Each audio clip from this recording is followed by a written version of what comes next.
The story begins with an event that took place several months ago. A girl was live streaming herself while baking sweetbread. She told her viewers that the smell was amazing, and the chat was filled with excited comments. She showed the camera how soft and bouncy the bread looked before ending the stream, leaving her audience eager for the next recipe. Satisfied with how it turned out, she called the session a success. Just then, her friend entered the room and asked if she was ready to leave. She reminded her that they had an appointment and that they were running late. The main character quickly changed into her outdoor clothes, apologizing for forgetting and asking if her friend planned to turn the guy down. Her friend reassured her that it would be fine. The boy was from their school, and she just needed to reject him politely to avoid any awkwardness. She even joked that he might turn out to be the perfect guy. Cho-hui, her friend, was used to getting a lot of confessions. She was beautiful, and people usually acted nice at first, but some didn't take rejection well. That was why the main character decided to come along, to act as her bodyguard. Ajin, the protagonist, waited nearby at a park and texted Cho-hui to let her know she was watching from a distance. She told her to call if anything seemed wrong. Although Ajin felt slightly reassured that the boy was a fellow student, she stayed alert. Cho-hui texted back, thanking Ajin and promising to finish the meeting quickly. Ajin simply replied, wishing her good luck. While waiting outside, Ajin noticed the weather had turned very cold. She looked through her bag for a hand warmer when a stranger suddenly spoke to her. A tall man had approached and asked if he could get directions. He wanted to know the best way to reach the cultural sports center. Ajin checked her phone and suggested he take a bus instead of the subway. The man told her not to rush and mentioned that there was a broadcast being filmed at the center. Before he could finish his sentence, Ajin interrupted, giving him the exact bus number. Then, without warning, he placed his hand on her shoulder and commented that she looked pretty up close. Ajin looked visibly afraid as the tall man continued speaking. He asked if she wanted to be an extra in his broadcast and told her to come with him for a camera test. He kept holding on to her and mentioned that she might meet celebrities at the filming site. Then he asked again if she was interested in going with him. His sudden shift in tone made her freeze. She couldn't speak or move. Fear took over, and she realized she was completely scared of him. Before she could react, another man stepped in and grabbed the tall man's wrist. The tall man struggled but couldn't break free. He demanded to know who the stranger was. Ajin felt a wave of relief. She recognized the new guy and noticed that he asked if she was okay. The tall man grew angrier. He started yelling, accusing the newcomer of interfering and telling him to let go. Instead, the newcomer twisted his arm and brought him to the ground. The tall man let out a loud cry as he hit the pavement. Moments later, the police arrived and took the tall man away. He shouted the whole time, claiming he wasn't a molester. Ajin, overwhelmed by everything, began crying. Through her tears, she said she would never fall for such a camera test scam. The man who helped her interrupted, telling her that if she couldn't use her hands, she should have used her feet. Then she recognized him. It was Park Junwoo, a top student from her school. Even though she didn't know many people at school, she knew of him. Still crying, she thanked him for stepping in. She said she thought she was going to die from fear and asked why he happened to be there. He simply smiled and replied that it wasn't any of her business. But now that he had saved her, he said she could do him a favor. She agreed right away because she didn't like being in debt to others. He laughed and said that all he wanted was to borrow her power bank. The request surprised her. She hesitated since it was her favorite item. He explained that he had been watching a basketball game when his phone battery died during the most important part. She tried to decline, saying she was about to go home and couldn't lend it out. At that moment, her friend noticed the two of them outside. Meanwhile, Junwoo kept pressing her, saying that if she didn't want to owe him, she should just hand it over. Inside the cafe, the boy sitting with Cho-hui asked her for an answer to his confession. But Cho-hui didn't respond. She kept staring through the window at the two people standing outside. After a brief pause, she stood up. She told him it wasn't the right time to talk about that, and that she needed more time to think. She gathered her things and explained that something urgent had come up.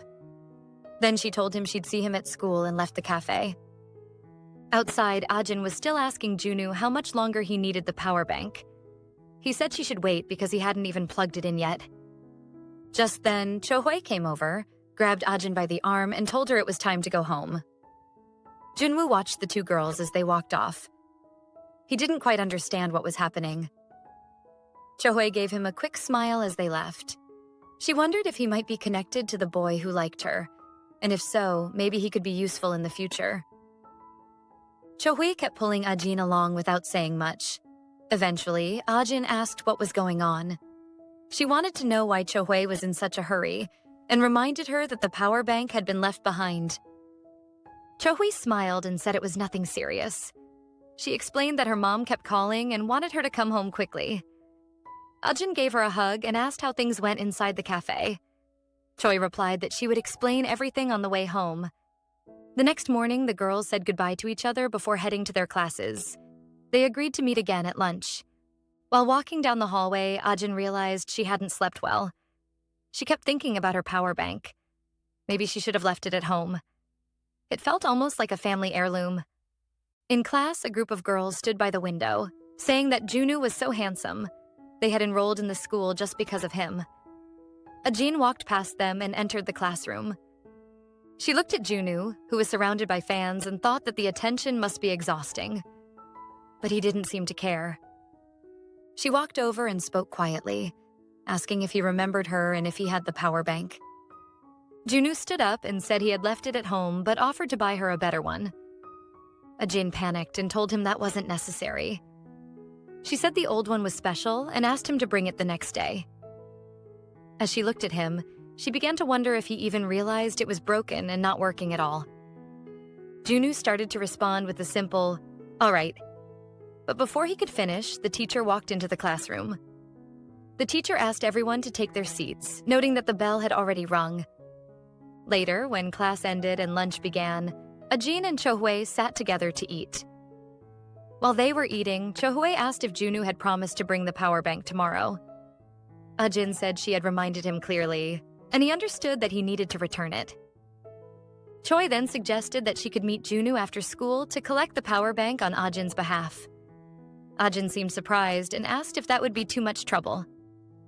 Cho-hwee smiled and said it was no problem at all. She was happy to help. After school, the weather changed suddenly and it started to rain. On the bus, a few girls were glad they had brought umbrellas. Junwoo pressed the stop button to get off at the next stop. Choi happened to be on the same bus. She sat quietly, thinking about how she had always wanted to get closer to Junwoo. She never expected Ajin to be the one to help make that happen. As she stared at Junwoo's back, she wondered what she could do to speed things along. Her plan was simple. She hid her umbrella inside her bag and got off at the same stop as Junwoo. When the bus stopped, he opened his umbrella and stepped out. She followed him quickly and called out his name. As she caught up to him, Cho-hwee introduced herself as Ajin's friend. Acting cheerful, she told him that Ajin had asked her to come and pick up the power bank. Junwoo looked a little surprised. He said he had planned to give it back at school the next day. Choi smiled and insisted that Ajin wanted it back as soon as possible because it was important. Junwoo agreed and invited her to walk with him. They started walking together. After a while, Cho-hwee asked if his house was still far away since they had already been walking for a while. He stopped and told her to wait out front. That's when Cho-hwee noticed something strange. They had walked alongside a long wall the entire time. She asked if the wall belonged to his house. Junwoo simply confirmed it. Realizing the size of his home, Cho-hwee smiled to herself. She now knew he was rich, smart, and good-looking. In her mind, he checked all the boxes to be the perfect boyfriend. Trying to sound playful, Cho-hwee mentioned that she got caught in the rain and felt cold. She hinted that it might be nice to dry off inside for a little while. She made an effort to look pitiful, hoping he wouldn't turn her down. She added that she regretted not bringing her umbrella. Instead of inviting her in, Junwoo simply handed her his umbrella. He told her he'd be right back and that she could use it while waiting. Then he walked inside, leaving her standing outside. Cho-hwee was stunned. She stood still, unsure of what to say. Although annoyed by the situation, she accepted it. She thought to herself that if he had been too easy, It wouldn't have been interesting anyway. It had been a while since she felt this kind of challenge. The next day, at a convenience store, Ajin was feeling hungry. She had overslept and missed breakfast, so she decided to buy something small to last until lunch. She picked out a few items and went to the counter. The total was less than $5, but when the cashier tried to process her payment, he told her that her card didn't have enough funds. Surprised, Ajin realized she had already used up her allowance for the month. The line behind her started to grow. Embarrassed, she asked the cashier to charge only the banana milk instead. Even then, the card still didn't go through. The cashier asked if she had another card, and some people in line started to complain about the wait. Feeling more awkward, Ajin asked to cancel everything. Just then, someone behind her offered to pay. When she turned around, she saw Junwoo standing there. He paid for her items without hesitation. They left the store and started walking to school together. The atmosphere between them was a little awkward at first. Ajin broke the silence by thanking him and promised to pay him back the next day. Junwoo told her not to worry about it, reminding her that the matter with the power bank wasn't settled yet. She realized he wasn't as cold as he seemed. He had been thinking about returning the power bank the whole time. He joked that if he hadn't bought her the snack, he probably would have had to listen to her stomach growling all day. Meanwhile, Cho-hwee watched them from a distance. She couldn't understand why they were together, or why they seemed to be getting along. Later, back in the classroom, Ajin immediately asked Junwoo if he had her power bank. He told her that her friend had picked it up the day before. Relieved, Ajin smiled, glad to hear that Cho-hwee already had it. She planned to collect it from her later. After class, Ajin and Cho-hwee were walking upstairs together. Cho-hwee suddenly mentioned that she didn't have the power bank anymore because Junwoo had thrown it away. Ajin looked confused. Junwoo had told her the day before that her friend had taken it. Cho-hwee then asked directly if Ajin was choosing to believe Junwoo over her. Ajin replied with frustration. It wasn't about choosing sides. She just never thought Junwoo was the type to lie. She couldn't understand why he would say something different. Still feeling down about the power bank, Ajin was comforted by Cho-hwee, who reminded her that she knew how much that item meant to her. Ajin remembered the moment her father had given it to her for her birthday. That memory made the loss feel even heavier. Cho-hwee acknowledged how precious the charger was. But later, when she was alone in her room, she questioned why Ajin was so attached to something so cheap. It didn't even work well. That was the moment Cho-hwee decided to tell Ajin not to get close to Junwoo. The next morning, Ajin got ready to confront Junwoo, but she wasn't sure how to approach him. He didn't seem very interested in talking to her. Meanwhile, Cho-hwee grew tired of hearing Ajin talk about the portable charger. She questioned why Ajin cared so much about something from a person she barely knew. Choi reminded her that the charger barely worked and that she might never see the person who gave it to her again. Ajin responded by saying that Cho-hwee already knew how important it was to her, but Cho-hwee quickly changed the subject. She asked if Ajin could lend her a blanket, explaining that she had forgotten hers. When Ajin entered the room to get the blanket, she noticed a group of classmates gathered around her desk. Curious, she walked over and asked what was going on. One of the girls asked if it was Ajin's birthday. Someone had left a wrapped gift on her desk, but Ajin was confused. Her birthday wasn't today. She opened the box and was surprised to see a pink portable charger inside. It looked just like the one she had lost. Her name was even engraved on it. She wondered who could have left it. At first, she thought maybe it was Cho-hwee trying to cheer her up. But that didn't make sense. They had come to school together. Some classmates commented on how pretty the charger looked. A few of them wondered if there might be a note inside revealing who sent the gift. Just then, Junwoo entered the classroom and asked Choi to move aside so he could pass. She greeted him in a cheerful tone, trying to sound cute, but he ignored her completely. Cho-hwee noticed the cold response and realized Junwoo might be the only person in the school who didn't react to her charm. She figured it was because he only cared about studying. Still, she thought that was better than someone who flirted with everyone. Around Ajin, some classmates started whispering, wondering if she had a secret crush. Ajin quickly denied it, saying it wasn't like that. But even she was curious about who had left the portable charger. At his desk, Junwoo watched Ajin closely, paying attention to her expressions and reactions. Chohyue noticed his gaze and began to grow suspicious. However, she didn't think it was possible that he liked Ajin. To change the subject, Chohyue brought up the blanket. Ajin apologized for the delay, handed it over, and asked if they could meet during lunch. Before walking away, Chohyue glanced back at Junwoo again to see if he was still watching, but he appeared focused on his studies. Soon after, the teacher entered and announced that the next class would be first aid training. It would be a practical lesson on how to save lives. Everyone gathered at the school court. Ajin, while standing among the students, kept thinking about the charger. She wondered again who had given it to her. Could it really have been June? Even though Chohyue claimed he had thrown the old one away and Junwoo said he gave it to her friend, Ajin still had doubts. She wasn't sure who to believe. The teacher began the demonstration, showing how to do chest compressions.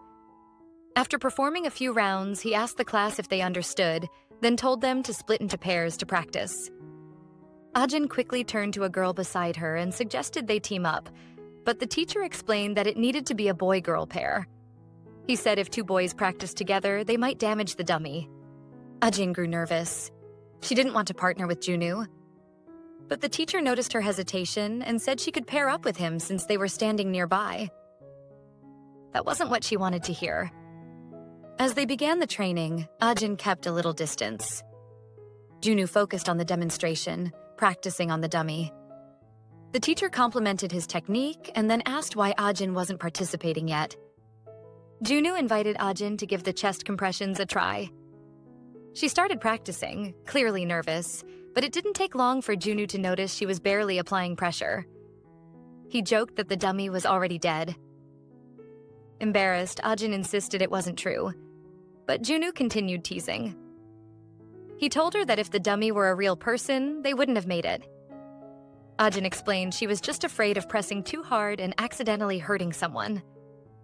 Junwoo told her that was a common concern. He said that during real emergencies, broken ribs sometimes happen. That shocked Ajin.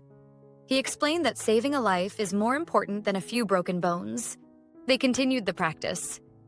The teacher watched from nearby, happy to see them working together. Then another teacher called him over. It was starting to rain, and they needed to share the court with another class. Since they only needed part of the court for training, he agreed. Soon, the second class arrived. Among them was Chohyue, who immediately noticed Ajin and Junwoo practicing together. Following the instructions, Ajin pushed harder on the dummy's chest.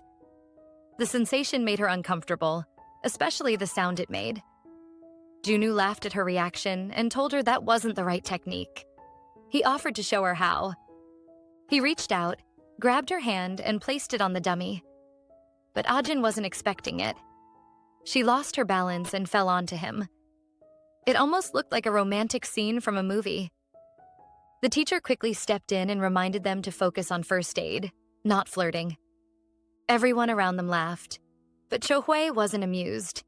She stood to the side, clearly irritated. She had warned Ajin not to get close to Junwoo. Later, back in class, Ajin tried to figure out why Chohyue seemed upset. She asked if she was feeling okay. Chohyue simply said her stomach hadn't felt good since the night before, and that the physical activity made it worse. Ajin offered to take her to the infirmary for some medicine and rest, but Chohyue refused. She said she just needed a short nap and suggested they go eat since lunch break was almost over. But in truth, Chohyue was thinking something completely different. She couldn't even stand to look at Ajin's face anymore. Chohyue couldn't take the situation any longer. She asked Ajin to go get lunch alone and pretend they were together. She claimed it was only because she didn't want Ajin to skip a meal. Ajin was touched by the gesture. She agreed to go alone and told Chohyue not to worry. She should just rest and take her medicine. But in truth, Chohyue was thinking about how to create distance between Ajin and Junwoo. She hoped the charger hadn't come from him. At the cafeteria, Ajin felt a bit awkward sitting alone. Eating by herself made her uncomfortable. But before long, Junwoo and his friend showed up and asked where Chohyue was. Without waiting, Junwoo pulled out a chair and sat next to her. Ajin was surprised. Then he handed her his sausages. His friend looked annoyed. The sausages were the best part of lunch, and he had wanted them for himself. Ajin assumed Junwoo was doing all this because he still felt guilty about the lost charger. Trying to lighten the mood, Junwoo joked that she needed to eat more and get stronger, especially after falling on top of him during training. Ajin was embarrassed. She quickly said that she only fell because he had pulled her so suddenly. Junwoo's friend grew suspicious. It wasn't like Junwoo to talk to girls, let alone share his food. Ajin kept eating but couldn't stop thinking about how to bring up the new charger. Still, part of her was glad she didn't have to eat alone. Realizing this made her feel uneasy. She tried to convince herself that she was fine on her own and didn't need anyone. After a while, Junwoo's friend stood up to get more food. Meanwhile, Ajin stayed focused on her plan to talk about the charger. Junwoo seemed confused, watching her continue to eat without stopping. The next morning, Ajin left the house late and nearly missed the bus. She caught it just in time before it pulled away. As expected, the bus was crowded and there were no empty seats. That's when she spotted Junwoo sitting quietly. The memory of falling on top of him came rushing back, and she immediately felt embarrassed. To make things worse, Ajin remembered how Junwoo had joked about her falling on him during lunch. Embarrassed all over again, she made a silent decision. She'd ignore him completely. Pretend he didn't exist. Pretend she didn't hear him, see him, or even remember the sound of his laugh. The bus driver suddenly announced that there had been an accident ahead. Traffic was backing up, and more passengers were expected to board at the next stop.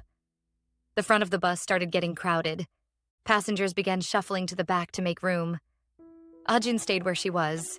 She didn't want to move closer to Junwoo, but the driver wasn't having it. He scolded her, telling her to move back like everyone else. Junwoo, watching the whole thing, let out a chuckle. That laugh, it made her cheeks burn. Humiliated, she inched her way toward the back, doing her best to act invisible. Junwoo pointed to the space near him and casually said, "You can stand here." "There's room." Reluctantly, she took the spot. She told herself she was only doing it to avoid another scolding. Junwoo thought for a moment. Maybe he should offer her his seat. But before he could, the bus made a sharp turn. Everyone staggered, struggling to keep their balance. Ajin lost hers entirely. She stumbled, right into Junwoo's lap. The silence between them shattered. Her eyes went wide. His did too. In a panic, she scrambled up, but in the rush, her head smacked against his chin. They both winced in pain. "Sorry," she blurted out, red-faced. "I didn't mean to fall on your thighs." Junwoo managed a soft smile, trying to hide his own fluster. He'd caught a faint, sweet scent from her hair, something soft and familiar. "It's okay," he said. "It happens." They both avoided eye contact after that. Finally, the bus rolled to a stop outside the school and everyone began filing off. Ajin and Junwoo walked behind the others, keeping a small distance between them. But she couldn't wait any longer. Now was her moment. She took a breath and turned to him. "Hey," she said. "Was it you who left that charger on my desk yesterday?" Junwoo glanced at her, and she hurried to explain. "I mean, I didn't think it could be anyone else. So, thank you. It's really pretty." He looked surprised for a second, then smiled. "A real one." "I'm glad you liked it," he said quietly. "I bought it for you. I figured it was the least I could do." Ajin blinked. "Wait, so you didn't throw the old one away?" Junwoo shook his head. "Number it was already pretty much broken, so I just thought I'd get you a better one. I felt responsible." She stared at him, puzzled. That didn't match anything Cho-hwee had told her. So, why did Cho-hwee say he'd thrown it away? Ajin's thoughts tangled, and somewhere deep down, something began to shift. Ajin decided not to press further. Instead, she smiled and thanked Junwoo again, saying she'd definitely used the charger a lot. As they spoke, across the street, Cho-hwee was watching. Seeing the friendly atmosphere between them made her increasingly jealous and irritated. In her mind, Junwoo should be interested in her, not Ajin. Frustrated, Chohui quickly messaged the guy who had confessed to her earlier. She asked to meet up, which caught him off guard but made him excited. He thought she might finally be giving him a chance. She also asked him to bring a friend, claiming that her own friend was really into him. It was all part of her plan to create the perfect setup and to get closer to Junwoo. When the day of the meetup arrived, Junwoo was standing in front of the movie theater, waiting for his friend. He sent a message asking if he was on the way. That's when he heard a voice calling his name. It was Chohui. She walked up to him with 2 drinks, coffee and soda, and offered them casually. Junwoo looked confused. He asked why she was there and why she brought drinks. Chohui explained that they were about to watch a movie together. Junwoo replied that he wasn't watching any movie with her. His movie was about to start, and she should leave. While he tried calling his friend to understand the situation, the friend, Jong, picked up and quickly apologized. He explained that he had agreed to go out with Chohui's friend because he liked her. But to make the meetup work, Chohui had suggested that Junwoo could pair off with her. Jong said that Chohui thought it would be more natural if they watched the movie as 2 separate pairs instead of a group. Junwoo looked even more confused. He told his friend that Chohui was already there with him, but before he could finish, Chohui grabbed the phone and ended the call. She admitted everything. She told Junwoo that she had planned this and liked him. She even said the story about picking up Ajin's charger had been a lie. She had made it up just to get a chance to talk to him. Now, she stood in front of him, waiting for a response. It finally dawned on Junwoo. Everything had been a setup from the beginning. Chohui had orchestrated the entire situation. Before he could say a word, she asked him what he thought of her. She said she wanted him to get to know her better. He didn't respond to the question. Instead, he calmly asked for his phone back. Chohui refused. She told him that if it was because of Jongmin, she'd make things right. She'd reject him. Then she looked at Junwoo and asked again, more directly this time, what did he feel for her? He stayed quiet. For a moment, it felt like she had won. She believed his silence meant he was seriously considering her feelings, maybe even moved by them. She was convinced he'd say yes. But then he broke the silence. His voice was steady and firm. I don't like you. Those 4 words hit her like a slap. Her smile faded instantly. It didn't make sense. No one had ever rejected her before. She wasn't used to hearing no. Shaken, she tried to recover her composure. Her instinct was to cry, to pull him into guilt. Tears welled up in her eyes as she asked, how can you reject me without even thinking about it? But Junwoo didn't flinch. He told her there was nothing to think about. He was sure of how he felt. He asked again for his phone. She still didn't return it. Instead, she pleaded, asking him to take more time, to give her a chance. But he was done. His patience had run out. He pushed her hand away and warned her not to touch him. If you want to keep the phone, then keep it, he said coldly, turning away. Stunned, she stood there, alone outside the cinema, furious and humiliated. She wasn't used to losing. Not like this. Her pride couldn't handle it. She called out after him, one last time, trying to draw him back. Take your phone. He turned around slowly, his eyes filled with frustration. I don't like you. Whether it's good or bad, I'm not interested in you, he said. The only thing I want is for you to reject Jongmin properly and apologize. That was the end of it, or so it should have been. As Junwoo walked away, Chohui stood frozen. She looked down at the drink she was still holding. And then, in a sudden outburst, she dropped them to the ground. The coffee splashed everywhere. She screamed, pretending the coffee had burned her. And as she predicted, Junwoo turned around. He ran over, concerned, asking if she was okay. Chohui clutched her wrist and cried harder. It hurts, she sobbed. Junwoo didn't say much. He simply took off toward the nearest pharmacy and came back minutes later with bandages and burn ointment. She sat down while he quietly treated her fake injury. Inside, she was thrilled. Even if he didn't love her, he was still showing her kindness. And in Cho-hui's mind, that meant there was still a chance. A small opening. A crack she could slip through. Because in her world, attention was currency. And she wasn't done playing yet. For the first time, Cho-hui felt like she was truly falling for someone. As Junwoo focused on wrapping her hand, she mentioned that her heart was racing, because he was holding her hand. He quickly stood up, let go, and said he was leaving. Cho-hui believed he was just embarrassed and didn't know how to handle his feelings. Before he walked away, she handed him his phone and quietly apologized for her earlier behavior. He didn't say anything. He just turned and walked off. She stayed behind, completely love-struck, convinced he was shy and flustered. But she was mistaken.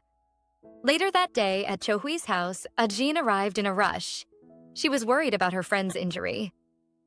Cho-hui, still lying down, asked her to lower her voice. She said she had a bad headache. Ajin noticed the bandages on Cho-hui's hand were done poorly. She asked to take a closer look, but Cho-hui quickly pulled her hand back. She remembered Junwoo bandaging her earlier and didn't want to reveal anything. Ajin assumed her friend was just in pain, but Cho-hui explained she didn't want anyone touching the burn. Inside, she reminded herself to be more careful. She couldn't let her real feelings slip. Then, Cho-hui quickly changed the subject. She asked about the delicious smell coming from what Ajin had brought with her. It was a small bun. Ajin had made it after hearing about her friend's injury. She brought it as a gesture of care. Cho-hui smiled and said she loved Ajin's homemade buns. She suggested they go to her room, eat, and watch Netflix. Of course, Cho-hui planned to keep acting sick to make Ajin do everything for her. She claimed her hand still hurt and asked Ajin to set the table. While setting things up, Ajin noticed the trash bin was in the way. She moved it aside, but something inside caught her attention. She looked closer and spotted something pink, her old portable charger. She picked it up and saw her name engraved on it. Confused, she turned to Choi and asked why her charger was in the trash. Choi, distracted and admiring her bandaged hand, realized too late. She had forgotten to take out the trash. And now, the evidence was sitting right in front of them. Ajin kept thinking about the situation. She couldn't understand why the charger had ended up at Choi's house if Junwoo hadn't thrown it there. Choi didn't know how to respond. She looked at Ajin, silently trying to come up with a way out. Eventually, she said that she had found the charger in Junwoo's trash.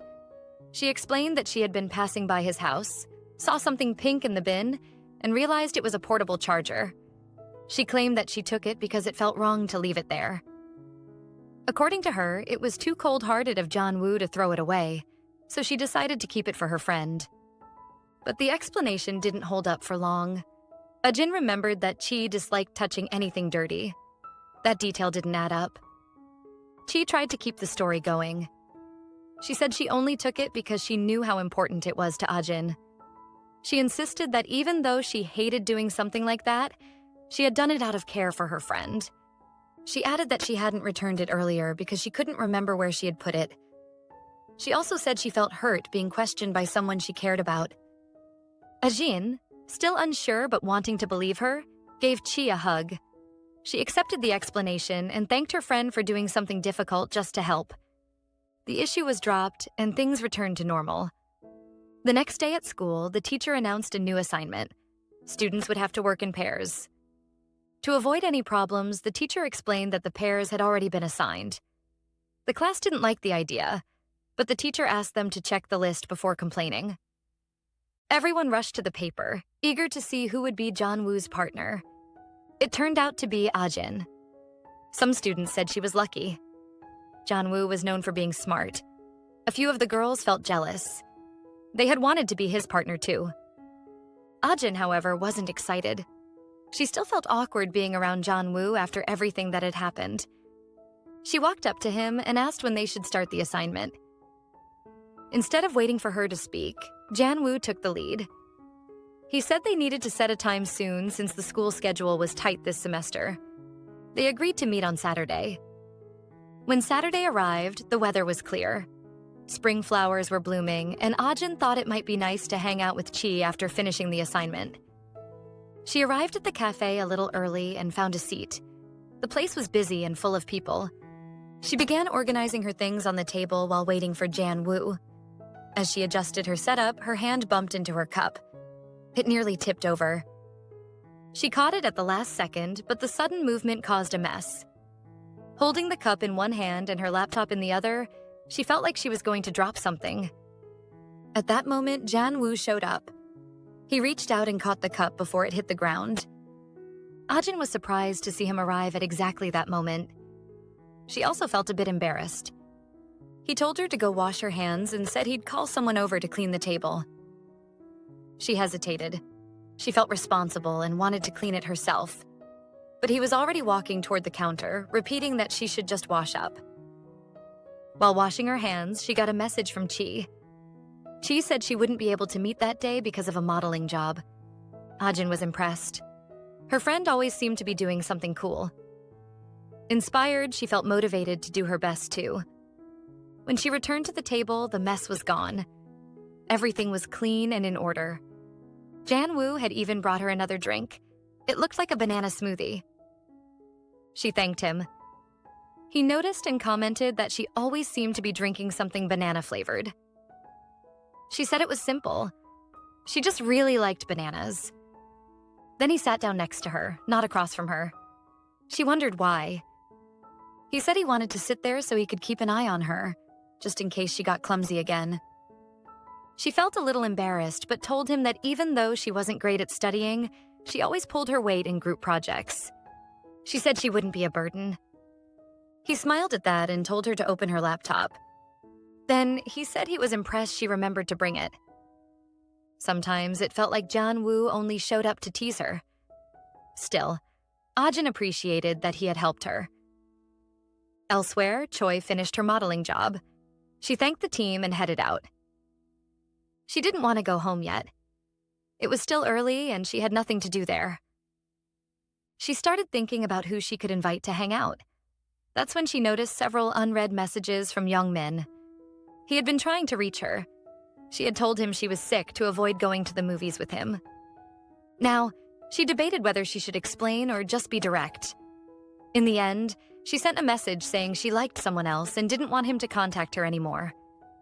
It was a harsh message, but she sent it without hesitation. With no other plans, she remembered that Ajin had mentioned the cafe where she would be doing her assignment. Choi decided to go there. That's when things took a turn. She arrived at the cafe and spotted Ajin sitting with someone. The guy's back was to her, so she couldn't see who it was. She hadn't expected the assignment partner to be a male classmate. Before walking over, she paused to fix her appearance. She checked her reflection and applied a bit of lip gloss. Meanwhile, Ajin was quietly impressed. Junwoo was writing the entire assignment in English. He didn't even need a translator. He worked quickly and confidently. Then his phone rang. It was Young, who was clearly upset. He had just been rejected and needed someone to talk to. Junwoo looked annoyed. He seemed to guess that Choi hadn't handled the situation gently. After the call, he told Ajin that something had come up and he needed to leave. Most of the work was already done. He told her she just needed to finish the design part. Ajin understood and told him to go ahead. She said not to worry. She would handle the rest. She felt motivated to do a good job, especially since he had already done so much. Choi was still nearby, pretending to check her makeup in the mirror. She overheard Junwoo talking on the phone again. He said he was heading to another friend's house to meet Young Min. Only then did she realize the guy sitting with Ajin had been Junwoo all along. Instead of saying anything, she sat down at a nearby table behind Ajin. She waited in silence while Ajin kept working. Eventually, the protagonist stood up and headed to the bathroom. While Ajin was away, Choi saw a chance to cause trouble. She thought that if the project files disappeared, Junwoo wouldn't get a good grade. That would likely make him upset with Ajin. She tried to open Ajin's laptop, but it was locked with a password. Her first guess was Ajin's birthday. It didn't work. She kept trying different combinations. After a few more failed attempts, she hesitated but decided to try one more. To her surprise, the password turned out to be her own birthday. She paused. Realizing Ajin had used her birthday made her feel something unexpected. It was a reminder that her friend really did care about her. Because of that, she changed her mind. Instead of deleting the whole file, she removed everything except the first and last page. Then she arranged the screen so that when Ajin returned, she'd just send the email without double-checking the content. Choi felt excited thinking about how surprised Ajin would be when the mistake was discovered. The next day, the teacher began class by talking about the assignments. She said some groups hadn't submitted their work, even though she had made it clear that missing the deadline would affect their grade. Then, she started reading out the names of the students who didn't turn anything in. Ajin and Junwoo were on the list. They were both shocked. The entire class began to whisper and react. Everyone knew Junwoo was one of the top students in English. It didn't make sense that he hadn't submitted the assignment. People started guessing that the issue might have been Ajin's fault. Ajin quickly spoke up. She said she had sent the assignment and asked the teacher to check her email again. The teacher confirmed that a file was sent, but there seemed to be a problem. She asked if Ajin had reviewed the document before sending it. Ajin opened the file to see what was wrong. She was stunned. Only the first and last page were there. Junwoo's entire portion of the project was missing. The class started to laugh and make comments. Some said they must have spent all their time on the design and forgotten to do the actual work. Ajin began to panic. She realized that Junwoo's grade might suffer because of this. She couldn't understand what had happened. She was sure she had checked the file before sending it. Feeling embarrassed, she asked the teacher if there was any way to get more time and resend the assignment. Junwoo finally spoke up. He apologized to the teacher and said there had been a mistake. He explained that he had just resent the assignment file. Ajin was surprised. She hadn't known he still had a copy of the files. The teacher accepted the explanation, more or less, but said they needed to be fair to the other students who submitted their work on time. So, she asked Junwoo and Ajin to present their assignment in front of the class. Ajin became nervous right away. She wasn't prepared to speak. Junwoo told her not to worry. He said she only needed to handle changing the slides. Even though she trusted he would do well, she still felt uneasy. She knew this was all happening because of her mistake. As soon as Junwoo began the presentation in English, the class grew quiet. Everyone was impressed by how clearly and fluently he spoke. The teacher seemed pleased. She had expected him to do well. Even Ajin was surprised. She knew he was good at English, but not that good. When the lunch bell rang, the class rushed to the cafeteria. Ajin called out to Junwoo before he could leave. She told him how impressed she was by the way he spoke, especially without any preparation. She added that now she understood why everyone had been jealous that she was paired with him. Then, before he could reply, she quickly apologized. She said she had checked the file before sending it and didn't know how the problem happened. She told him she wanted to find a way to return the favor. Just as Junwoo began to say it was fine and that she didn't need to worry, Young appeared. He interrupted and called Junwoo to go eat lunch with him. Junwoo left with Young, leaving Ajin alone in the classroom. Even though Junwoo told her it was okay, Ajin couldn't stop thinking about how to make it up to him. Meanwhile, Choi was walking around the school looking for Ajin. She wanted to see how upset Ajin was. She assumed Junwoo must have blamed her and that she would be feeling miserable. When she finally found her, Choi smiled and asked how things were going. To her surprise, Ajin seemed cheerful, much more than she had expected. Ajin explained everything that had happened. She talked about how Junwoo had saved the presentation and how well he had spoken. She said they would probably still get a good grade. Now she was trying to decide which snack to buy to thank him. Choi listened, but she was clearly irritated. Her plan had completely backfired. In the school courtyard, Young was talking with Junwoo. He said things weren't going the way he had hoped. Junwoo asked what he meant. Young explained it was about Choi. They had talked the day before, and things seemed fine. He had felt better afterward. But today, those feelings had come back. Even when he tried to avoid her at school, his heart still raced when he saw her. He said it was the first time he had ever felt that way. Even knowing she liked someone else, he thought maybe there was still a chance. Junwoo disagreed. He told Young not to get his hopes up and said he was just imagining things. But Young didn't listen. He said Junwoo didn't understand love at all. Since the school trip was coming up, he planned to use that time to get closer to Choi. Junwoo remembered when Choi had confessed her feelings to him. He told Young to drop the idea and focus on studying. He reminded him that if his grades dropped, he'd lose his phone. Young didn't care. He said love was more important than school and that Junwoo wouldn't understand because all he did was study. Young added that Junwoo didn't have anyone he wanted to see the spring flowers with. That comment made Junwoo pause. For some reason, he thought of Ajin, specifically how impressed she had looked during the English presentation. Meanwhile, someone else wasn't happy about how close Junwoo and Ajin were getting. Choi was starting to regret everything she had done. Her efforts to sabotage Ajin hadn't worked. In fact, it seemed like she had only helped bring the two of them closer. Ajin didn't even seem to care about Choi's warnings to stay away from Junwoo. That made her even more irritated. Later, Choi came home, tired and with a headache. She just wanted to rest. But as she opened the front door, she heard raised voices.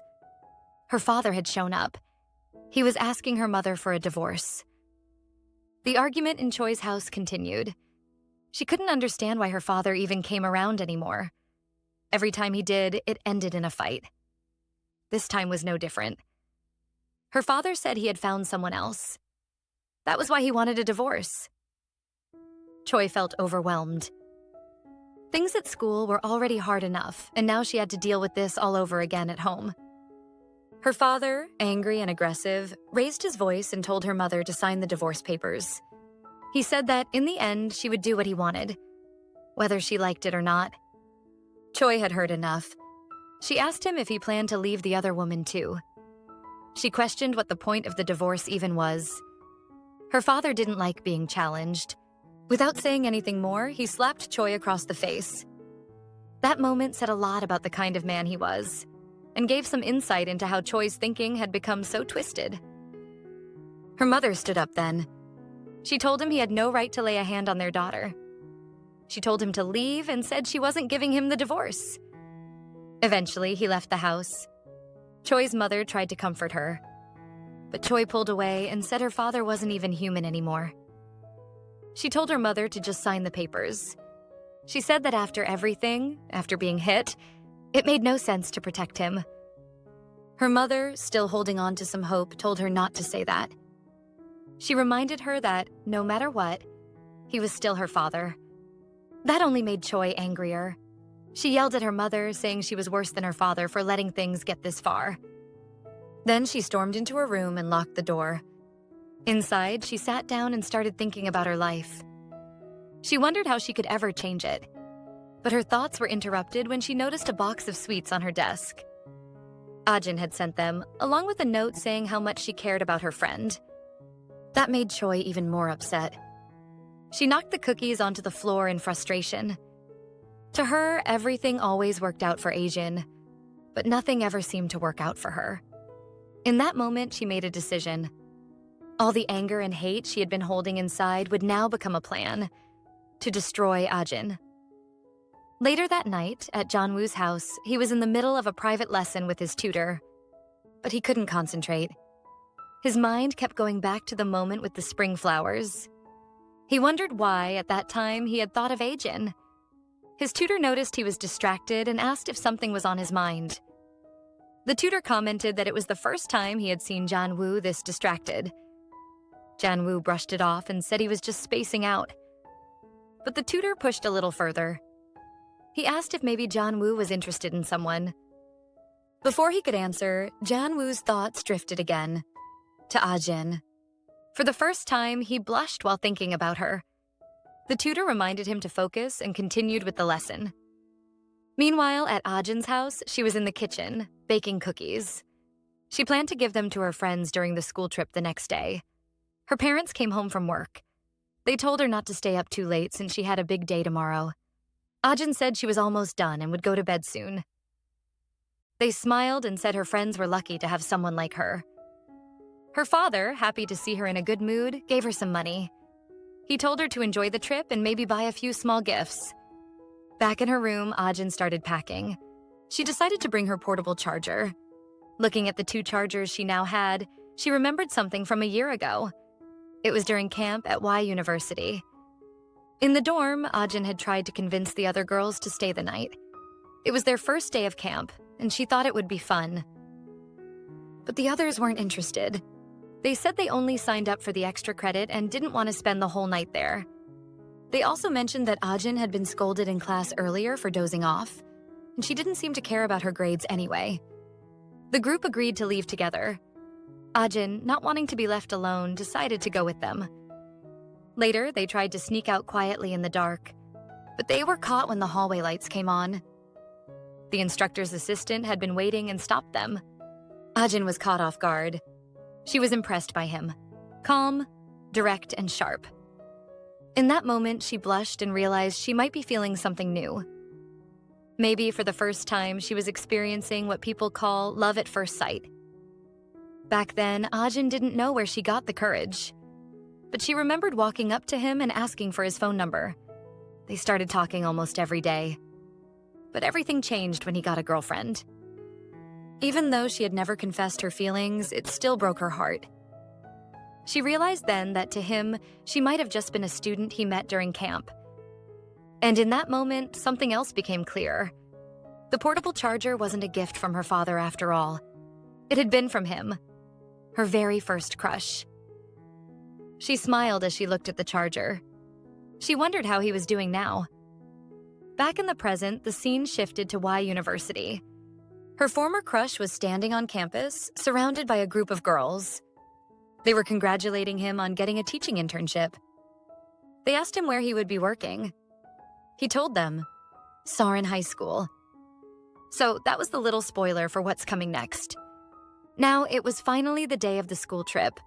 The students were complaining, saying they wished they were going to an island or somewhere farther away. Ajin wasn't focused on that. She was only worried about one thing, where her friend Choi was. She called her and asked to meet before they left. There was something she needed to give her. When Ajin turned around, she saw Choi approaching. She was all dressed up, wearing a crop shirt. It was clear she hadn't come to the trip just to relax. She had come to be seen. Ajin scolded her, saying the outfit showed too much skin. Choi pulled away and told her to stop tugging at her clothes. She said she was fine the way she was. Just then, the crowd grew quiet. Everyone turned to look at Junwoo. Even Ajin and Choi paused, surprised at how good he looked in casual clothes. Some girls rushed over to him. They complimented him and asked if he had already chosen a seat for the train ride. Meanwhile, Junwoo's friends were getting ready for the trip in their own way. They had brought alcohol and were already talking about inviting some girls to hang out later. Choi immediately paid attention. She wanted to get closer to Junwoo during the trip. The boys mentioned that the room they planned to use for the hangout was going to be Ajin's. Choi stepped into the conversation and called out to Youngmin. He was caught off guard. He hadn't expected her to speak to him. She said she didn't mean to interrupt, but their night sounded fun, and she wanted to join. Youngmin, clearly excited, said yes right away. He thought it was amazing that she wanted to be there. Soon after, the students began settling in on the train. They found their seats, took pictures, and laughed with their friends. But Choi didn't feel comfortable. She didn't understand why everyone was taking so many photos. After all, it was just a train ride. She shrank back into her seat, trying to avoid being in any pictures. Earlier that morning, before she left home, her mother had handed her an envelope full of money. She said it was from her father, for Choi to spend during the trip. Choi got angry. She threw the envelope aside, saying there was no point in giving her money now, not after everything he had done. But, as always, her mother only said that she shouldn't speak badly about her father. In another train car, Ajin was feeling too warm. She had worn a long-sleeved shirt and now regretted it. She tried calling Choi to ask if she wanted to go to the vending machine with her, But Choi was asleep, so Ajin decided to go alone. When she reached the vending area, she saw Junwoo already there, getting a drink. He noticed her and asked if she wanted something. She looked at the options and pointed to the green apple drink he had just taken. She said it looked good and that she'd get the same. But when she reached for one, she realized there were none left. The last one had been the one Junwoo was holding. Without thinking twice, he offered it to her. He said it was meant for Youngmin, but since Youngmin was sleeping, she could have it. Ajin asked if he was sure. He said it was fine. She smiled and took the drink. For a moment, Junwoo didn't respond. He just stood there, watching her. He seemed to forget what he was about to say. But then the quiet moment was interrupted. Another student rushed into the train car and accidentally bumped into Ajin. She lost her balance, and it nearly caused another one of those classic almost kiss moments. Junwoo apologized quickly as they both recovered from the sudden jolt. Ajin felt a small pain in her eyes. Her glasses had been bumped during the accident. Junwoo noticed the scent of green apple again. She looked at him, now without her glasses, and asked if he was okay. Instead of answering, he quickly pushed her away. Ajin didn't understand why he did that. The moment reminded her of the first time they met, in the park.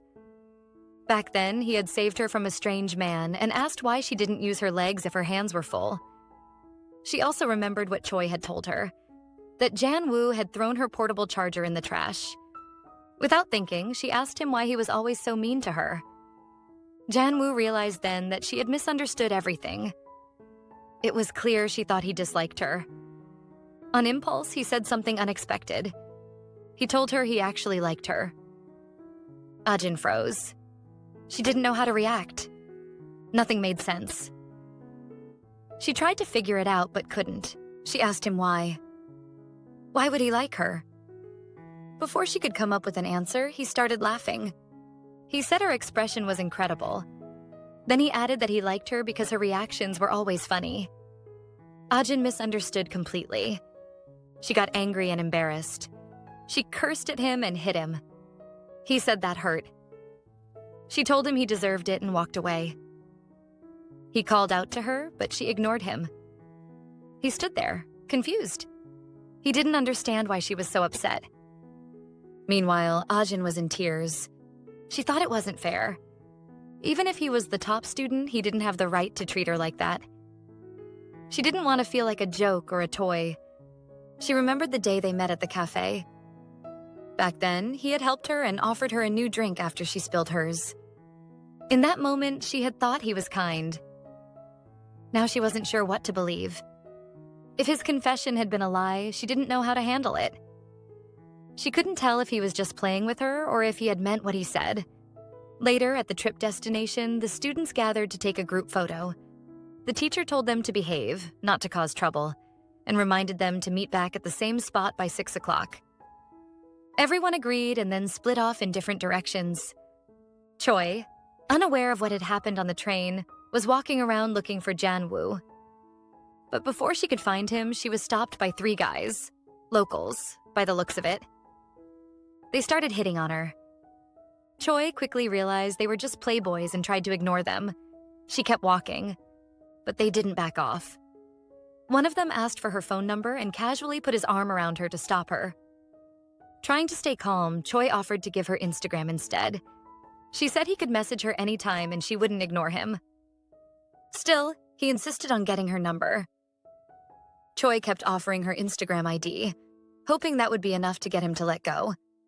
Now surrounded and unsure of how to get out of the situation, she started to feel nervous.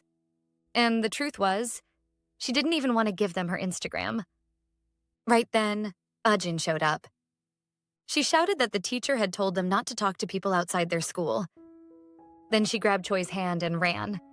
The guys didn't follow, but it didn't seem like they were going to forget what happened either. Ajin and Choi kept running, not looking back. Ajin was furious. She couldn't believe those guys tried something like that with her friend. She didn't even realize what moments like these meant, how her loyalty always showed up when it mattered. To ease the tension, Choi made a joke. She said Ajin didn't need to talk so formally about those guys. They were probably only a year older and might even be on their own school trip. She laughed about it. Ajin was surprised at how relaxed Choi was. She said they didn't look like they were still in school. In fact, they looked way too tired and worn out for their age. Both girls laughed and kept walking, letting the moment pass. Later that night, back at the lodging, the girls in Ajin's room were waiting. They were wondering where the rest of their group was. Ajin asked who exactly they were waiting for. Just then, the door opened. Youngmin walked in with his friends, and they were carrying a suitcase, most likely full of drinks. Choi came in with them, and behind her was Junwoo. The girls weren't thrilled to see Choi. Ajin, still unaware, hadn't even noticed that Junwoo was there. He hadn't come for the party. He didn't even like these types of gatherings. He had only come to apologize to her. When Ajin finally noticed Junwoo in the room, her mood changed. She felt a little discouraged. Meanwhile, the other girls were excited. Everyone settled down, chatting and snacking on chips. But the tension between Junwoo and Ajin hung in the air. They began talking about what game to play. Youngmin suggested playing Truth or Dare. Just as they were about to begin, a loud noise came from outside. Other students were knocking on the door, asking what was going on inside the room. The girls inside quickly tried to come up with a plan. They decided to pretend they were all asleep. Some people threw blankets over themselves. Others ran into the bathroom. Ajin ended up under a blanket. Someone opened the door. It was the instructor. He looked around, saw the lights off and people lying down, and assumed everyone was asleep. After a moment, he left. Ajin stayed still under the blanket. Her neck started to feel stiff. She thought Choi was next to her, pressing down on her head. She whispered for her friend to stop, but someone told her to stay quiet. Then her phone alarm went off, lighting up the space under the blanket. That's when she saw who was beside her. It wasn't Choi. It was Junwoo. They both froze, faces close, just looking at each other. Neither of them moved until the alarm stopped ringing. Then, silently and awkwardly, they both turned their heads away. Ajin's heart started racing. She wanted to disappear. She tried to think of a way to get out without anyone noticing. She convinced herself that Junwoo would probably push her away again, just like he did on the train. And then he'd laugh at her. For some reason, she had it in her head that he didn't like her at all. They stayed quiet, still hidden, until someone said the coast was clear and the lights could be turned on. As soon as the room lit up, Youngmin stepped on something. It was Ajin's glasses. Junwoo sat up and pulled the blanket off both of them. Ajin noticed that he looked angry. She didn't understand why. She hadn't asked to be in that situation. And even though she didn't like how close they'd gotten, she was even more confused by the look on his face. Why was he mad? If none of this was her fault. In reality, Junwoo wasn't angry. He was just embarrassed. He had only come to the room to apologize for what happened on the train. He hadn't expected to end up under a blanket with Ajin, inches from her face. He got up and went to check if she was okay. But when he looked at her, she seemed frozen in shock. It wasn't just from the awkward moment. It was because Youngmin had stepped on her glasses and broken them. Youngmin quickly apologized, flustered. But in his nervousness, he said her name wrong. Instead of Ajin, he called her Adek, a name that sounded more like a puppy. The entire room burst into laughter. Youngmin looked even more embarrassed. Not only had he broken her glasses, but now he had also messed up her name. Ajin tried to brush it off. She said it was fine and that she would just go to the doctor tomorrow to get new glasses. With that, they all went back to what they were doing before. The game. The first person to pick a paper was Choi. Her task was to give a snack to someone she wanted to get closer to. She chose Youngmin. He looked surprised. He hadn't expected it. The boys immediately started complaining, jealous that Young had been picked. Ajin watched quietly. She was impressed. Choi seemed to be improving in how she dealt with people. But Choi had a different plan. She hadn't picked Young to be nice. She wanted to make Junwoo jealous. but he didn't react. Choi, however, convinced herself that his blank face meant he was extremely jealous, but trying not to show it. To take it a step further, she added that Young-min was very cute. Poor Young-min, completely unaware, was thrilled. He thought things were going great. Next, they spun the bottle again. This time, it landed on Ajin and Junwoo. Jung-min asked them a question. "Are you interested in anyone in this room?" Everyone leaned in, curious. Ajin and Junwoo both looked at each other. They didn't say anything. They just stared for a moment, thinking the same thing, but not saying it out loud. Then they quickly looked away. Ajin was thinking that maybe she wasn't actually bothered. Junwoo hadn't come to tease her. He came to apologize. And Junwoo was thinking that maybe she didn't hate him after all. The rest of the group started whispering. They found it strange that neither of them answered. Why did they look at each other like that? What were they thinking? No one knew, but everyone could feel the tension. And the question still hadn't been answered.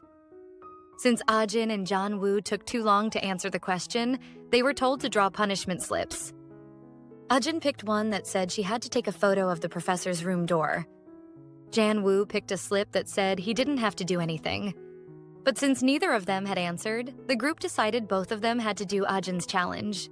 Their friends warned them. If they got caught, they shouldn't mention the game. And they shouldn't come back to the room either. Ajin looked uneasy. She wasn't comfortable being alone with Junwoo. Her friends tried to encourage her. Choi offered to go in her place, but Young-min quickly stopped her. He said that wasn't allowed. Everyone agreed to stay quiet and get back inside before anyone got caught. Ajin said goodbye and left with Junwoo.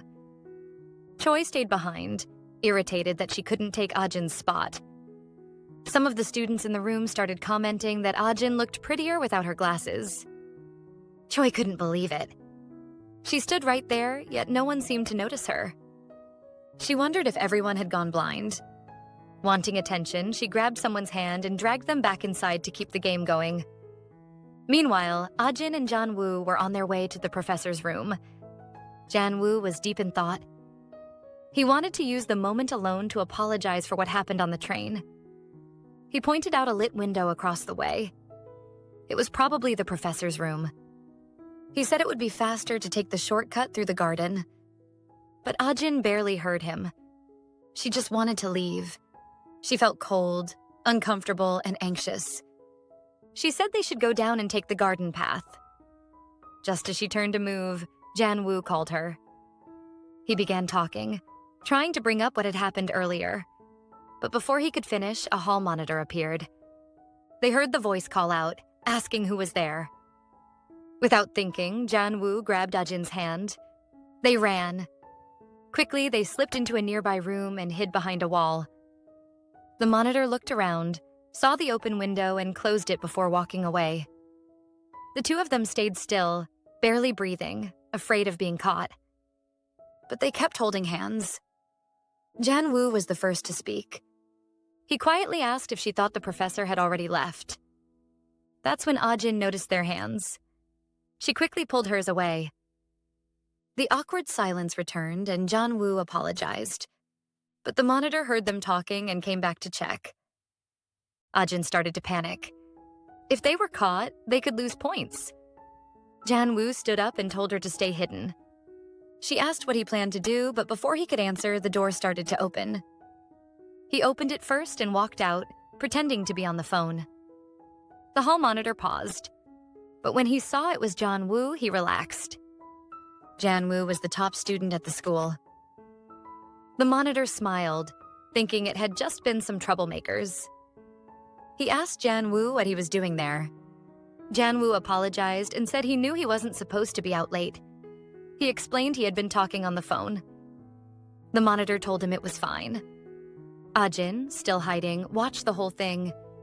She noticed how different the tone was with Junwoo. How respectful the monitor was. Even so, Junwoo would still get a small penalty point for being out late. The monitor asked if he had seen anyone else around. Junwoo calmly said no. He nudged the door closed with his foot, blocking the view into the room where Ajin was hiding.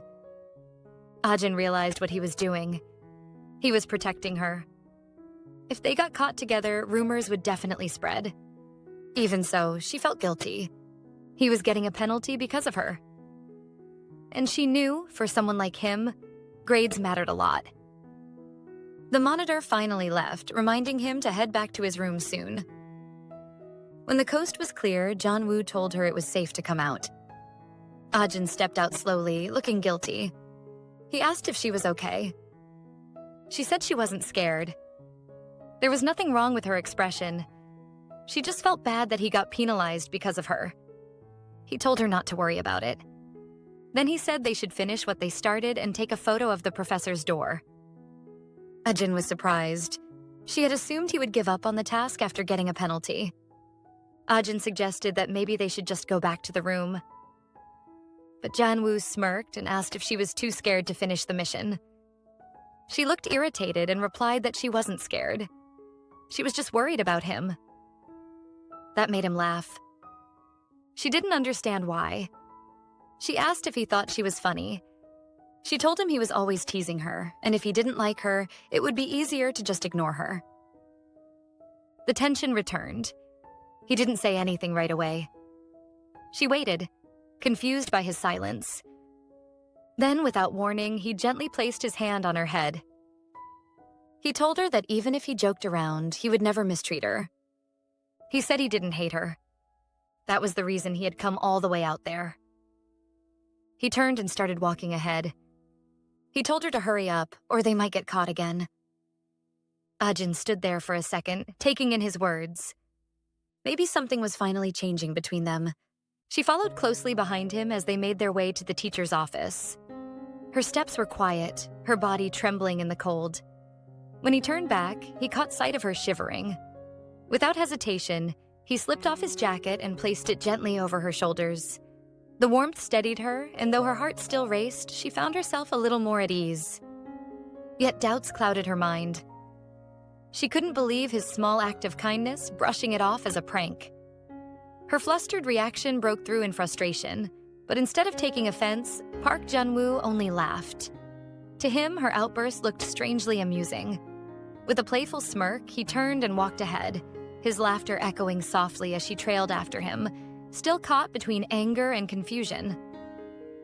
They arrived at the teacher's office and quickly snapped a picture, proof of the door's number to show the others waiting inside. But when they returned, all eyes shifted toward Ajin, still wrapped in Junwoo's jacket. Whispers began to spread, teasing comments sparking louder than she could bear.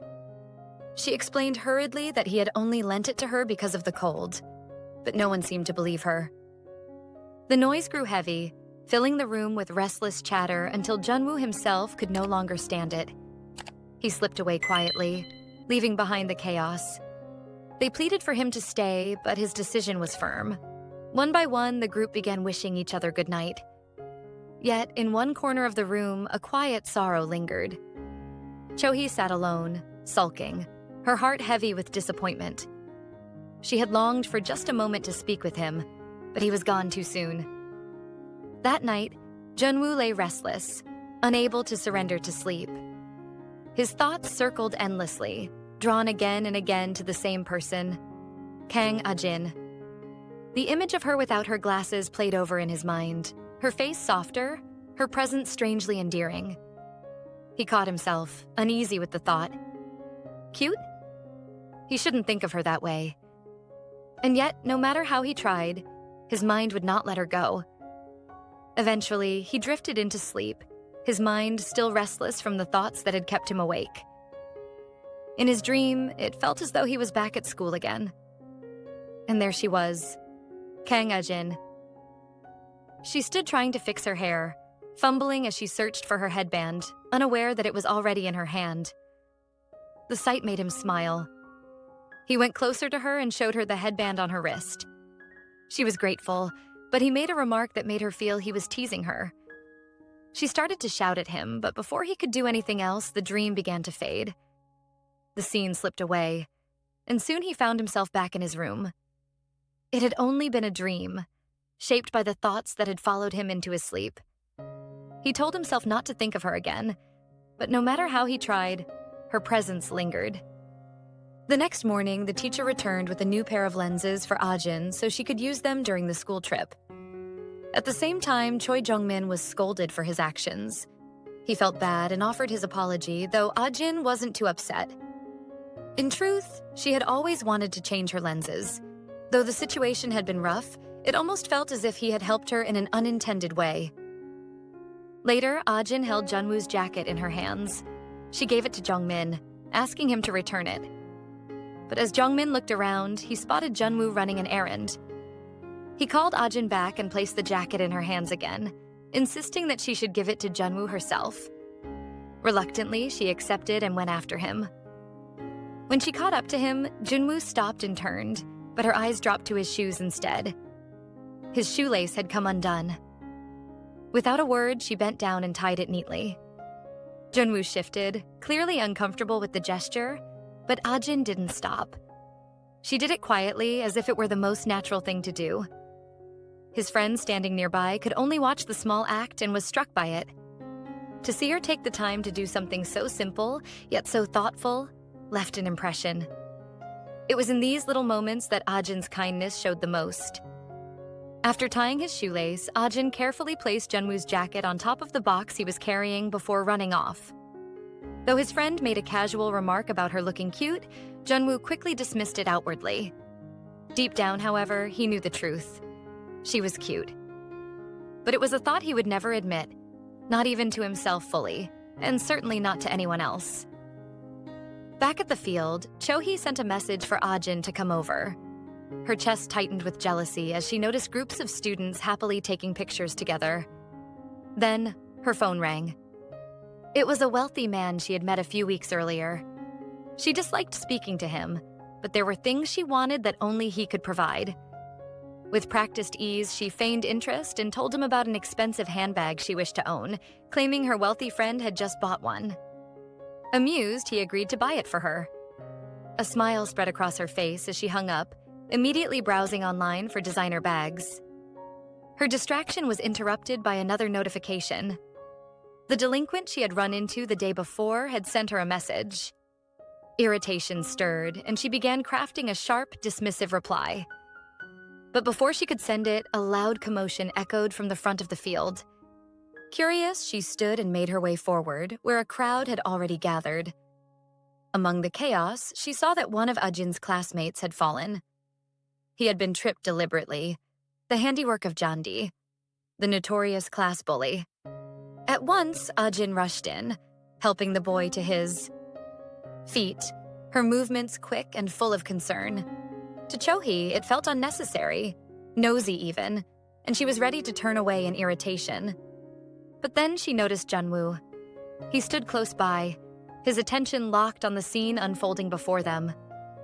Hoping to draw his eyes, Cho-hee tried to appear vulnerable, pitiful even. Yet her efforts went unnoticed. Junwoo's gaze never wavered, his focus entirely fixed on one person, and it wasn't her. It was Ajin. The realization cut deep, filling Cho-hee with a quiet, bitter jealousy. Cho-hee's heart tightened with jealousy. The sight of Junwoo's eyes fixed on Ajin gnawed at her, and she couldn't let it go. She pulled Ajin aside, leading her to a quieter corner away from the crowd. In her mind, there had to be a reason. Something that happened during the mission that made him look at Ajin in such a way. With a carefully crafted smile, Cho-hee pressed for answers. Ajin, however, only recalled a simple moment, explaining that nothing special had happened aside from Junwoo lending her his jacket, which she had already returned. Cho-hee studied her closely, suspicion flickering in her eyes. She couldn't bring herself to believe it, convinced there was more than Ajin was willing to admit. She silently vowed to uncover the truth, no matter what. Meanwhile, Ajin's innocent heart misread the situation. Believing Cho-hee's sudden intensity meant something was wrong with her, she sighed in quiet relief, certain it wasn't anything more. As they walked back together, Cho-hee's phone buzzed. A message lit up the screen, someone checking in on her. She responded quickly, arranging a hangout later. The small smile that curved her lips afterward hinted at something more. a plan quietly forming in her mind. That evening, all the students gathered as their teacher made an announcement. The atmosphere was calm until Cho-hee suddenly slipped over to Ajin, whispering in urgency. With a lowered voice, she explained that she needed help. She claimed she couldn't go to the convenience store herself, that her clothes were stained, and she needed Ajin to buy sanitary pads for her. Without hesitation, Ajin rose to her feet and hurried off, unaware of the eyes watching her leave. Junwoo had noticed. From where he sat, his gaze followed her figure as she disappeared into the night. Concern tugged at him.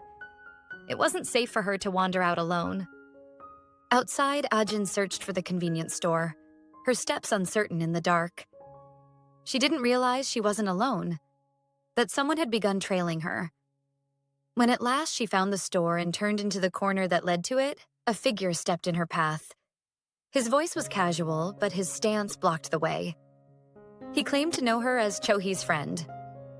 Ajin tried to move past, but before she could, another hand tapped her shoulder from behind. She turned quickly, only to see two more figures standing there.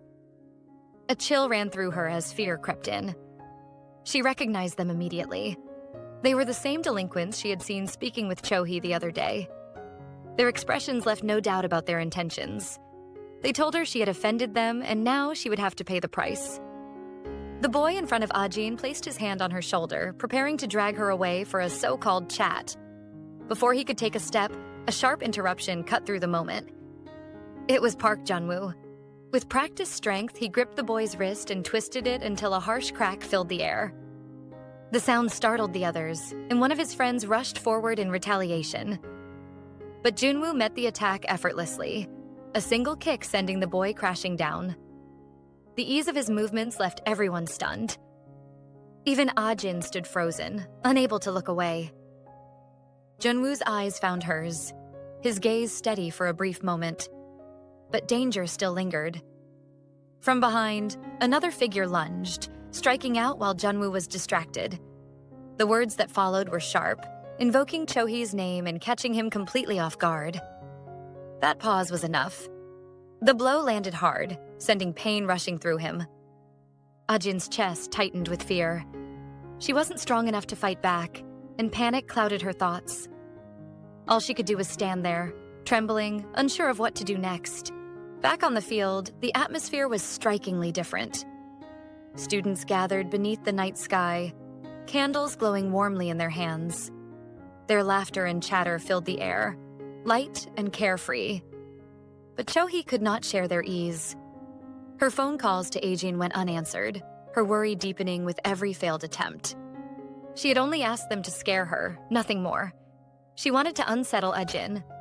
But as unease spread through her, doubt began to creep in. If things had gone too far, there would be consequences.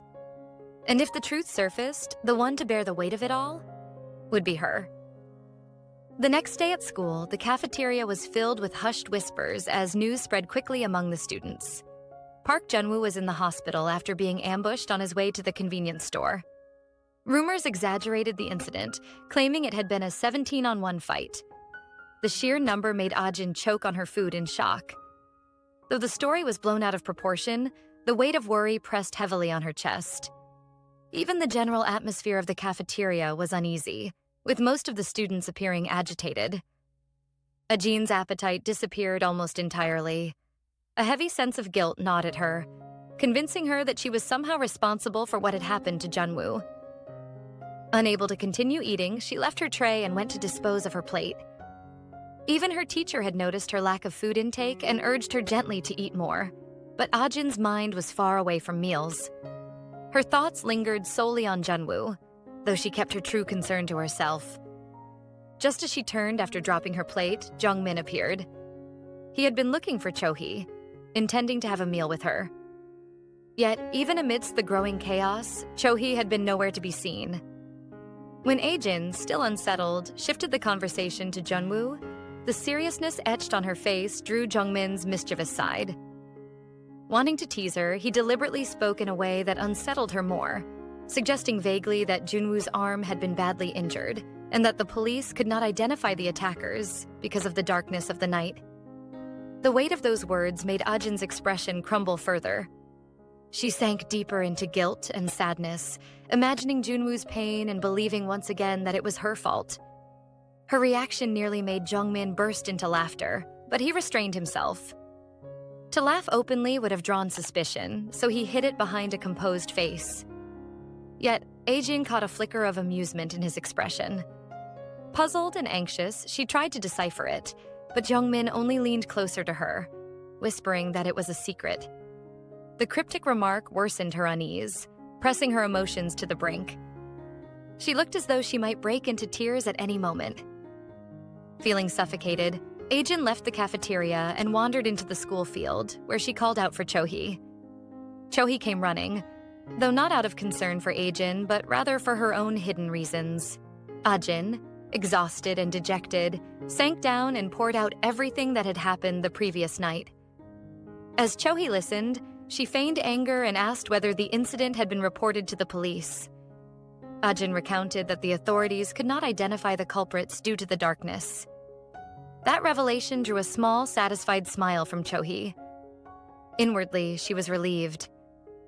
The shadows of the night had concealed her involvement, leaving no trail that could lead back to her. Ajin couldn't see the smile on Chohee's face as she lay on her shoulder, pouring out her heart. That smile never left Chohee's lips, even as Ajin spoke of her worries. To Ajin, it was a moment of sorrow, but to Chohee, it was quiet satisfaction. Junwoo would probably hate Ajin now, and the thought only deepened Chohee's delight. She had long wished to drive a wedge between them, yet fate had made Ajin do it herself. Ajin lamented endlessly, her voice trembling with regret. She asked what she should do, drowning in guilt, never realizing that the one she trusted most was savoring her pain. Chohee feigned concern, but dismissed Ajin's hope of apologizing, whispering that nothing would change, that Junwoo would only blame her. The words sank deep and Ajin's sadness grew heavier. She blamed herself over and over, lost in despair, until Chohee began to wonder why her friend was so shaken over Junwoo. Then, as though a memory struck her, Ajin suddenly stood. She was ready to leave, but Jungmin's words from the cafeteria came rushing back. Without hesitation, she confessed what she had heard. Junwoo would never be able to use his arm again. The truth escaped her lips in a rush, and before Chohee could react, Ajin ran off. Her steps carried her to the convenience store, the weight of guilt pressing harder with every breath. She bought milk, her thoughts consumed by Junwoo. If he was suffering because of her, then she had to do something. Anything. She clutched the milk tightly, ready to go to him. But just as she turned to leave, fate intervened. Junwoo walked in. Her heart jolted. She turned away instinctively, hoping to escape unseen. But his eyes found her, and recognition struck. She froze as the air shifted. Awkwardness clung to her as he drew closer, as if the distance between them vanished in an instant. Without a word, he led her to a seat inside the convenience store. And just like that, the moment she dreaded was here. Now, they stood facing each other in silence. She handed him the milk, and his heart lifted at the small gesture. As he tried to open it with his injured left hand, she quickly took it back and opened it for him. Her eyes lingered on his face, filled with quiet worry. He noticed the concern etched in her expression, and though he tried to brush it off with a playful thought, the truth weighed heavily between them. She wanted to apologize, but the words never left her lips. Fear held them back. Instead, she admitted she had learned about his arm from Youngmin. When he asked what she knew, she told him everything. Since his friend had already spoken, he decided to play along.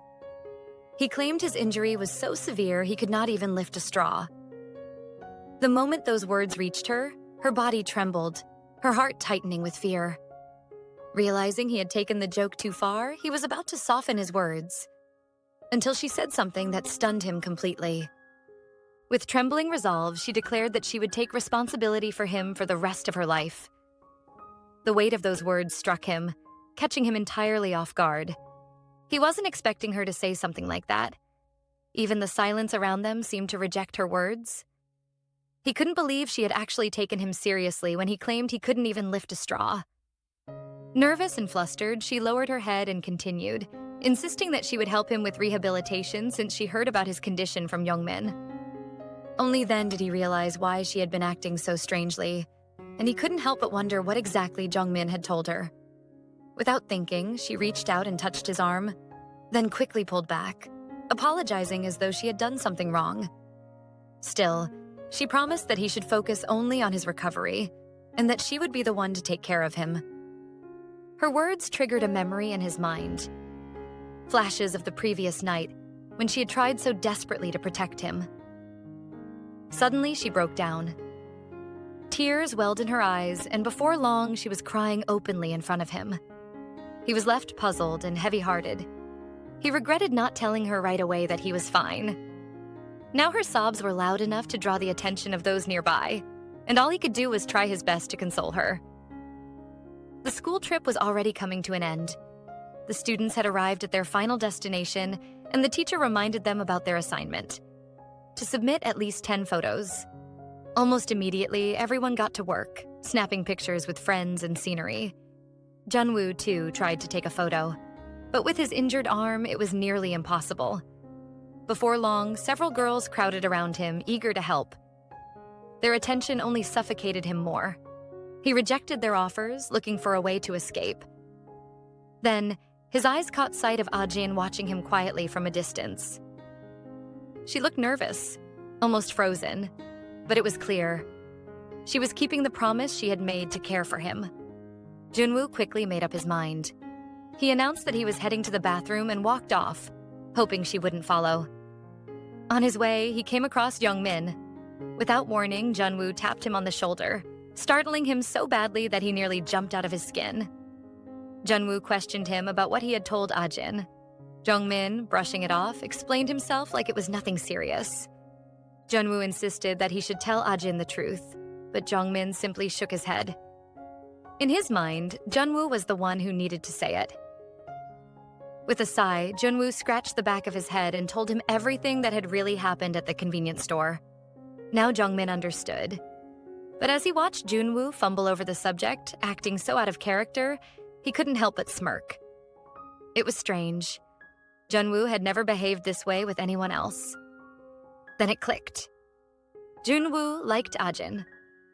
Smiling to himself, Jungmin shrugged it off. He said he didn't have the time to deal with it and walked away, leaving Junwoo to handle it on his own. Junwoo let out a tired sigh. This was going to be more stressful than he had thought. The school trip had finally come to an end. The train station buzzed with restless students as they carried their luggage and settled into their seats. Junwoo stood in the middle of the commotion, staring at his own heavy bag, wondering how he would manage to lift it onto the rack. Before he could figure it out, Ajin appeared behind him and, with a lighthearted ease, helped him with the luggage. Junwoo immediately regretted not bringing a smaller one, but there was no turning back now. As the students shuffled around to find their places, Ajin chose the seat beside him. She explained it was because Jungmin had asked her to switch, wanting to sit with Chohee. The thought unsettled Junwoo, not because Ajin was now next to him, but because Jungmin still clung to foolishness, chasing after Chohee even after being rejected. The train doors closed with a sharp hiss, and soon the rhythmic motion carried them away from the station. The noise of chatter died down, replaced by the steady hum of wheels on the track. Junwoo sat silently, rehearsing the words he wanted to say. He had promised himself that during this ride, he would finally reveal the truth about his arm. But just as he gathered the courage, he felt a sudden weight on his shoulder. Turning slightly, he saw Ajin fast asleep, her head resting gently against him. The sight caught him off guard. She had promised earlier that she would watch over him, yet here she was, dozing off before he even spoke. Her head tilted to the side, but Junwoo instinctively steadied her, making sure she rested comfortably.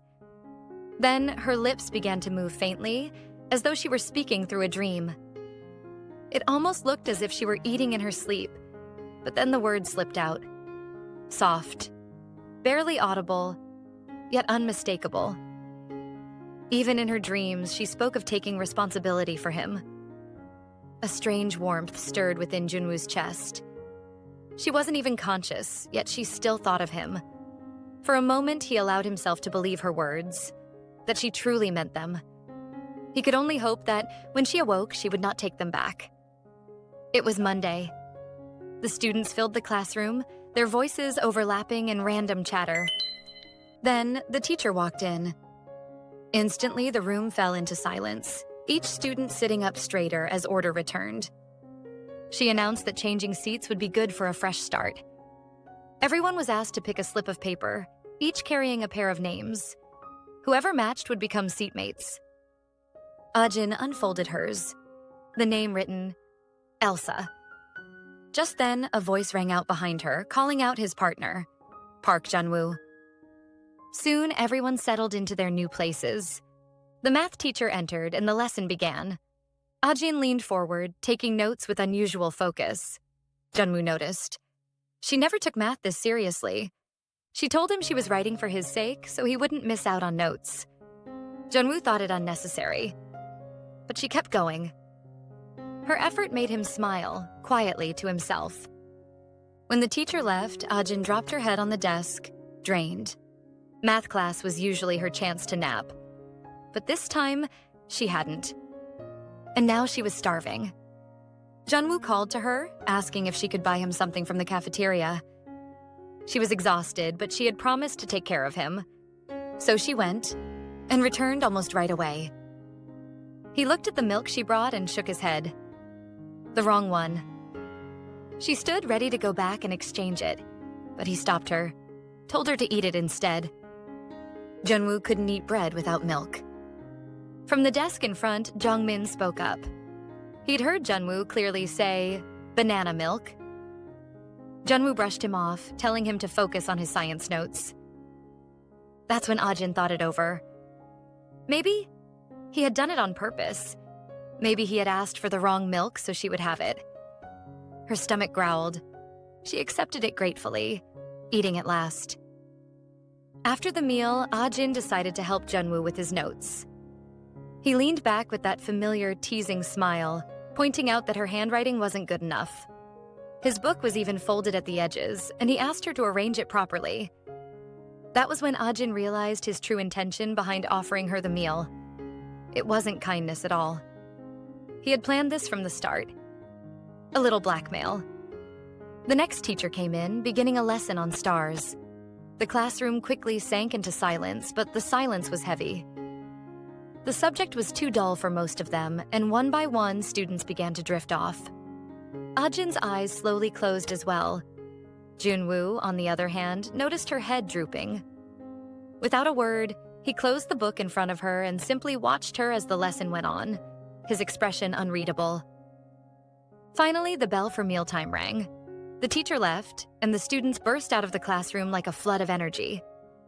In the girls' toilet, Cho-hee stood with her phone, typing messages to Ajin. But her notifications kept lighting up with interruptions. This time, it was from the wealthy guy who had called her during the school trip. He called again, reminding her about the bag he had promised to buy her.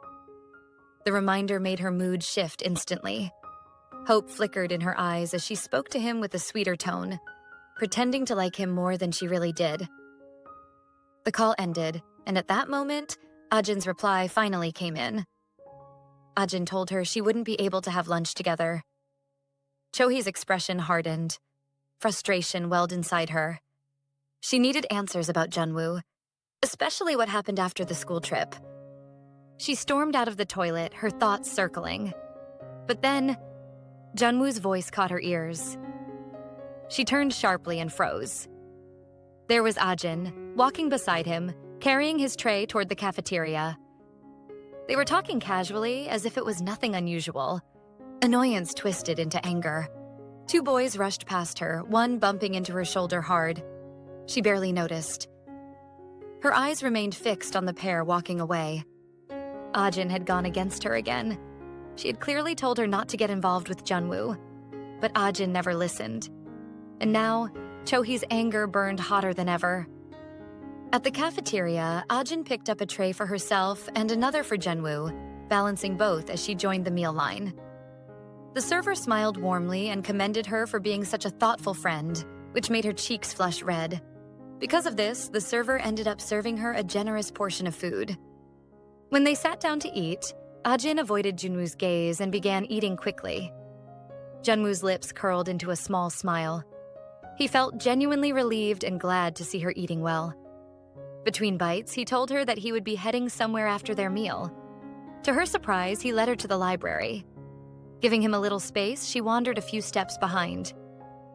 Suddenly, he called out to her in a clear voice. The students nearby turned their heads in shock. It wasn't common to see Junwoo openly calling out to a female student. She walked over to him, and he handed her a book, recommending she read it for their earth science class. Gratitude and curiosity welled up in her chest. Did he come to the library just for her? Before she could linger too much on the thought, he began explaining how she should approach the book, his voice calm and steady. He moved off to search for another book while Ajin stood frozen, holding the one he had given her, reading its title in awe. Time slipped by faster than she realized. Suddenly aware of how short their break was, she hurried around the library searching for him. She finally spotted him struggling to pull a book from a shelf. Determined to keep her promise of helping him, she rushed over and reached out in front of him, tugging the book loose bit by bit. But the moment she stood there, so close, Junwoo froze. The faint scent of her hair drifted toward him, unexpectedly warm and inviting. His hand hesitated before reaching past her for the book. That was when Ajin realized just how little space was between them. Her heartbeat quickened. The silence between them was broken by the sharp ring of the lunch bell. At the exact same moment, her phone vibrated. Her mother's urgent voice came through the line. Grandma had fallen ill, and she would not be able to take Ajin to the dentist tomorrow. Ajin sighed softly but quickly told her mother not to worry, and to go see Grandma instead. While she was still speaking, Junwoo began walking out of the library without a word. Hastily ending the call, she ran after him, calling his name. For the rest of that day, Ajin made sure to stay by Junwoo's side, quietly helping him however she could. The next day, which happened to be a weekend, Ajin was at the hospital, ready as ever to finally get rid of her braces. No wonder she hardly smiled. She had already promised herself that she would buy a chocolate cake on her way home. The dentist called her in and began working on her teeth, assuring her that it wouldn't hurt much. But Ajin wasn't concerned about the pain. She only wanted the braces out. Before long, the doctor was done, and her teeth looked as good as new. While she was speaking with the nurse at the reception, someone walked in demanding to see his dad. The voice sounded familiar. Ajin turned, and her eyes widened when she saw Junwoo. They both froze for a moment, surprised to find each other there. Junwoo's gaze lingered. He noticed she looked a little different. Just then, his father came out and spotted them talking. Curious, he asked, and quickly realized they both attended the same school. With a bright smile, his father asked Ajin how Junwoo was at school, since Junwoo rarely spoke about it at home. Ajin, nervous but honest, replied that he was popular, especially among the girls. She was about to say more when Junwoo quickly pulled her away. Watching the scene, his father and the nurse exchanged knowing smiles. Amused, his father even decided to offer Ajin's next treatment for free, since she seemed so close to his son. As they reached the elevator, Junwoo turned to her and asked what she was doing at the hospital. Ajin explained that she had been visiting for the past 3 years, and now she clearly saw the resemblance between him and his dad. Beaming, she asked if he noticed anything different about her expression. Junwoo did notice, but he denied it, shaking his head. Her smile faltered and she turned to leave, a little disappointed. But Junwoo called out to her. Scratching his head awkwardly, he avoided her gaze. Since it was evening, he asked if she would have dinner with him, at least to celebrate her new look. Besides, he had something he wanted to tell her.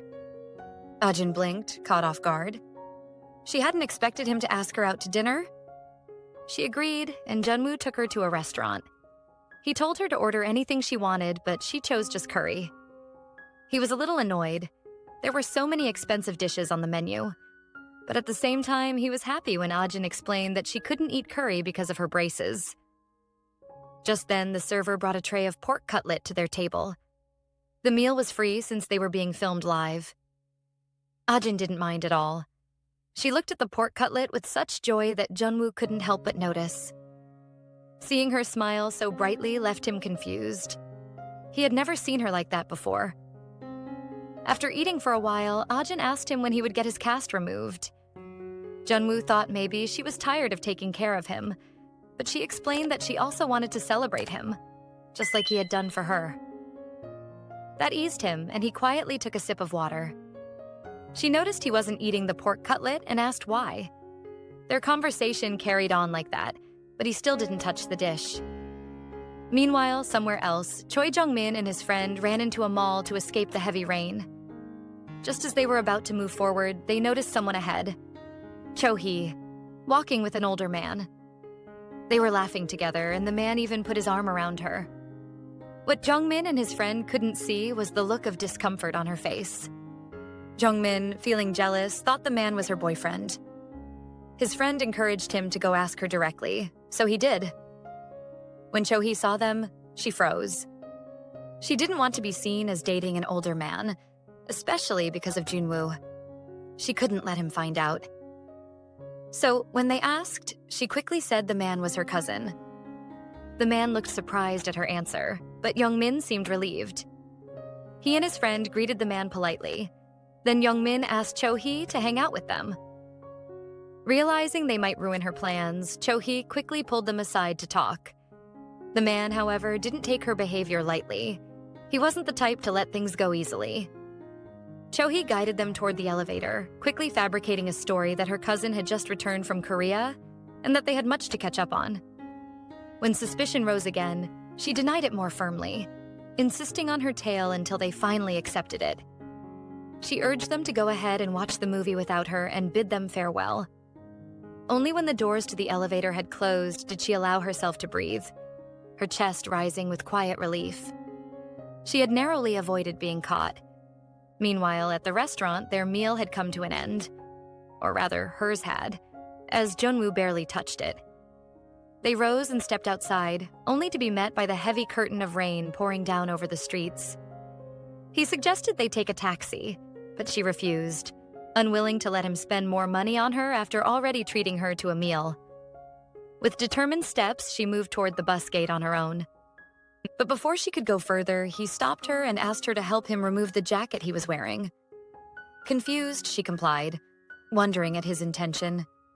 Then, in a sudden gesture, he draped the jacket over both their heads, shielding her as he pulled her close.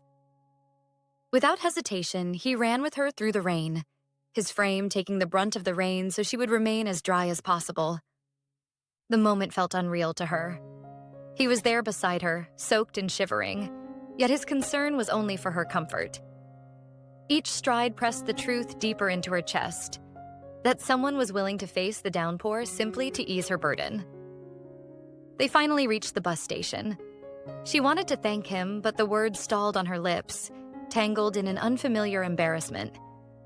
The bus arrived and she prepared to leave, torn between the desire to go and the wish to stay. Sensing her hesitation, he quietly chose to accompany her. He didn't wait for her to respond. He simply followed her into the bus, and soon it pulled away from the stop. The passengers around them spoke in low voices, but the two of them stayed quiet, lost in their own thoughts. After a moment, Ajin decided to break the silence. She asked if the bus really led to his house. He said no. The answer surprised her, and a small thought crept in. Had he entered the bus just because of her? The idea left her unsure of what to say next, and the silence between them grew even heavier than before. When her stop drew near, she pointed out her house to him through the window. The bus came to a halt, and they both exchanged quiet farewells. Junwoo, however, seemed weighed down by their parting, as though it left a small ache behind. As they walked away in opposite directions, their minds lingered on unspoken thoughts. Meanwhile, back at the mall, Cho-hee was chasing after her so-called rich appa. He strode angrily toward his car, but she clung to him, asking why he had suddenly left her in the middle of shopping. He shook off her hand, his voice sharp as he reminded her of what she had just done. calling him her cousin in front of her friends. To him, it felt like humiliation, like she was ashamed of him. He ordered her to get into the car. Cho-hee hesitated, her suspicion growing. Perhaps he wasn't as wealthy as he liked to appear. With a bitter tone, she told him she wanted to end things, admitting she had been thinking about it for some time. But he refused, saying he wouldn't accept her decision. Then, almost too calmly, he revealed a photo on his phone. Cho-hee's eyes froze on the screen. Whatever was there, he had prepared for this moment, knowing what she might do. Now it seemed the proud and confident Cho-hee had been cornered. Could it be that she, of all people, was being blackmailed? A few weeks later, Ajin and Junwoo were seen having a casual conversation. They had clearly grown closer, their words flowing more easily than before. Both were drinking banana milk, though it wasn't Junwoo's favorite. Ajin asked him what he thought of it, and when he smiled and complimented the taste, her excitement shot through the roof. Her eyes lit up like a child's, and Junwoo couldn't help but stare at her for a moment. Then, almost casually, he told her to come with him to the hospital when he needed to change his cast, reminding her that it also meant buying him a meal afterward. Without much thought, Ajin agreed. To her, it wasn't a big deal, but Junwoo noticed how naturally she said yes. Meanwhile, in a quieter place, Cho-hee was mopping the floor, her face pale and her shoulders heavy with defeat. The boy she was supposed to break up with had turned things against her, trapping her in a corner she couldn't escape. Now she was forced to obey him. Her mind replayed the scene from that night, the night he showed her the picture of her father with another woman. The shame, the anger, it was unbearable. She wanted to tear both of them apart for ruining her life. Desperately, she had begged him not to tell anyone about her father's secret. This wasn't the life she wanted. Her chest ached as she recalled Junwoo carefully bandaging her injured hand that day. That was what she longed for. Gentleness, not the situation she found herself in. The next day at school, the usual chatter filled the air. A few students crowded around a phone, laughing at a show, when one of them shoved another, causing the phone to slip from his hands and hit the ground. The screen lit up with a picture that drew quick attention. Ajin and Junwoo sitting together. Cho-hee, who happened to pass by, froze when her eyes caught the image. Her chest tightened. They looked close. Too close. A storm of jealousy and rage boiled inside her. She clenched her fists so tightly that her hands shook, her nails digging into her palms. Ajin never listened to her, always doing whatever pleased her. And now, maybe Ajin was planning to leave her behind completely. The thought was unbearable. One of the boys tried to strike up a conversation with her, drawn in by her beauty. But Cho-hee didn't even notice him. Her whole focus was locked on that phone. Her face was pale, her eyes burning. She returned the phone silently, her movements stiff, then turned and walked away. The boys exchanged uneasy looks. Her expression wasn't just angry, it was frightening. Something about her looked deeply wrong. Her anger simmered as she walked, each step fueled by memories of Ajin, each recollection twisting her mood further. She longed to confront Ajin, to get some reassurance that she and Junwoo were truly nothing to each other. As if in answer to her thoughts, Ajin appeared suddenly from a corner, explaining in a hurry that she had to accompany Junwoo to the hospital, so following her home wouldn't work that day. That only made Cho-hee's frustration boil higher. Before Ajin could ask what was wrong, an older woman appeared, asking for help carrying some supplies to the art room. Both girls complied, moving the items together, and once inside, Ajin suggested they rest briefly before leaving. But Cho-hee had other plans. Feeling unwell, or at least pretending to, she told Ajin she would head home first. Ajin said goodbye, reminding her to take care. Once Cho-hee stepped outside, she executed her own scheme. With a swift motion, she locked the door behind her, trapping Ajin inside and preventing her from leaving at will. The quiet click of the lock echoed ominously, leaving Ajin unaware of what Cho-hee had just done. Ajin was finally done arranging the room. Every book, every piece of paper, every chair had been set in its proper place, and she stood for a moment, taking in the sight. A quiet sense of accomplishment washed over her, but it was quickly replaced by an uncomfortable chill that made her body shiver. The air felt strangely heavy, colder than before, and soon her breath turned uneven. She began to cough, her chest tightening as though something invisible pressed down on her lungs. She reached for the door, hoping to step outside for air, but when she tried to open it, the handle refused to turn. Confusion struck first, followed by a slow wave of dread. She pulled harder, rattling it again and again, but it wouldn't budge. Her coughing paused for a moment, shock overtaking her body. A thought quickly formed in her mind. Maybe the security guards had not realized she was still inside. Perhaps they had locked the door without checking. That had to be it. Still, the silence that followed her thoughts made the room feel colder. Ajin's mind drifted to Junwoo. He must have been waiting by now, expecting her to keep her word. The promise they had made lingered in her heart like a weight. She hated breaking promises, especially to him. Each second trapped in the room made her chest heavier, and the thought of him waiting in confusion filled her with unease. Meanwhile, in the classroom, Junwoo was busy planning ahead. His fingers brushed across his phone screen as he searched for places they could go after the hospital. A part of him wanted to make the day special for her, to ease whatever pain she carried. His choice eventually settled on the cinema. Perhaps a movie would make her smile again. The thought of her laughing or leaning back in comfort eased his own worries. But time slipped by, and Ajin did not return. Junwoo glanced at the clock, then at the doorway, his patience slowly turning to concern. It was late. Too late. For a moment, he even assumed she had gone home, but the sight of her school bag beside him proved otherwise.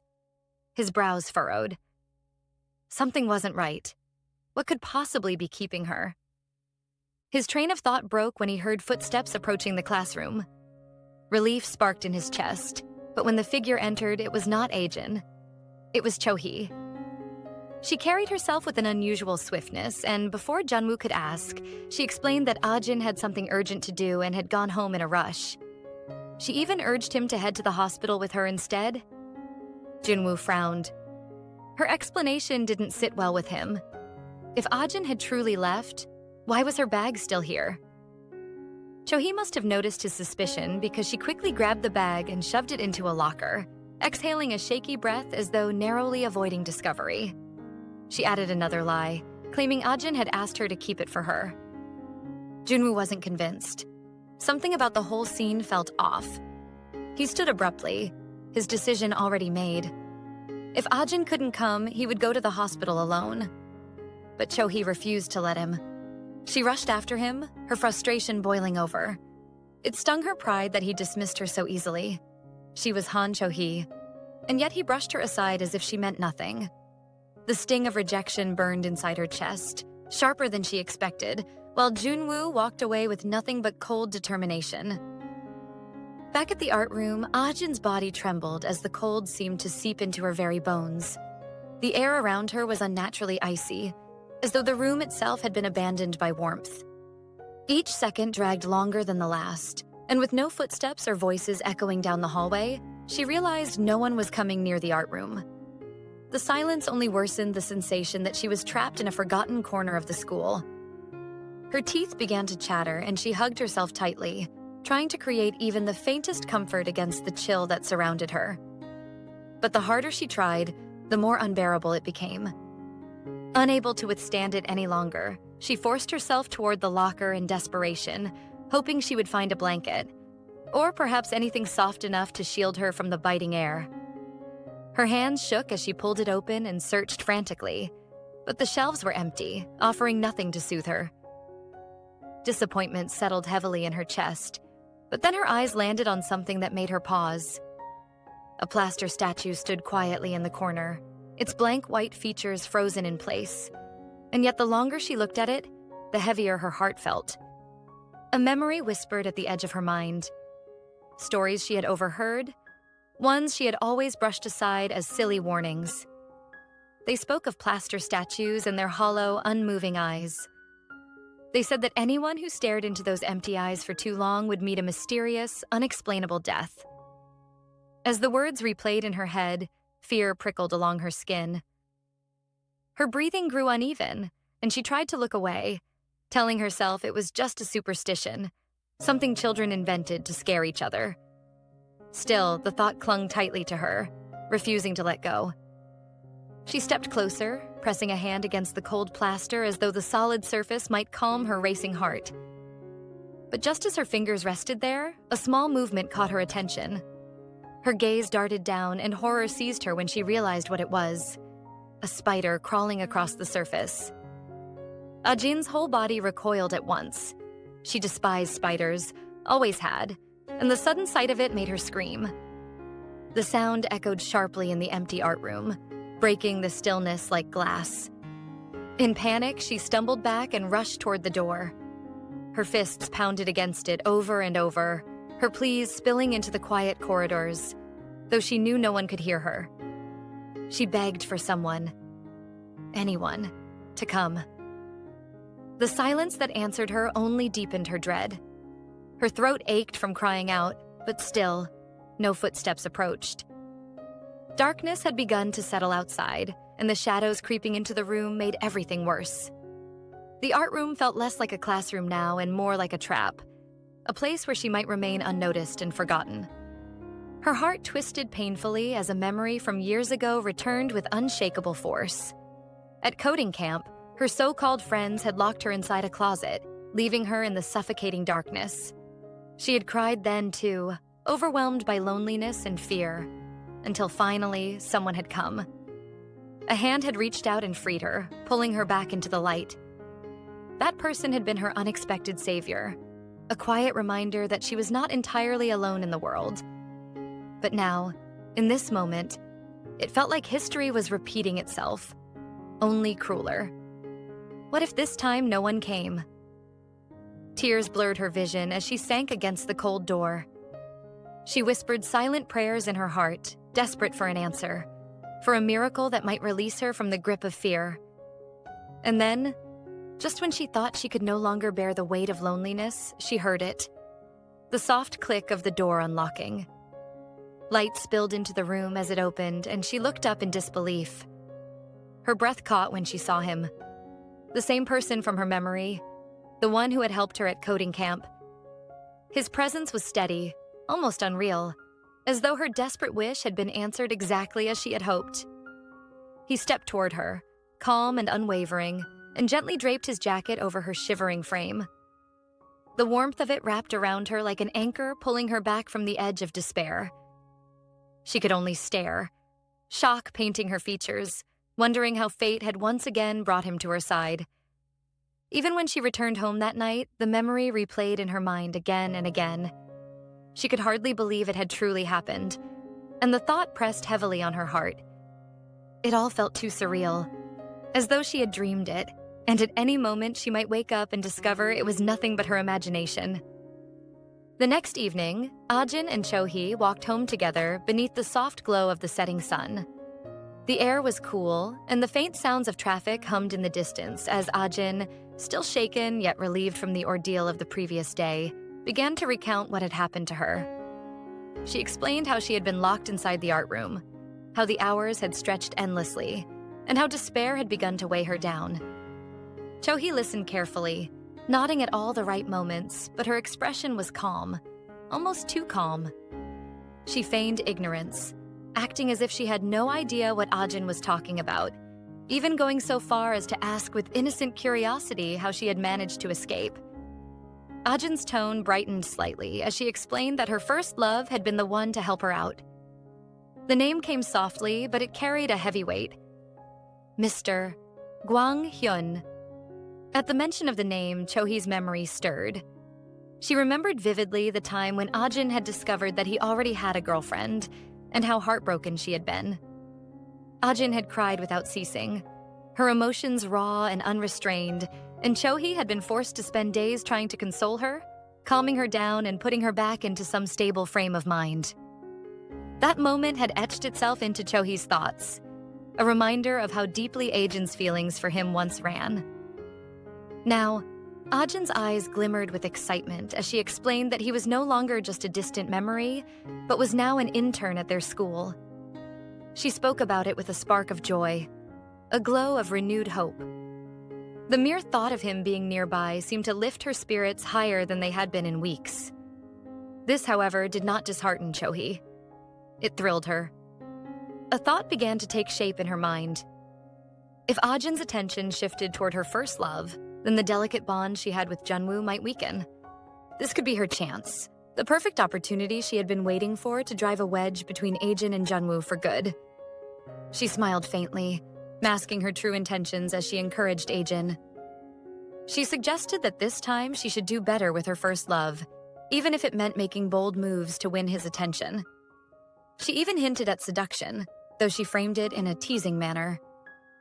Ajin, shocked by the suggestion, dismissed the idea immediately, but Chohee brushed it off with a light-hearted laugh. Inside, however, her excitement grew. This situation could turn out to be exactly what she needed. Helping Ajin win her first love would ultimately be for her own sake, as it would neatly untangle Junwoo from Ajin's side. The following day, the school buzzed with an unusual liveliness. Whispers filled the hallways, eager voices overlapping as students shared the same rumor. A new teacher had arrived, an intern who was said to be strikingly handsome. The anticipation of the students grew with every passing moment, many of them hoping that he would be assigned to their class. The atmosphere was electric, filled with curiosity and nervous excitement. Amidst all this chatter, Ajin sat at her desk, holding on to something small yet precious. In her hands rested the drink that Mr. Gwanghyun had given her the previous day. To others, it was just a simple drink, but to her, it was a treasure. She held it as if it were fragile glass, cherishing it in silence. The memory of their hands brushing against each other lingered in her thoughts, replaying over and over again in her mind. A faint blush crept onto her face, and she became completely lost in that memory. So much so that she failed to notice Junwoo calling out to her from nearby. When she finally realized his presence, she looked up to see him standing before her. He had heard from Chohee that she had been busy the previous day, and he showed her his hand as if to remind her. Ajin, thinking nothing of it, simply assumed Chohee had run into him while on her way home. She brushed the thought aside, offered him an apologetic look, and smiled brightly when he accepted it. For Junwoo, however, something about her demeanor felt different. He noticed the sparkle in her eyes, the absent-minded way she kept drifting back into her thoughts. It was unlike her usual self. He sensed that something had changed, though he could not place what it was. A quiet unease crept over him as he wished he knew a way to draw her closer to him, to take her attention away from whatever was occupying her heart. The moment of truth arrived when the homeroom teacher entered the class. The chatter subsided into silence, and every student waited eagerly. Then, the intern teacher was introduced. When he stepped through the doorway, the room seemed to shift. Kim Gwang-hyun. The name resonated in Ajin's heart, and her breath caught. The students, especially the girls, erupted with excitement, whispering to each other about his appearance and charisma. Even Ajin's usual composure slipped. Her face lit up in an unusual glow, one Junwoo had never seen directed at anyone else. Junwoo sat in silence, watching with growing discomfort. He noticed the way Ajin's eyes followed the man, the way her expression softened with admiration. When the man gave a small wave in her direction, Ajin nearly beamed. As the lecture began, she leaned forward, taking notes with a seriousness that startled him. It was rare for her to be so attentive, so eager to learn. Junwoo stared at her, the realization pressing into him slowly but firmly. Something about this man had stirred her, and it made him feel unsettled in a way he could not explain. Jealousy was there, but he did not recognize it for what it was. All he knew was that he did not like what he was seeing. The hallway buzzed with whispers as students moved into the classroom. One girl found herself wishing every day could be art class, just to catch a glimpse of the new teacher. Once class began, Mr. Kim instructed everyone to pair up and draw what they observed in their partner. The room erupted with questions, laughter, and the soft scratching of pencils, but most eyes couldn't help but stay on him. A girl even asked if she could sketch him instead. Pairs of students bent over their papers, pencils dancing across the page. Some teased their friends, others giggled quietly, but all were caught in the swirl of curiosity and concentration. Mr. Kim passed by a group where 3 students praised a boy for his sharp, detailed drawing. At another desk, Junwoo and Ajin sat facing each other, their papers slowly filling with lines, each attempting to capture the other's features. Ajin scribbled quietly, her eyes tracing Junwoo's face. For the first time, she noticed the long lashes framing his eyes, a detail that caught her completely off guard.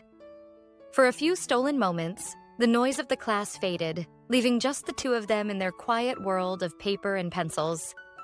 Her admiration for him grew even as her pencil moved across the page. Maybe, just maybe, he really was handsome. Finally, Junwoo lifted his pencil, a faint smile curling his lips. She flinched, wondering how he could be done so quickly.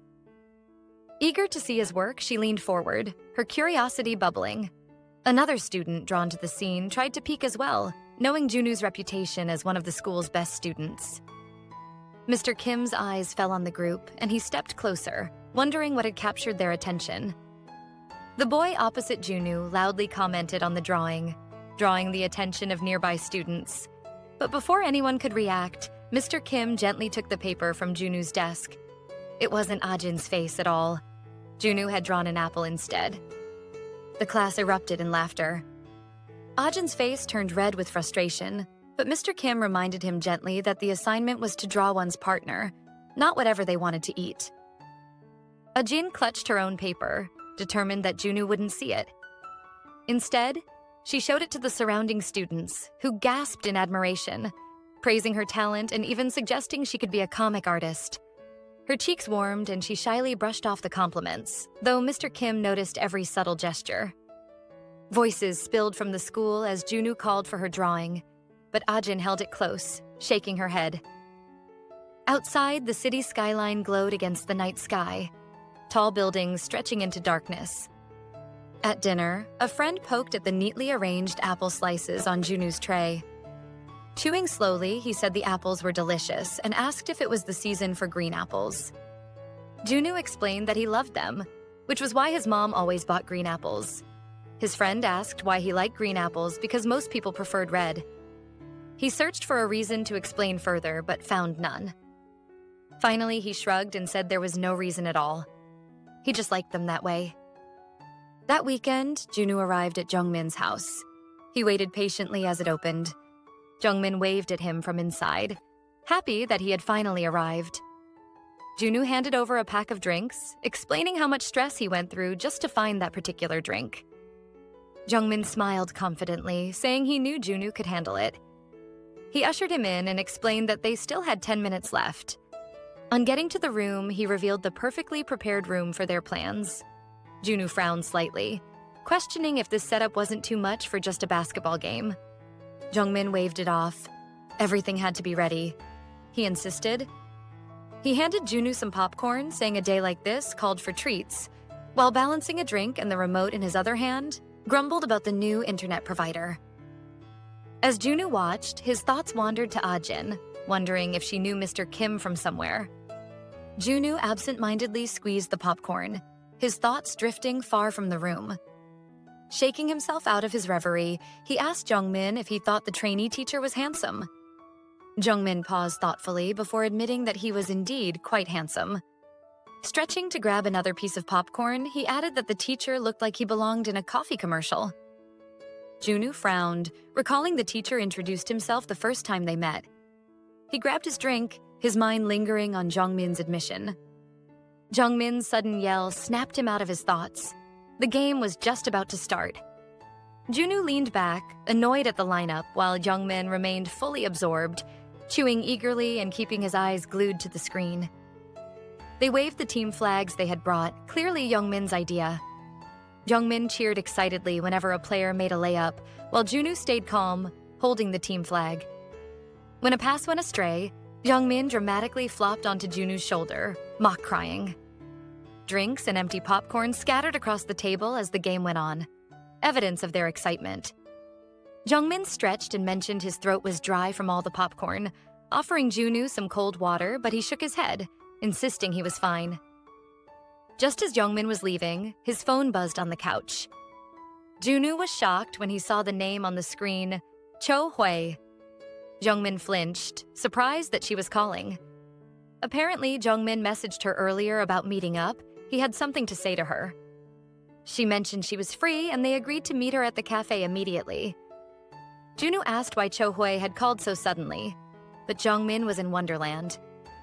His cheeks warmed as he held the phone and reflected on the courage it had taken to talk to her. Junwoo was shocked he actually contacted her again after his warning. Without hesitation, Jungmin dashed into his room to change and emerged moments later, announcing that he had important business to attend to and had to leave immediately. Junwoo asked if he was being serious, but Jungmin nodded confidently, insisting he had a good feeling about asking Cho Hui out today. Junwoo asked him to wait. He had something to tell him, but Jungmin was already in a hurry, suggesting they watch the rest of the game later, stepping away before Junwoo could say more. Sitting back on the couch, Junwoo thought about how Cho Hui had asked him out previously. His fingers fidgeted over his phone, unsure if he should tell Jungmin, but he reasoned that her feelings might have changed by now. His eyes lit up as a new message appeared. It was Ajin, surprising him completely. She was checking up on him. At the cafe, Jungmin entered nervously, clutching a flower he bought on his way. He tried to stay calm, convincing himself that everything would be all right. The cafe attendant admired the flower, assuring him that his girlfriend would love it. Jungmin mentioned that she wasn't actually his girlfriend, but hoped she would like it. Across the room, he spotted Cho Hui and called out to her, sweat dripping from his face. He handed her the flowers and confessed how he felt about her drawing the attention of nearby patrons. Cho Hui responded with a classic facepalm gesture. She motioned for him to sit down. He was too loud and everyone was staring.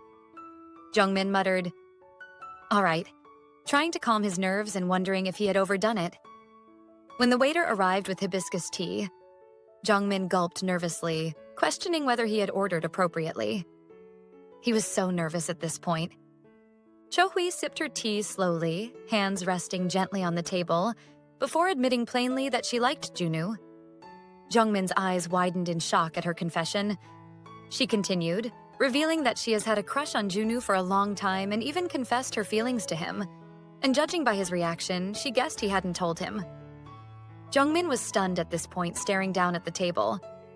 Then she bluntly mentioned that she can never date Jungmin. Those words shattered his heart. Elsewhere, in the city, Junwoo leaned against a wall as nearby girls whispered and admired him from a distance, whispering within themselves that he was good-looking. He didn't pay any attention to them.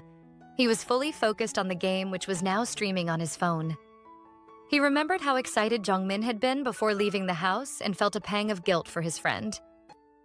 Junwoo lowered his eyes, replaying Cho Hui's words when she confessed she liked him and let out a deep sigh. He couldn't stop thinking about it. Ajin approached out of nowhere, looking adorable, and asked what he couldn't stop thinking about, but he only murmured a distracted, "Hey," mentioning she had arrived early. She extended her hand, showing him what she had brought. He asked what it was, and she mentioned cheerfully that it was a tart she had baked herself, and asked if he liked stuff like that. Junwoo accepted it politely, thanking her and remarking that his mother sometimes made the same baked once in a while too. He was even more surprised when she mentioned it was a green apple tart. She scratched her head, explaining that she remembered his green apple drawing when thinking of what to make. She felt bad for not visiting him in the hospital, and this was her way of apologizing. Junwoo cleared his throat, assuring her that he didn't mind, and asked if that was the reason she had wanted to meet. She said it was, and that she wanted to give him as soon as possible because she just made them, telling him to eat before it got cold. She paused, promising she would see him at school tomorrow. He was surprised she wasn't staying, but she explained she had business to attend to. She revealed that the claw machine added her favorite bread doll and said she had to get it no matter what. Junwoo stood silently, unsure of what to do. He wanted to move, then finally decided to go after her. Inside, Ajin placed both hands on the claw machine, her eyes narrowing with intense focus. She muttered that she was so close, shaking her head in quiet frustration. Junwoo leaned from the corner, observing her calmly, urging her to stop since she had already used up all her money. But she refused to give up, clenching her fist with stubborn hope. She bent forward slightly, her breath unsteady as she called out his name. Then, shot up, eyes wide with desperate anticipation, and asked for him to lend her some money. Junwoo stared back at her, arms crossed as he imagined she was joking or something. Nearby, a couple argued in defeat. The girlfriend's frustration echoed as Junwoo noticed something on the wall. Suddenly, he moved decisively, telling Ajin to follow. She trailed behind, confused, until he stopped at the basketball court, insisting that he was going to play. Ajin tilted her head in disbelief. She didn't know he was into basketball. She thought all he did was study. Just then, her gaze lifted to the bold banner above the court which Junwoo asked her to read. She immediately realized they could equally win the bread doll here. Junwoo explained with a smile curving on his lips that he played basketball whenever he felt frustrated. Ajin's lips parted slightly. She recalled the first time they met. He had borrowed her battery pack to see a basketball game. He handed her the snack box, asking her to help him hold it before preparing to play, and she encouraged him, watching as he slipped a note into the slot. He cast her a sideways glance as the game was about to begin, catching the hopeful light in her eyes, and the faintest smile curved his lips. The countdown blared, making Ajin flinch, followed by the sound of rattling balls which filled the room. Junwoo gripped the first ball, stance calm, but focused. Holding it high, he aimed carefully and released it. The ball soared smoothly through the hoop. Ajin's eyes widened in awe. She couldn't believe it went in. He grabbed another ball with both hands and threw it with precise accuracy, another perfect shot lighting up the scoreboard. The numbers climbed steadily, glowing brighter with each throw. He bent low again, movements sharp and clean, releasing yet another ball with perfect control. Whispers rippled through the crowd, their attention fully on him, and Ajin pressed her hands to her mouth, thrill sparkling in her gaze as she imagined the bread doll. The score rose higher and higher, surpassing every expectation. Her heart pounded as she shouted encouragement, reminding him that he had 20 more points to go. Junwoo's expression hardened, body moving with an unwavering rhythm as he grabbed the last ball. With the same unbroken focus, he made the shot. Her voice rang through the noise, pure and unrestrained. "Go, Junwoo." The last ball fell cleanly into the net, just like that victory claimed. He handed her the prize, her precious bread doll. As they walked home, Ajin hugged the bread doll tightly, her joy spilling over in every movement while Junwoo's eyes lingered on her, softened by the glow of her happiness. She held the bread doll close, saying she had only brought a tart for him but would return with something better. She thanked him repeatedly while Junwoo remained silent, quietly watching her. Junwoo tried to speak as Ajin continued admiring her cute bread doll, then brushed it off, saying it wasn't a big deal. Her finger pointed forward, guiding them toward the bus stop, and they paused by the sign, discussing which bus they would take. As she turned to leave, her smile remained sweet. She said she had fun and promised to see him at school on Monday. Junwoo's voice, however, halted her. She turned toward him, still smiling. Junwoo stood still, one hand buried deep in his pocket as he asked if she knew the trainee teacher. Her smile faltered. The question caught her completely off guard as she wondered how he knew and why he was asking all of a sudden. She stepped forward hesitantly, then admitted that he was actually her first love. Junwoo froze, the weight of her confession settling over him. His chest rose slowly as he stood opposite her. "Our art teacher is your first love?" he asked, voice steady. Carrying the question further, he asked if she still had feelings for him. Unsure of how to respond, Ajin sank onto the bench, saying she wasn't sure. She added that he had a girlfriend, and no matter her feelings, he would never notice a high school girl like her. Junwoo sat beside her, telling her she sounded like she still liked him. Her hands tightened on the doll. She said it wasn't that. "He has a girlfriend." His fingers intertwined nervously, thoughts restless and searching as he mentioned that he was curious about how she felt. Nothing else. Back at school, Junwoo walked down the hallway, heading for his counseling session. He scratched the back of his head, regretting what he said to Ajin the other day. He wondered if she felt embarrassed and what she would say after her counseling session. He rattled the door open, and Mr. Kim was there, calm as ever, holding a record in one hand and a cup in the other. Junwoo turned his face away. Mr. Kim was the last person he wanted to see that morning. He shut his eyes tightly as the memory of Ajin's words, "He's my first love," flashed through his mind. When he got to his teacher's desk, it was empty. Junwoo wondered if he had gone to the bathroom. Mr. Kim's voice cut through the silence. He asked Junwoo if he was here for counseling. He explained quickly that his teacher handled the girls and he would handle the boys. Junwoo felt uneasy as Mr. Kim gestured for him to take a seat. "Junwoo, right?" Mr. Kim called. He mentioned that he was a smart kid, always at the top and wouldn't be needing help with his grades. Junwoo sat stiffly, wishing this would be over so he could leave and study. Mr. Kim flipped through the records calmly as Junwoo stared, restless and reserved. Mr. Kim continued, asking if Junwoo got along with his friends. He answered quietly, almost unwilling to speak. Flipping another page, Mr. Kim tapped his chin, studying the records as Junwoo grew impatient and eager to leave. Finally, Junwoo stood, asking if he could leave since there were no more questions. Mr. Kim nodded, closing the book slowly, but then asked if he was friends with Ajin. The question threw Junwoo off guard. He rose more sharply this time, standing tall. He said she's his partner and asked why he asked. Mr. Kim smiled faintly. Seeing through him, he knew his question triggered him. Junwoo's glare burned into him. Mr. Kim folded his arms, staring back at him. He finally broke the silence, mentioning that what he was about to ask was sensitive. He asked if Ajin was being bullied. Junwoo wasn't expecting that. On the other side of the office, Cho-hui chatted with the counselor. The teacher asked if she had an older boyfriend, but she lied that her cousin flew in recently, and someone must have seen them together and misunderstood. The teacher smiled, relieved. She said she believed her and was glad it was family. Cho-hui was finally excused, stepping out of the office while some girls across the hall were conversing. She frowned, wondering who had told the teacher about her older boyfriend. Her anger was cut short when she overheard the girls talk about Jungmin, apparently. He was throwing a party that weekend. One of the girls giggled, asking if Junwoo would attend as she walked past. Cho-hui smirked at the mention of Junwoo's name. She knew that if Jungmin was throwing a party, Junwoo would be there. Elsewhere, Junwoo walked up the stairs slowly, his mind adrift in thought. As he climbed, memories of the counseling section crept back into his mind. He remembered how the art room door had been clumsily tied shut with a wire. His jaw tightened as the realization struck him. Someone must have trapped her there.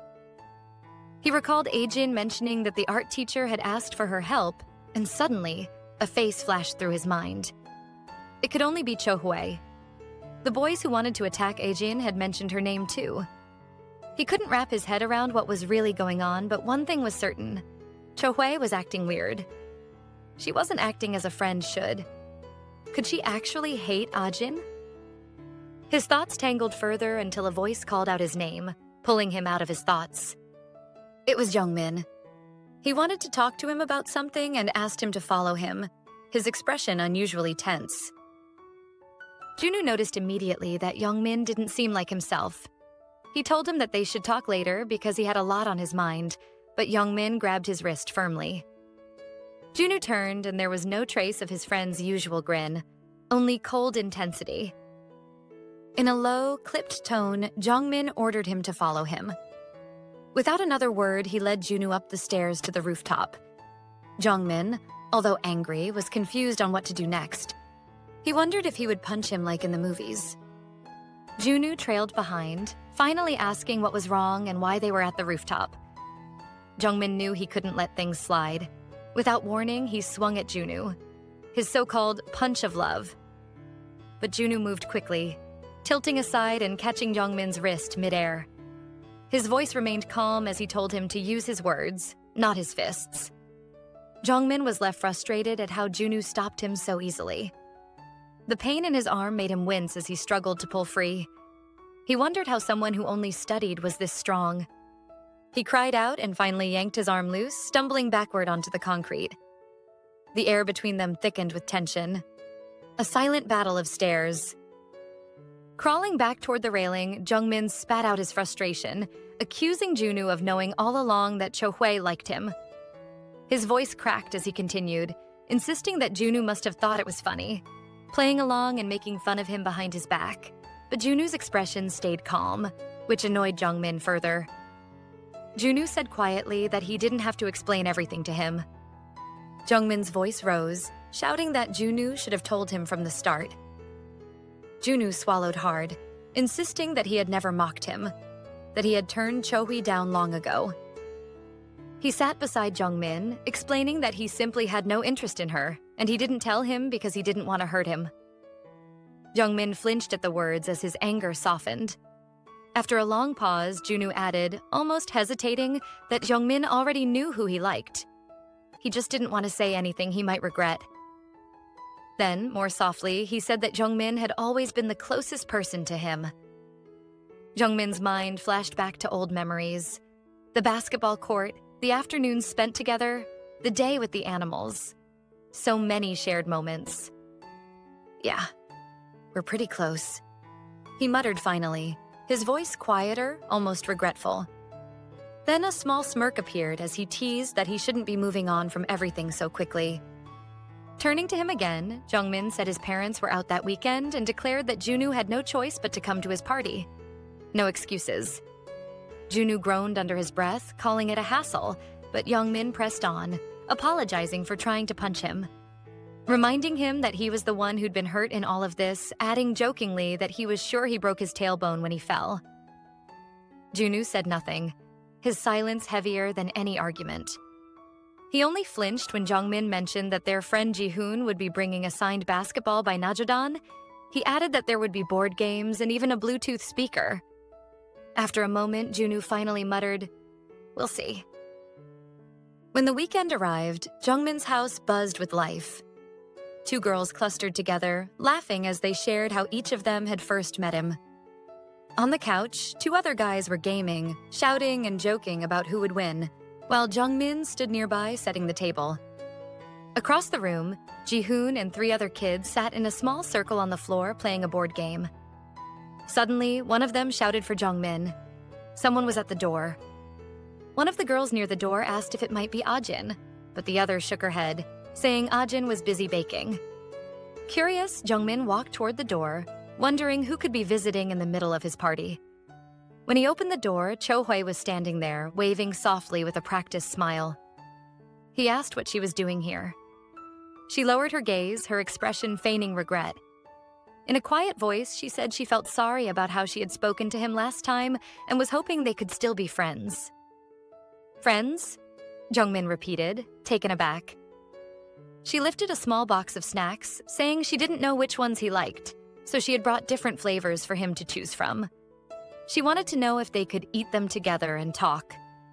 When she handed it to him, she glanced toward the noisy house and remarked that he seemed busy entertaining guests. He dismissed it easily, saying they were only friends hanging out.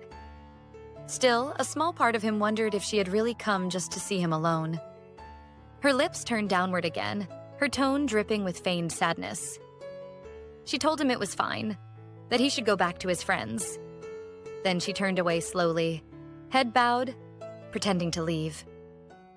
Jungmin didn't want her to walk away like that. He remembered that Junwoo had gone upstairs to watch basketball, so he decided to keep her downstairs, away from him.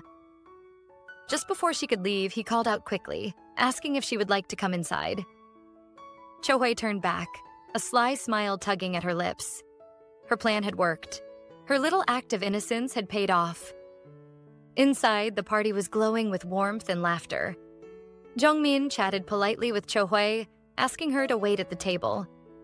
She glanced around, wondering if Junwoo had arrived yet.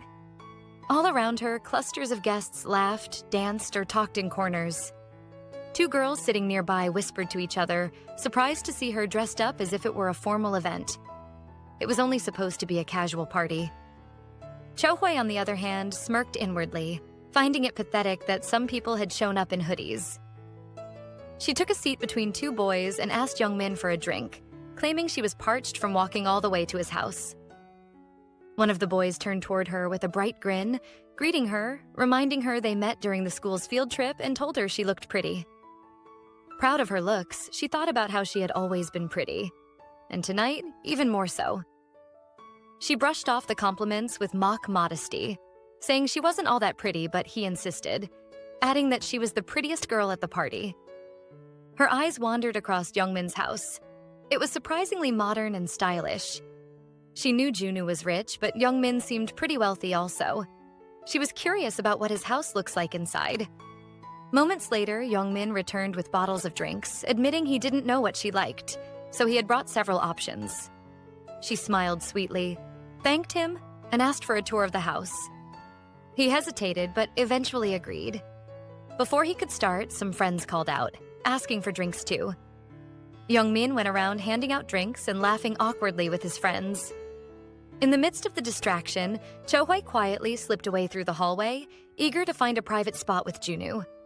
She paused when she heard faint voices coming from one of the rooms, curiosity sparking immediately. Slowly, she peeked through the small gap of a half-open door. Her eyes lit up. Junwoo was there. He sat on a swivel chair with his phone in hand. He was watching something on his phone. A smirk curved her lips. So he had been here all along. Composing herself, she pushed the door open gently and stepped inside, pretending to be casual. She told him Youngmin had said she could rest in his room for a while. Meanwhile, downstairs, Jungmin was exhausted from entertaining everyone. Hosting, he realized, was far more tiring than he had imagined. As he caught his breath, he suddenly remembered that Cho-hoi had asked for a drink also. He looked around for her, wondering where she had gone. Then someone mentioned that she went inside. "Inside?" he shouted in alarm. Panic flashed across his face.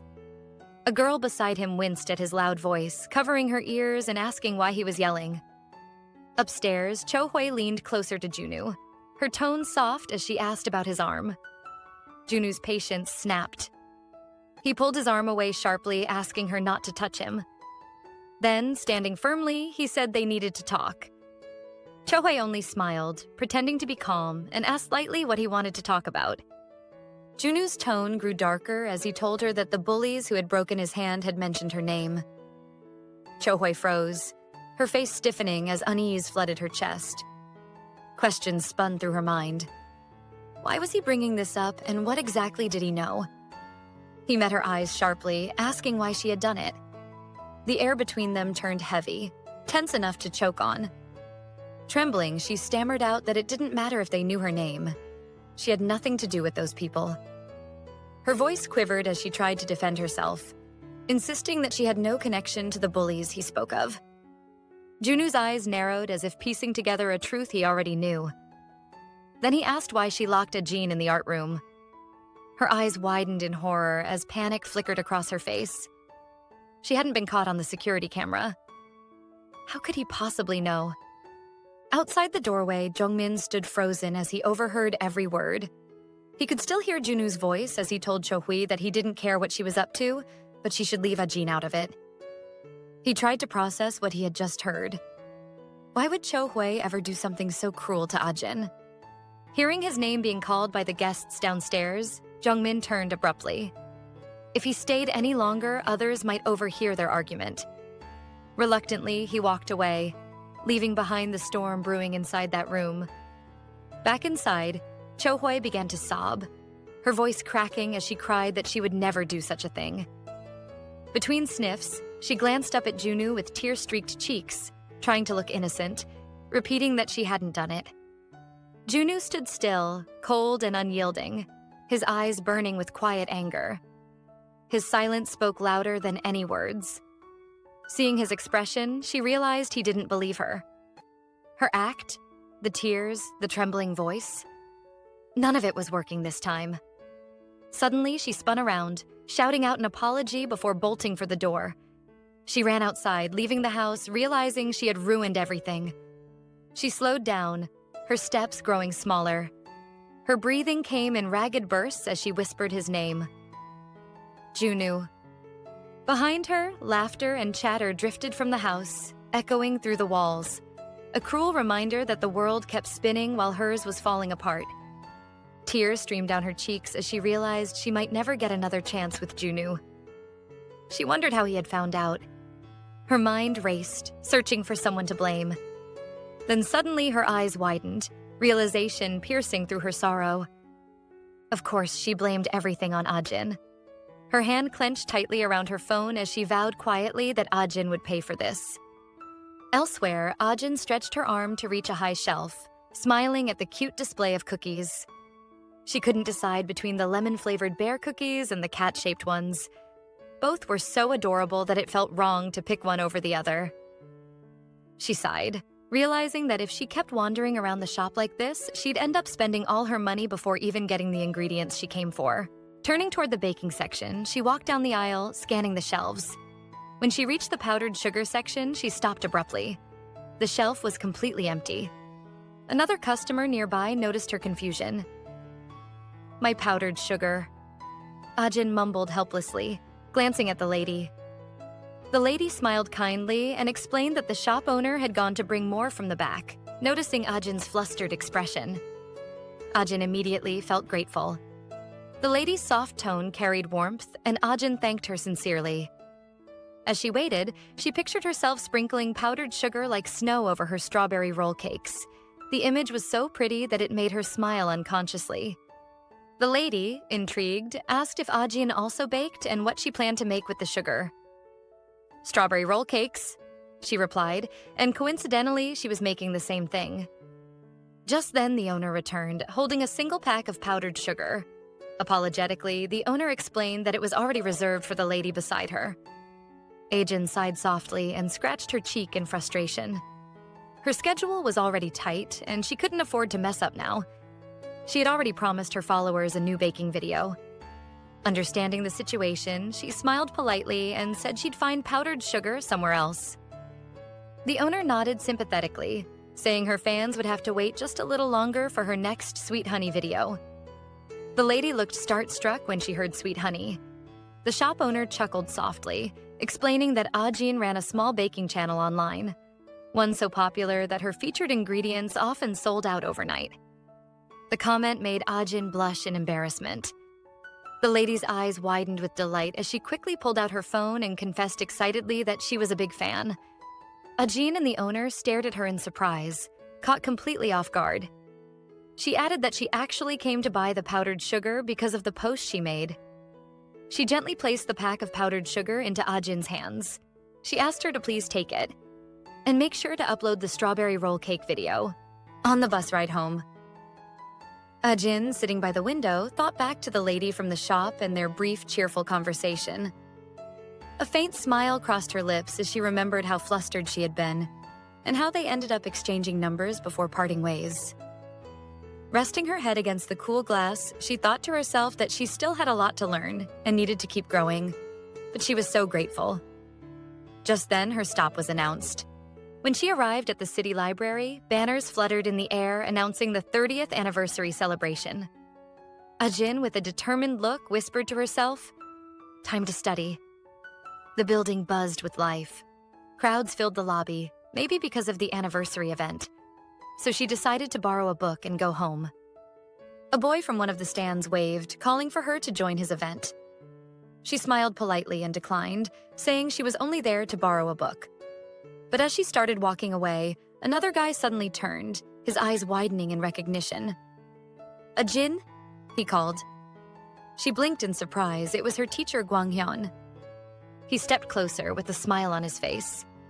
He said her voice still sounded just like it did back in the old days.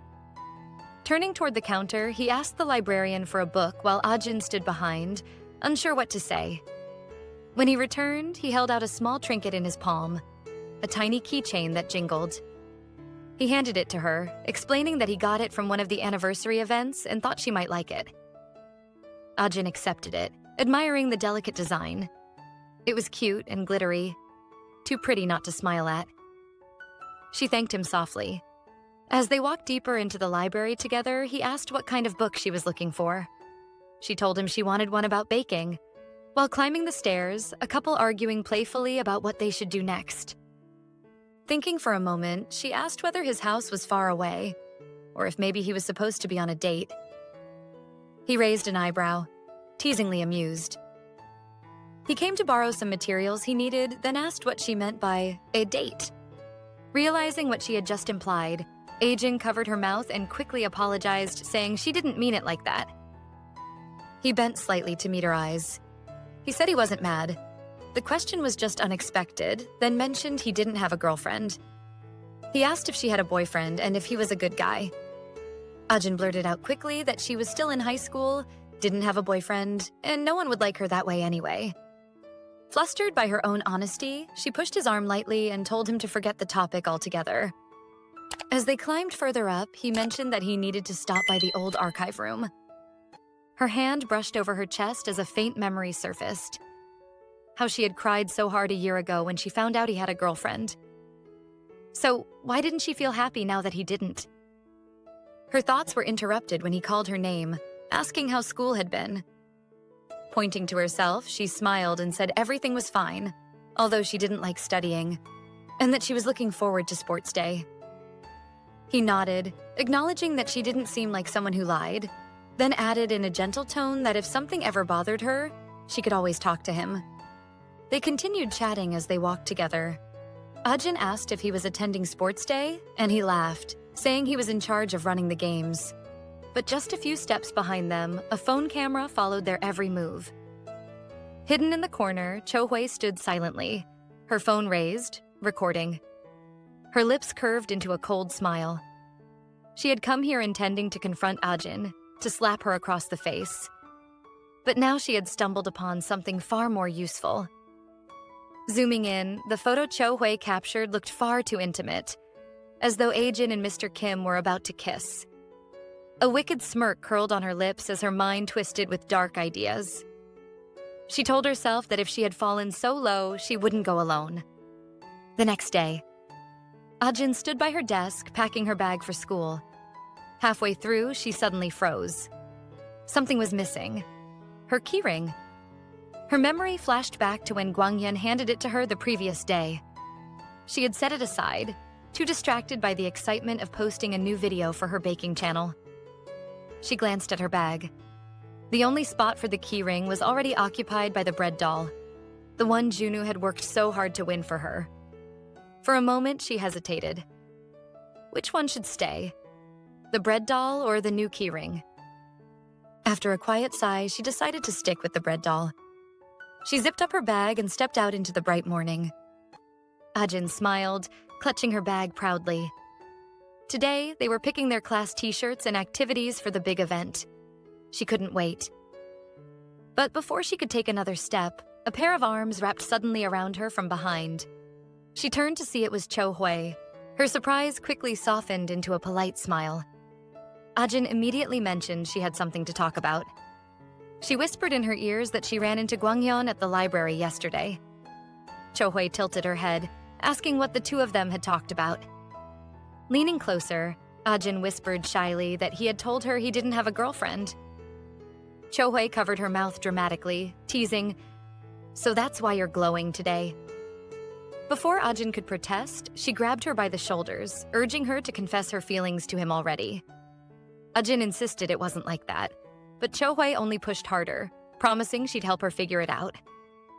Neither of them noticed Junwoo standing at a distance, watching quietly. His gaze fixed on them with a hint of coldness in his eyes.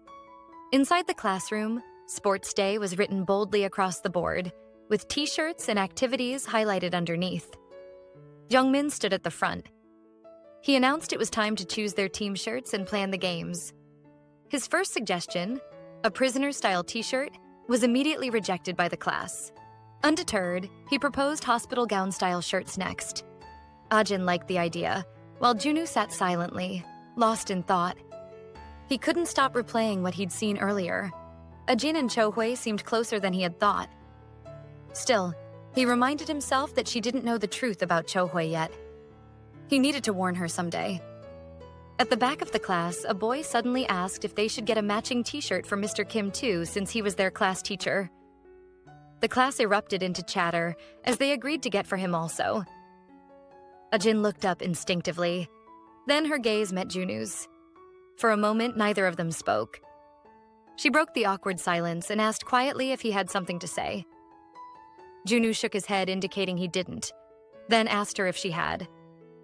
Ajin seized the moment, saying she had something to tell him since they were already talking about Mr. Kim. Junwoo's shoulders tensed as he asked her to go ahead.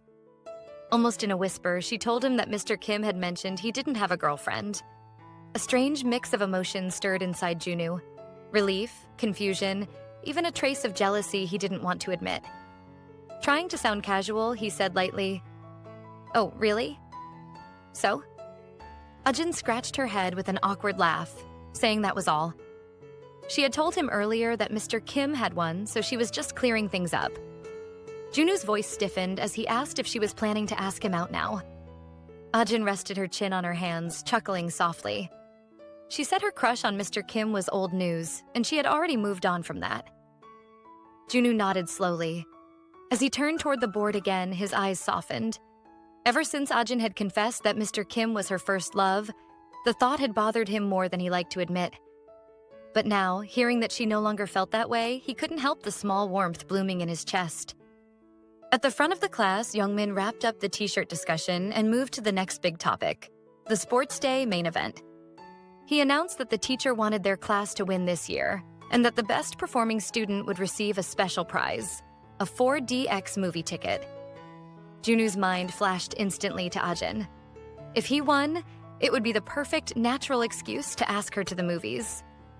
The classroom erupted into noise. Everyone began shouting which activities they wanted.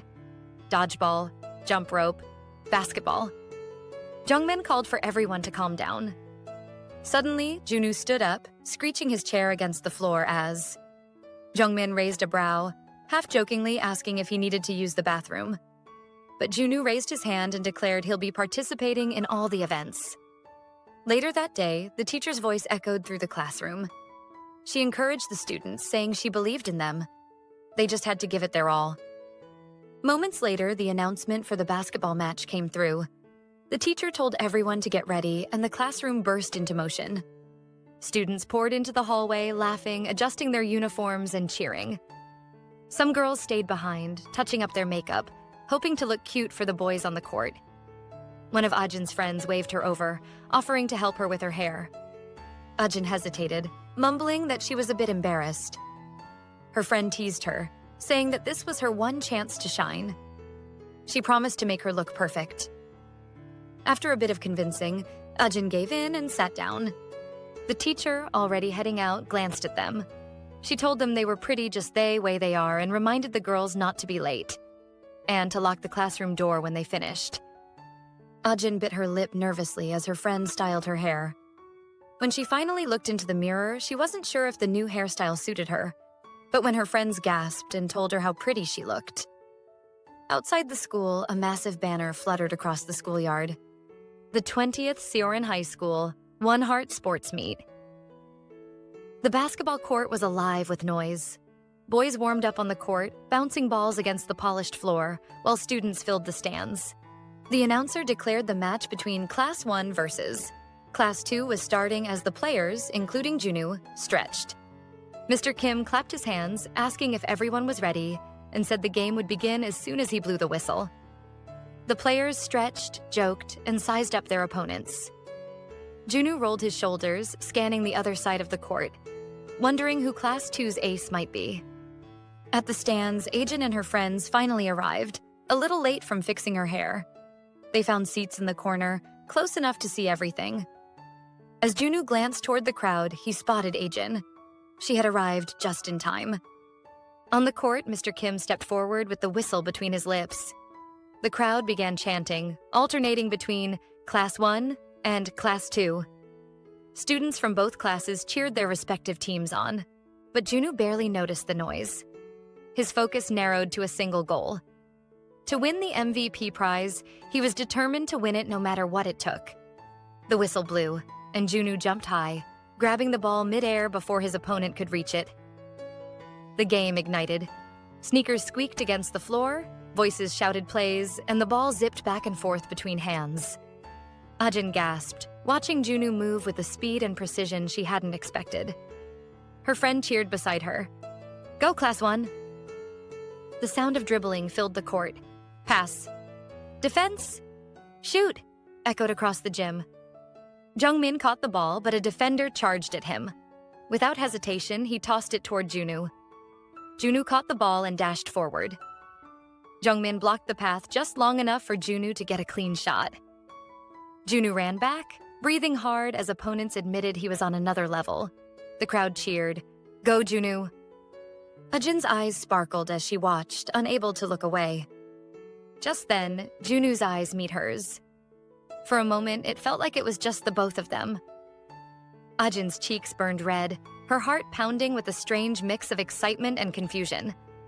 She was about to whisper something to her friend when the girl beside her suddenly squealed that Junwoo had just locked eyes with her. The girls around them screamed in delight, shouting that he was handsome. And Ajin blinked, realizing with a sting of embarrassment that he might not have been looking at her at all. Down on the court, Junwoo and Jungmin bumped shoulders, grinning at each other in celebration. Their teamwork was seamless, and the scoreboard flashed their progress. Class 1 was in the lead. The teacher clapped proudly from the sidelines, her voice barely audible over the roar of cheering students. The atmosphere was electric. Jaehoon, another of their classmates, caught the ball, sprinting across the court with laser focus. From the stands, Junwoo and her friends cheered louder. Let's go. He jumped, released the ball midair, and sent it spinning straight toward the hoop. The crowd went wild. Students rose to their feet, clapping and chanting his name. Moments later, the ball was back in play. Class 2 pushed hard to even the score. But their attempt ricocheted off the backboard as Class 1's defense tightened. From the scorer's table, Mr. Kim announced it was time for a break. The score was tied, 20-20. The players gathered together, some sitting along the benches, others standing to drink water and catch their breath. Junwoo was panting heavily from the first half's intensity. Sweat rolled down his temple, but his thoughts weren't on the game. All he could picture was the movie ticket, and Ajin beside him at the theater. The thought alone reignited his drive. Across the court, Ajin approached Mr. Kim with a polite smile, offering to help him carry some equipment. From the team bench, Junwoo's hand tightened around his water bottle, watching them with silent irritation as Jungmin wondered what he was staring at. Mr. Kim asked gently if the box was too heavy. Ajin shook her head, saying she could handle it. Jungmin, noticing Junwoo's expression, grinned mischievously and nudged him, saying Ajin and Mr. Kim looked pretty close. Junwoo turned sharply, asking what he just said. His tone came out sharper than intended. Jungmin grinned, saying he didn't mean anything by it. Mr. Kim was just friendly with his students, that's all. Still looking at them, he added that Mr. Kim seemed quite popular with the girls. Junwoo scoffed, trying to sound casual, saying Ajin was just stuck running errands like a fool. But Jungmin wasn't fooled. He smirked, asking if Junwoo was feeling jealous. Junwoo swung lightly at him, warning to stop being ridiculous, but Jungmin dodged with a laugh, teasing him for missing. As Ajin handed out bottles of water to the boys, he teased that Junwoo should stop pretending. He was clearly bothered. Junwoo cracked open his water bottle, saying he didn't care. He thought Jungmin would drop it, but instead he encouraged him to be a man and ask her out. Then he walked off, saying that if he didn't act, someone else might ask Ajin out. Trying to keep his tough boy attitude, Junwoo said he should just focus on the match. After helping the boys, Ajin turned towards Junwoo, shouting and cheering him on. Junwoo froze mid-sip. His face turned bright red as he coughed, quickly turning away to hide it. He muttered under his breath that he would win, no matter what. Mr. Kim blew the whistle, signaling the start of the second half. The tension snapped back instantly as Junwoo dribbled the ball past his opponent. He dashed forward, the ball in his grip as a Class 2 defender chased him down. The students cheered wildly, their voices echoing across the gym as an opposing team shouted for someone to block him. Ajin sat in the stands, her hands clasped tightly together as she cheered with the others. Her heart thudded as she watched him glide across the court with quiet confidence. The tension grew as the scoreboard flickered. Class 2 was leading. The crowd's noise built as Class 2 students cheered their team on. Ajin and her friends watched with wide eyes as Jungmin took the ball, dribbled swiftly before calling out for Junwoo. Class 1 fans shouted encouragement, desperate for a turnaround. Time wasn't on their side. They glanced at the clock. They had only 3 seconds left. Ajin pressed her palms together, silently praying for Junwoo to make one more basket. As if he heard her, Junwoo caught Youngmin's pass. He jumped, his hand extended.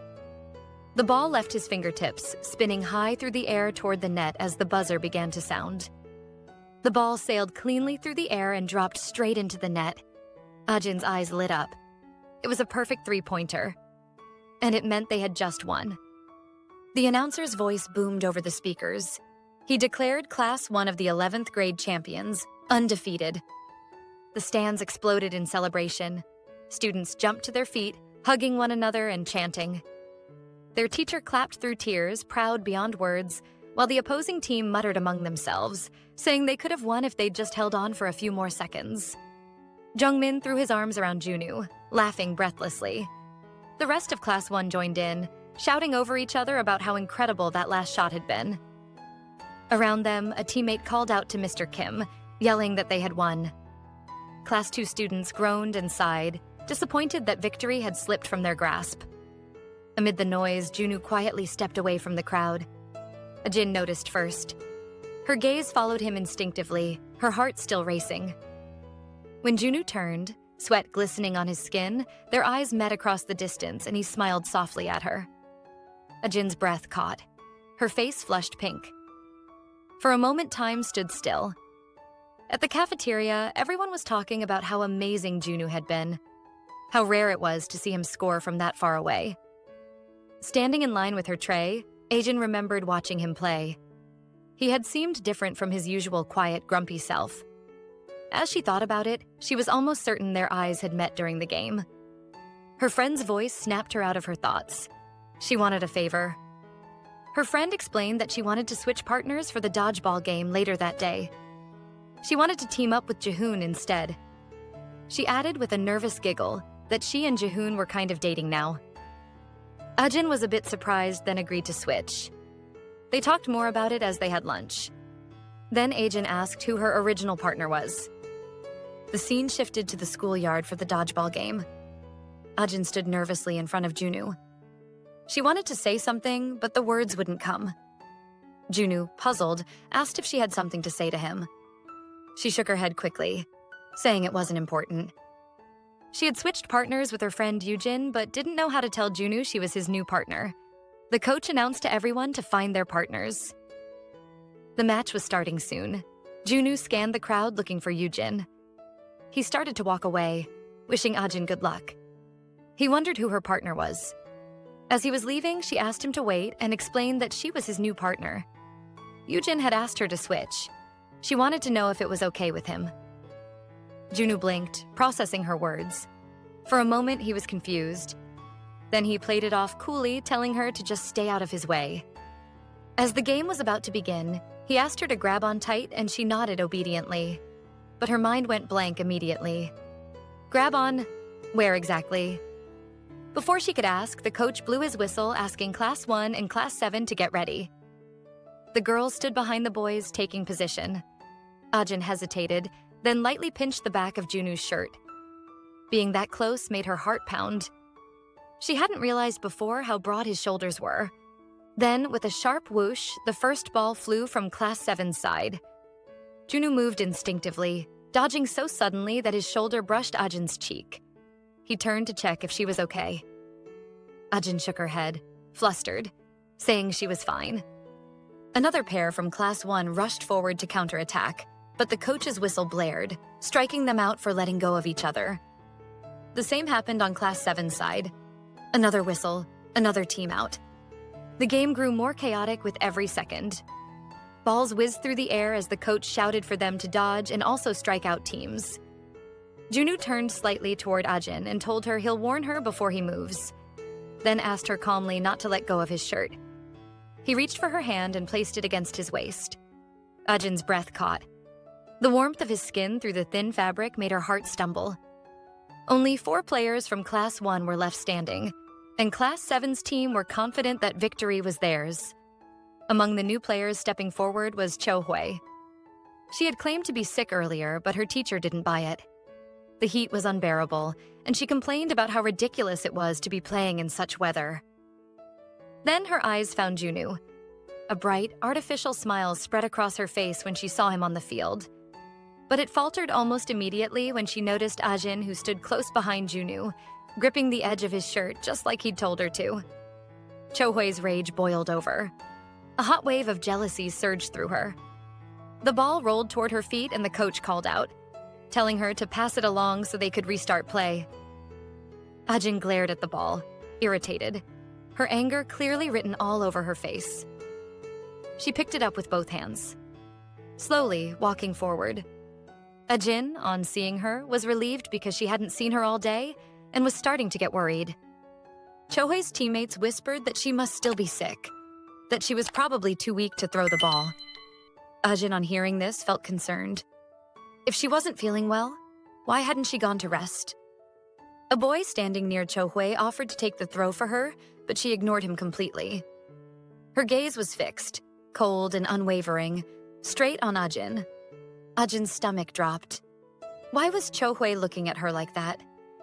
And before she could move, Chohui threw it straight at her and the ball hit Ajin squarely in the face. She stumbled backward and fell hard onto the ground, a cry escaping her lips. Junwoo turned instantly, his eyes wide with panic, sprinting toward her. Her friends rushed to her side, shouting her name as the coach blew his whistle sharply, signaling a timeout. Everyone crowded around her. Ajin sat up slowly as Junwoo dropped to his knees in front of her, asking if she was hurt. Chohui pretended to care, rushing over, asking if she was okay.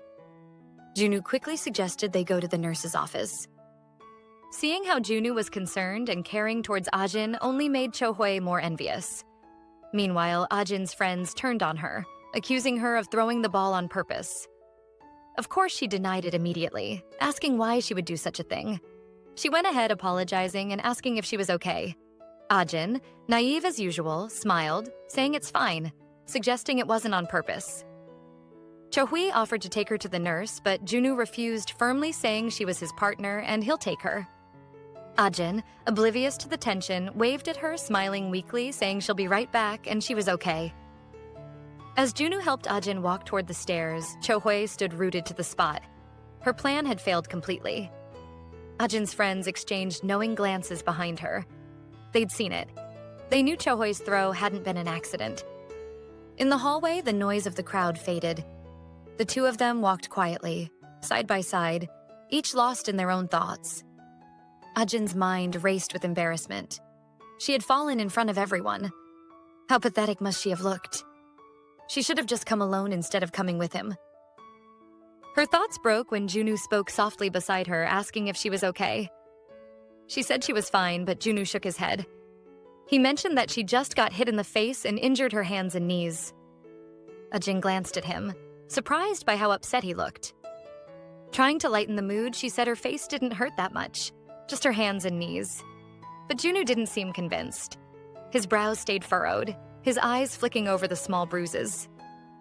Ajin opened her mouth to thank him, but instead the words that came out were, "I'm sorry." Junwoo was shocked. He turned toward her, asking why she was apologizing. She said they were out because of her and their class could have won. Junwoo stared at her in disbelief. He told her she had nothing to apologize for.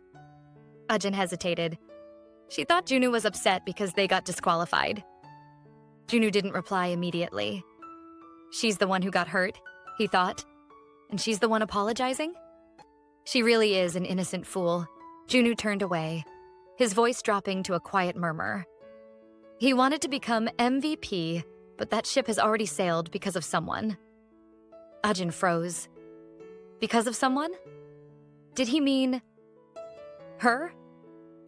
She opened her mouth to ask, but before she could speak, he had already lowered his gaze to a letter resting on the nurse's desk. Ajin, he said suddenly, making her flinch. He picked up the note, explaining that the nurse wasn't around, so he would handle her first aid himself. He opened the window to let the warm afternoon air in and set the first aid kit on the edge of the bed. Sitting down, he looked at her and gently asked for her hand. She hesitated, saying she could do it herself. But he insisted. Guilt sat heavy in her chest. Everything about the day felt like her fault.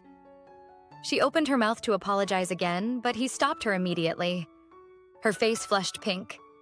She didn't know if it was his words, his closeness, or the way his hand gently enclosed hers. But her heart began to race uncontrollably. Carefully, Junwoo cleaned her wound, dabbing medicine over the scraped skin. Ajin gripped the hem of her shorts tightly, torn between the sting of antiseptic and the warmth spreading through her chest. He murmured that her injuries looked pretty bad as he pressed the cotton ball gently against the cut. Ajin flinched, squeezing her eyes shut from the sudden sting.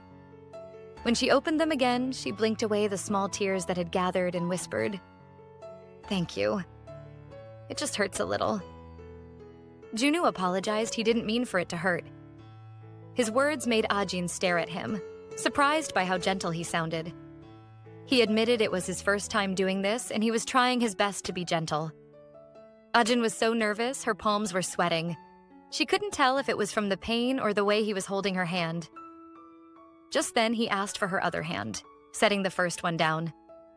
When she hesitated, he tilted his head slightly and said it looked worse than the other hand, and he needed to treat both hands. "Oh, right," she blurted. Her cheeks flushed even deeper as she wondered if he could feel how much she was sweating. Junwoo noticed her nervousness and gave a small, reassuring smile, promising to make sure it doesn't hurt. That promise, spoken so simply, made her heartbeat stumble.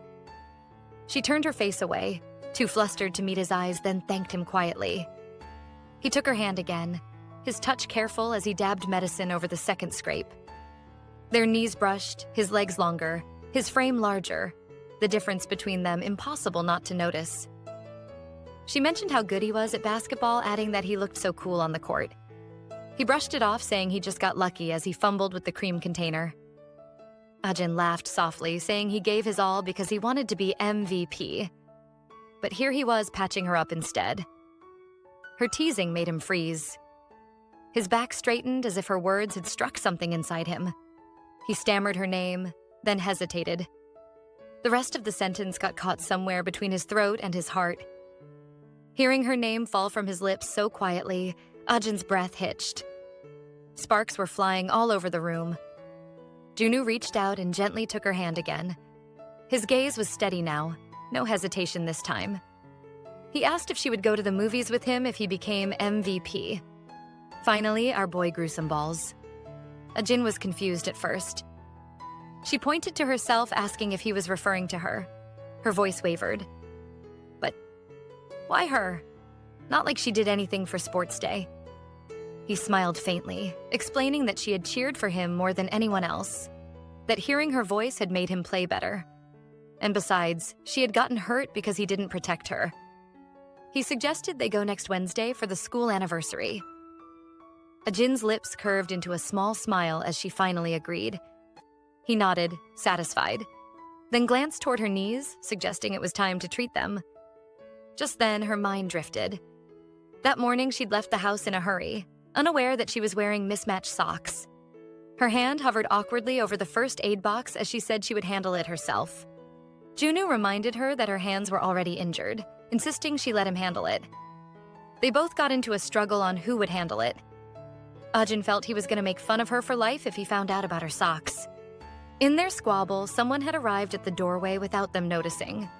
Inside the nurse's office, the tension grew until, in the middle of their bickering, Junwoo accidentally nudged her leg, making it sway. At that very moment, the door opened. Mr. Kim stepped inside with a smile on his face. He mentioned that he heard Ajin got hurt and was getting treated, but he couldn't have imagined what he saw next. Junwoo had lost his balance and fell directly onto Ajin. His hands caught him on either side of her, and their faces only inches apart. Mr. Kim froze at the doorway, completely lost for words. Ajin, on seeing him, quickly pushed Junwoo away from her in a fluster. Mr. Kim stepped in, cautioning them for messing around while the nurse was away. Ajin shoved Junwoo away, babbling a few words to save face, but there was no unseeing what Mr. Kim just witnessed. Mr. Kim placed a hand on the edge of the bed, leaning down to examine her hand. Ajin blinked in surprise, explaining that Junwoo had already treated her hands. Mr. Kim smiled faintly, patting Junwoo on the shoulder, thanking him for taking care of her. He was going to handle the rest. Junwoo's jaw tightened slightly as he wondered why he was getting involved. Junwoo straightened up to leave while Mr. Kim turned back to Ajin, asking her if she could place her legs on the bed. Ajin nodded quickly, saying she could manage. As Junwoo was leaving, Ajin asked how the game went, and Mr. Kim explained that their class won by a narrow margin. Junwoo stood by the door, unsure why his chest felt so tight. Mr. Kim asked in concern if she was okay. She explained that she was actually fine and it didn't hurt that much. Junwoo's mind drifted to Jungmin's earlier words about how Ajin and Mr. Kim seemed close. With everything that was happening, it bothered him more than he wanted to admit. Ajin noticed him lingering at the doorway and called out saying, "She'll be done soon." She wanted to go back together. Junwoo hesitated, then said calmly that it was fine, suggesting they meet in class. Ajin thanked him for treating her hands, but Junwoo didn't wait to listen or respond. When he stepped into the hallway, he could still hear their voices inside. Mr. Kim wanted to know if Ajin had any plans for the school anniversary next week. Junwoo flinched as Mr. Kim continued. According to him, his university was having a festival and he wanted her to stop by. Junwoo glanced through the window, silently hoping she was going to say no. She asked excitedly if celebrities would be attending, and Mr. Kim mentioned some who would be attending. Her eyes widened in surprise because she had never seen a celebrity before. But despite how tempting it sounded, she asked if it could be rescheduled for another day. Mr. Kim smiled warmly, adding that the school anniversary is the last day of the festival, so rescheduling wouldn't be an option. Junwoo clenched his jaw, admitting that they must be really close. He wondered as he walked back to his class if he was even allowed to take a high schooler to such events. Worst of all, on the school anniversary. Back in the classroom, the homeroom teacher stood at the front, passing out ice cream to celebrate their sports day victory. Students laughed, thanking her and complimenting the ice cream. Junwoo sat quietly at his desk, regretting why he didn't wait for Ajin. He wondered what was taking so long. It was just her knee. Just then, the door slid open. Ajin entered, followed by Mr. Kim. He smiled, apologizing for showing up late, and asked if any ice cream was left for them. The teacher nodded and asked Ajin how she was doing, then asked her to take a seat. She was just about to announce the MVP. Ajin beamed with joy as she took her seat next to Junwoo. She was glad she didn't miss the announcement. As she got comfortable, he asked what took her so long, and she explained that she had tried to come quickly, but the conversation with Mr. Kim had taken longer than expected. The teacher's loud bang interrupted their conversion as she called for the class's attention. It was time to announce the winner. Everyone waited eagerly. The suspense hung in the air. The teacher finally announced that Junwoo was the MVP, and for a moment he sat frozen. Then, as the words sank in, cheers erupted all around. He walked up to the teacher, took his award, and bowed as she explained that he was chosen not just for his excellent performance, but for his kind attitude in helping an injured partner. He turned towards the class as it sunk in that he had actually won, but inside he didn't feel happy. Ajin would probably be going with Mr. Kim for the festival, so what was the point? Junwoo returned to his seat, wondering if all his effort was all in vain. If he didn't go to the movies with Ajin, the tickets were practically meaningless. The thoughts weighed heavy on him as he crumpled the tickets. But on a second thought, he decided to ask instead of making assumptions. That's probably the best decision our boy has ever made.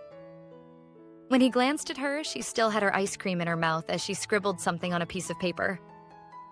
I wonder how she didn't get a brain freeze till now. She slid the note across to him as his eyes widened in surprise, wondering what she was up to this time.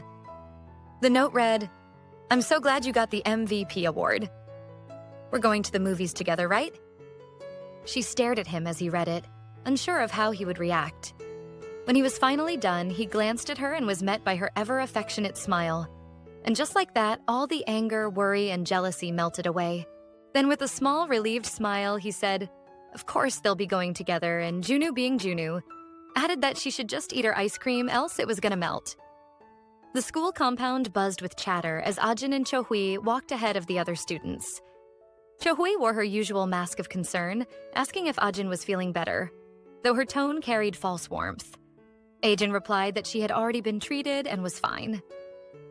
Inside, Chohui remembered the moment she had deliberately thrown the ball at Ajin, only to see her plan crumble. Yet even in failure, her mind continued to spin with new calculations. As they walked, Cho-hui shifted into a friendly tone, inviting Ajin to hang out at her place as a way of apologizing. But Ajin stopped in her tracks. She remembered she already had plans that day. Scratching her cheek nervously, she explained that Junwoo had invited her to the movies. The words struck Cho-hui like a slap. Ajin continued, saying Junwoo only wanted to cheer her up after what had happened, that it wasn't a big deal. Cho-hui's eyes narrowed as her thoughts raced. Something didn't feel right. What exactly was going on between those two? Before she could say anything, Ajin added that she would have loved for Cho-hui to come along, but it would be awkward, and it seemed she would be too busy. Cho-hui forced a smile and told Ajin to go ahead and have fun. Ajin kept talking cheerfully about her class winning first place, completely unaware of the storm brewing behind her. The next morning at Junwoo's house, his bedside clock ticked slowly as it seemed time had suddenly stood still. He rolled restlessly on the bed, anxious for time to pass. He couldn't bear it anymore.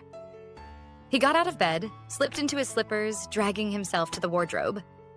Swinging the door open, he frowned. Suddenly, none of his clothes looked good enough. After staring for a while, he sighed and headed downstairs. At the kitchen, the warm scent of breakfast filled the air. His mother was at the stove, humming softly as she cooked. Junwoo greeted her and pulled out a chair. She smiled over her shoulder, commenting that he was up earlier than usual and that breakfast would be ready soon. As she set the table, Junwoo scratched the back of his neck and asked if she could buy him some new clothes. His voice was casual, but his tone carried a hint of nervousness.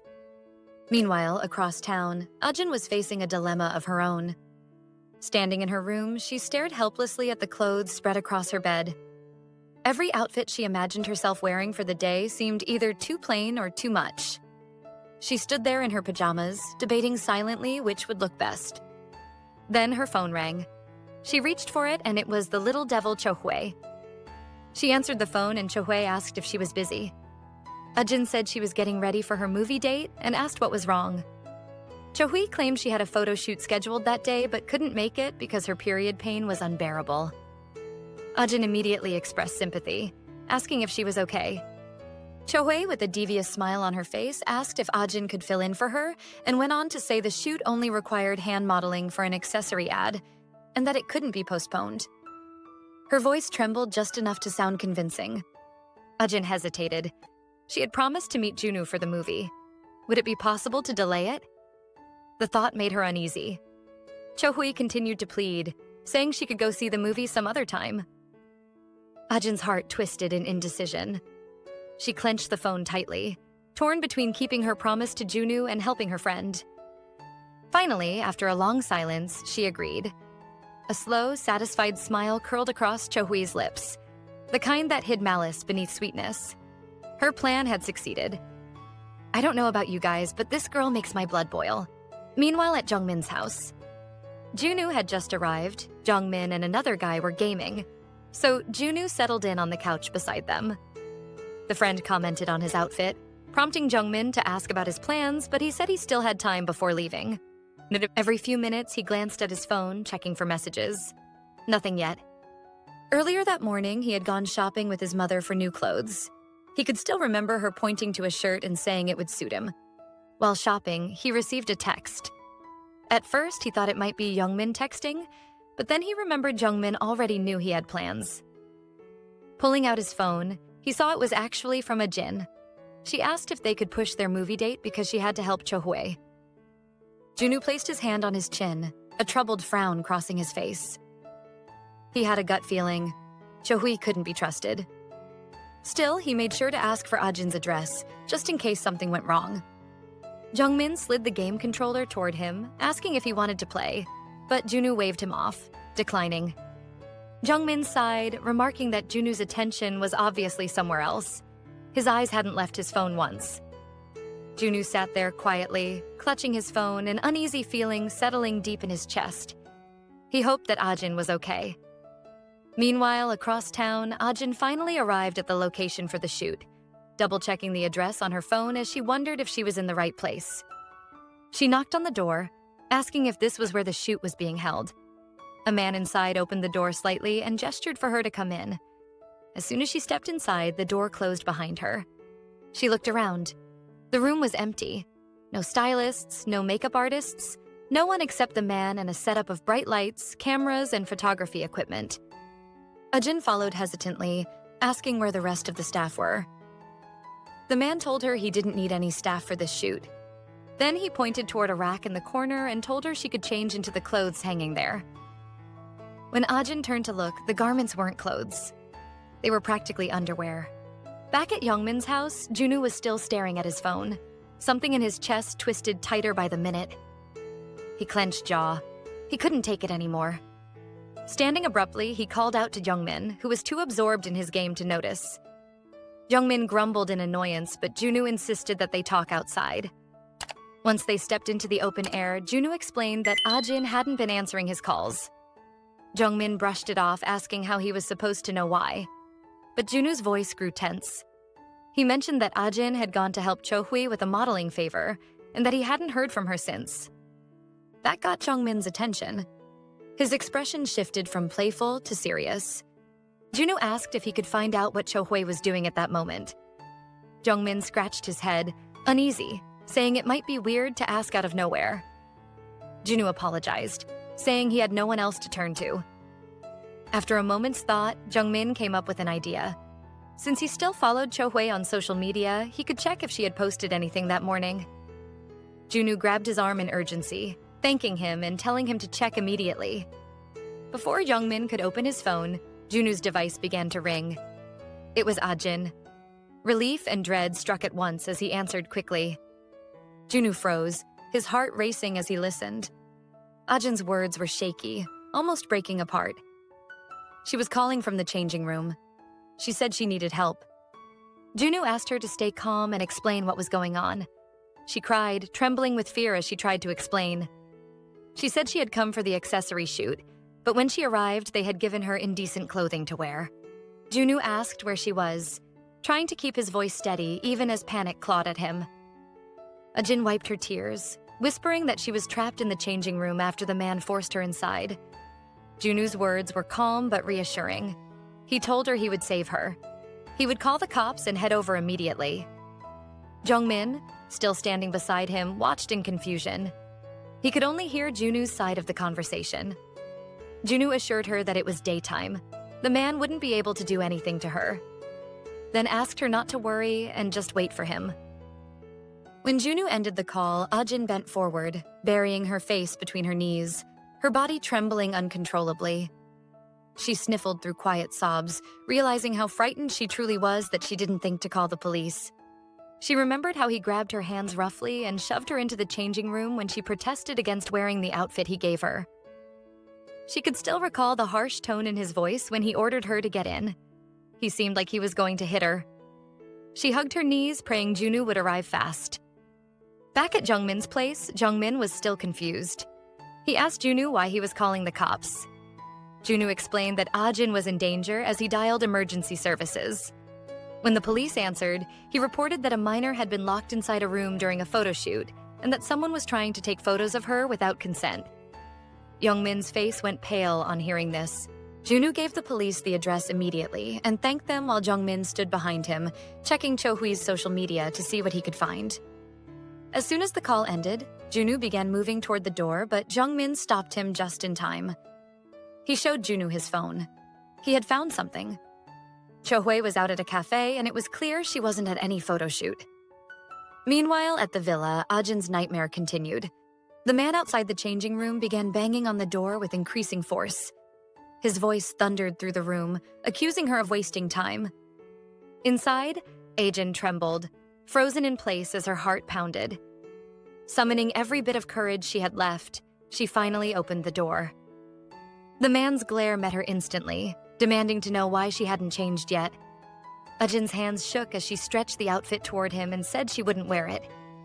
He stepped closer, his presence suffocating, demanding to know what she thought she had agreed to when she signed the contract for the shoot. Ajin tossed the clothes to him, saying that she hadn't signed any contract, so whatever agreement he thinks they had was void. The man's hand tightened around the clothes as he called her rude. Ajin took a step back, clutching her bag against her chest like a shield. Fear surged through her body as she counted her backward steps carefully. Then, in one desperate motion, she saw a narrow opening and ran. The man shouted after her to come back, but she was determined to get out of there. Her relief was short-lived. Another man stepped out from a side hallway, blocking her escape. He grabbed her wrists roughly, yelling at the first man for almost letting her slip away. The two of them began shouting at each other, arguing over whose fault it was. The first man barked angrily that if she refused to change, the other man asked him to make her. Ajin's stomach twisted in horror. Before either could act, a sharp pounding came from the door. Everyone in the room froze. A voice from outside announced itself. It was the police. Ajin's heart leapt in disbelief and hope at once, but before she could react, the man with tattooed hands lunged forward and clamped his palm over her mouth. She tried to scream, but the sound came out muffled. He dragged her into a dark room, whispering threats for her to stay quiet. Her fingers clawed at his arm, struggling to pry his hand away, but he was too strong. The door creaked open slowly as the other man stepped out to meet the officers. A fake smile spread across his face as he asked how he could help. The police explained the report they had received, that someone was being held against their will inside. Feigning innocence, the man began arguing, insisting that no such thing had happened. He said it was a misunderstanding, that this was simply a studio for couple photo shoots. Ajin heard everything from inside but was completely helpless. Her legs kicked weakly as the tattooed man lifted her off the ground, whispering harshly for her to be quiet. Outside, the other man tried convincing the police, saying they would never keep a minor there, that it was a studio for couple photo shoots. The officers hesitated for a moment, their suspicion wavering. But then they heard a voice behind them, one filled with breathless urgency. It was Junwoo. He told them firmly that the girl was inside and that he was the one who had made the report. To prove it, he pulled out his phone and began dialing her number, praying it would ring. From inside, Ajin's phone started ringing from her pocket. The man holding her cursed out instantly, his face draining of color. The police turned toward the sound. That was all the confirmation they needed. Junwoo pushed past them without hesitation, bursting into the room and calling Ajin's name. The tattooed man barely had time to react before Ajin bit down hard on his hand. Adrenaline surged through her veins as she kicked his leg with all her strength. He yelped, releasing her immediately. Across the room, Junwoo spotted her. Ajin sprinted towards him, throwing herself into his arms. Tears poured down her face as she buried herself in his chest, realizing what could have happened if he hadn't come. He held her as if afraid to let go, his eyes lowering to her shaking shoulders. The officers ordered the two suspects to follow to the station. One of them turned to Junwoo, instructing him to take his friend home and assuring him they would contact him after the investigation. Ajin sniffled quietly, still crying as Junwoo thanked the officers. When it was finally over, he called her name gently.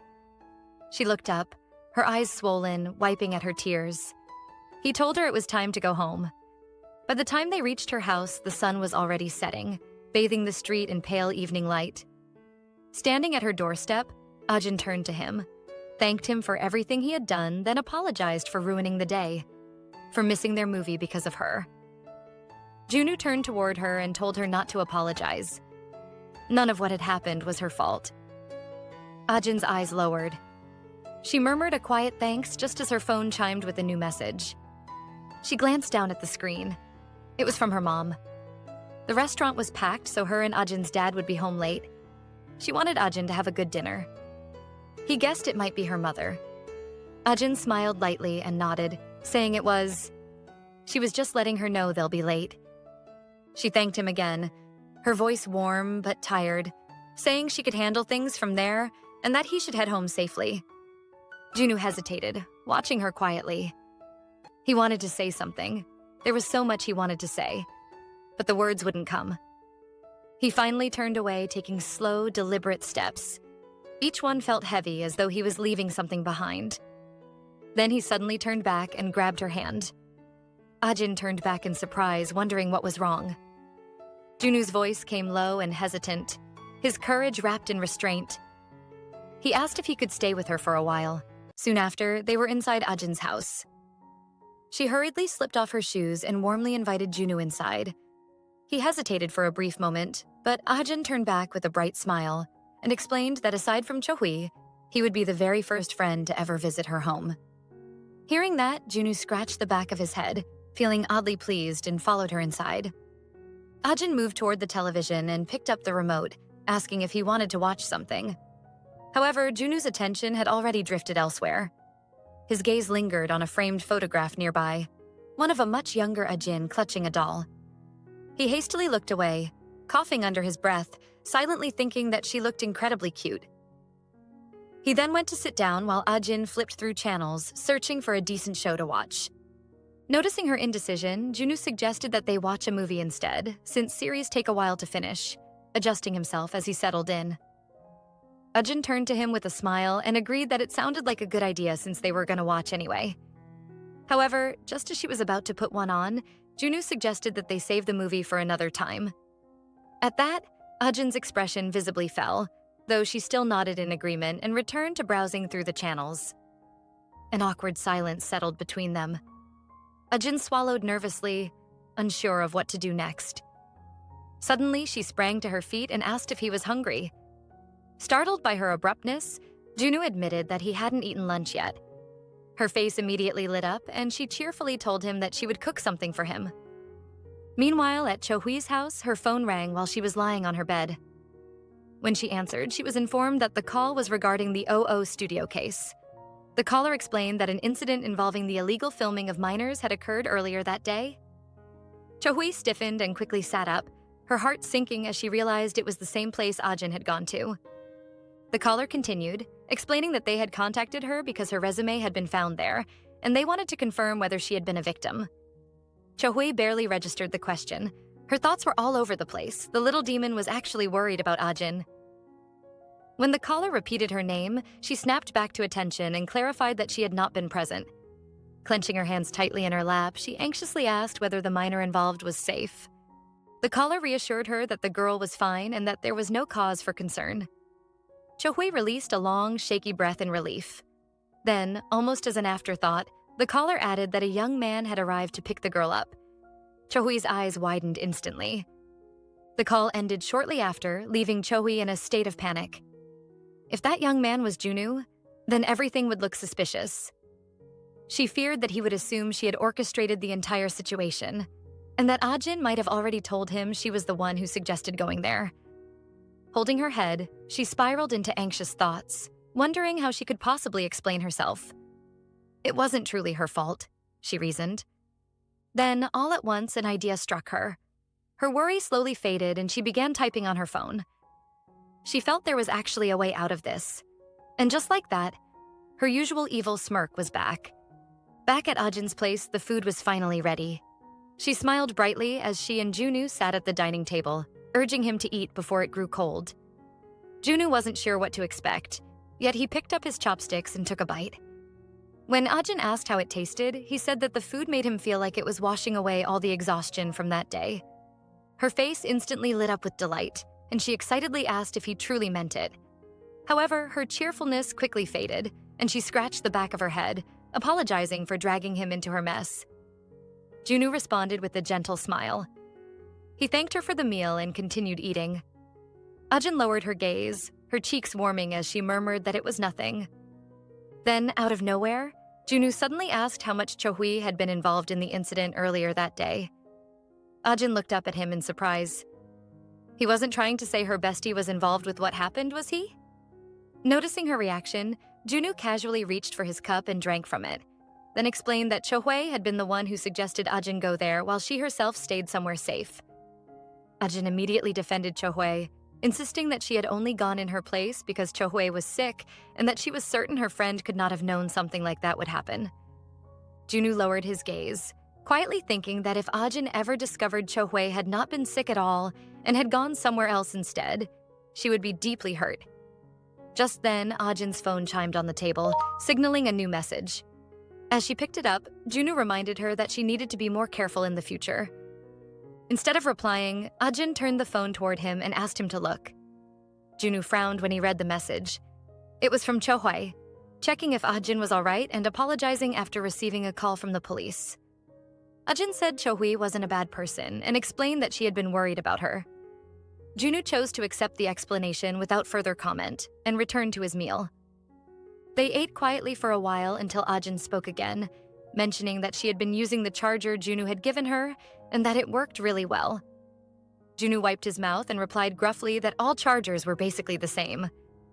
Ajin quickly insisted that she was being serious, explaining that it was the best one she had used so far, and that it charged her phone much faster than the others. Junwoo let out a small chuckle and told her to calm down, but she felt he still did not understand what she meant. Suddenly, she jumped up and told him to wait. She disappeared briefly, then returned with her bag and happily showed him the bread doll he had won for her. Junwoo was visibly surprised to see that she still had it. He told her that he understood and urged her to sit down and continue eating. Smiling contentedly, she did as told, and the rest of the meal passed in silence. After eating, the two of them sat together watching a movie.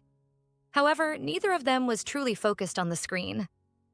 Ajin had already fallen asleep, while Junwoo found himself unable to look away from her.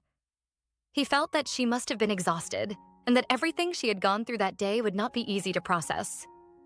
He watched her closely as she held tight to her pillow, then noticed the length of her eyelashes.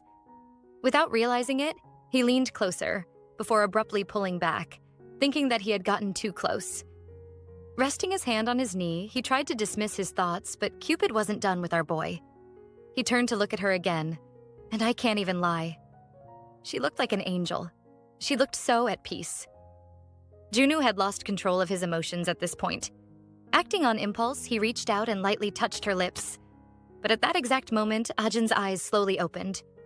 Startled, Junwoo quickly withdrew his hand. Fully awake now, Ajin sat up, her fingers brushing her lips as she stared at him, silently taking in the situation. Ajin's mind was in turmoil as she processed what had just happened. She realized that Junwoo had touched her lips. Junwoo, equally flustered, began sweating nervously. He moved closer, trying to explain himself, but before either of them could gather their thoughts, the sound of the door unlocking echoed through the house.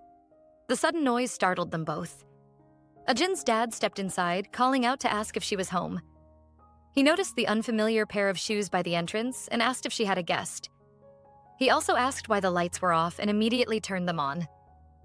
He walked into the living room where he found Ajin and Junwoo already standing stiffly. He asked who the young man was, and Junwoo quickly bowed in greeting, introducing himself politely. Ajin's dad studied Junwoo with mild surprise while Ajin hurriedly explained that Junwoo was merely her classmate who had stopped by after walking her home. Her dad leaned closer to her and quietly asked whether Junwoo was her boyfriend.